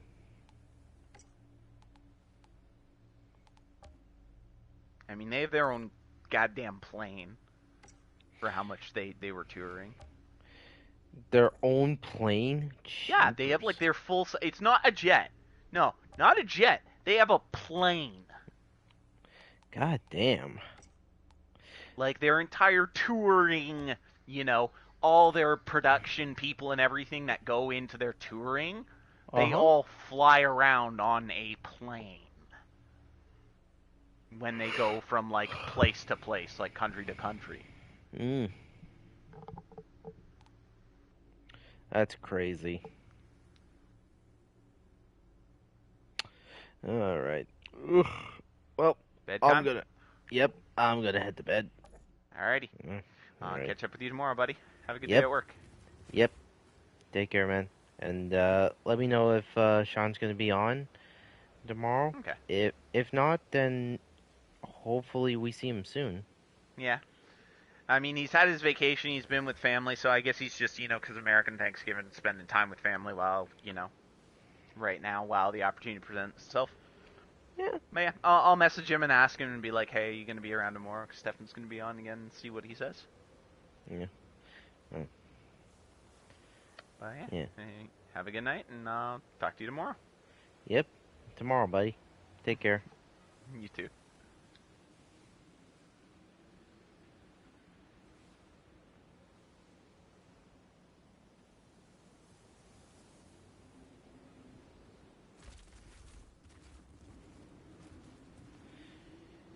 Awesome, friend. Like and subscribe. Wait a minute, I'm at 419? God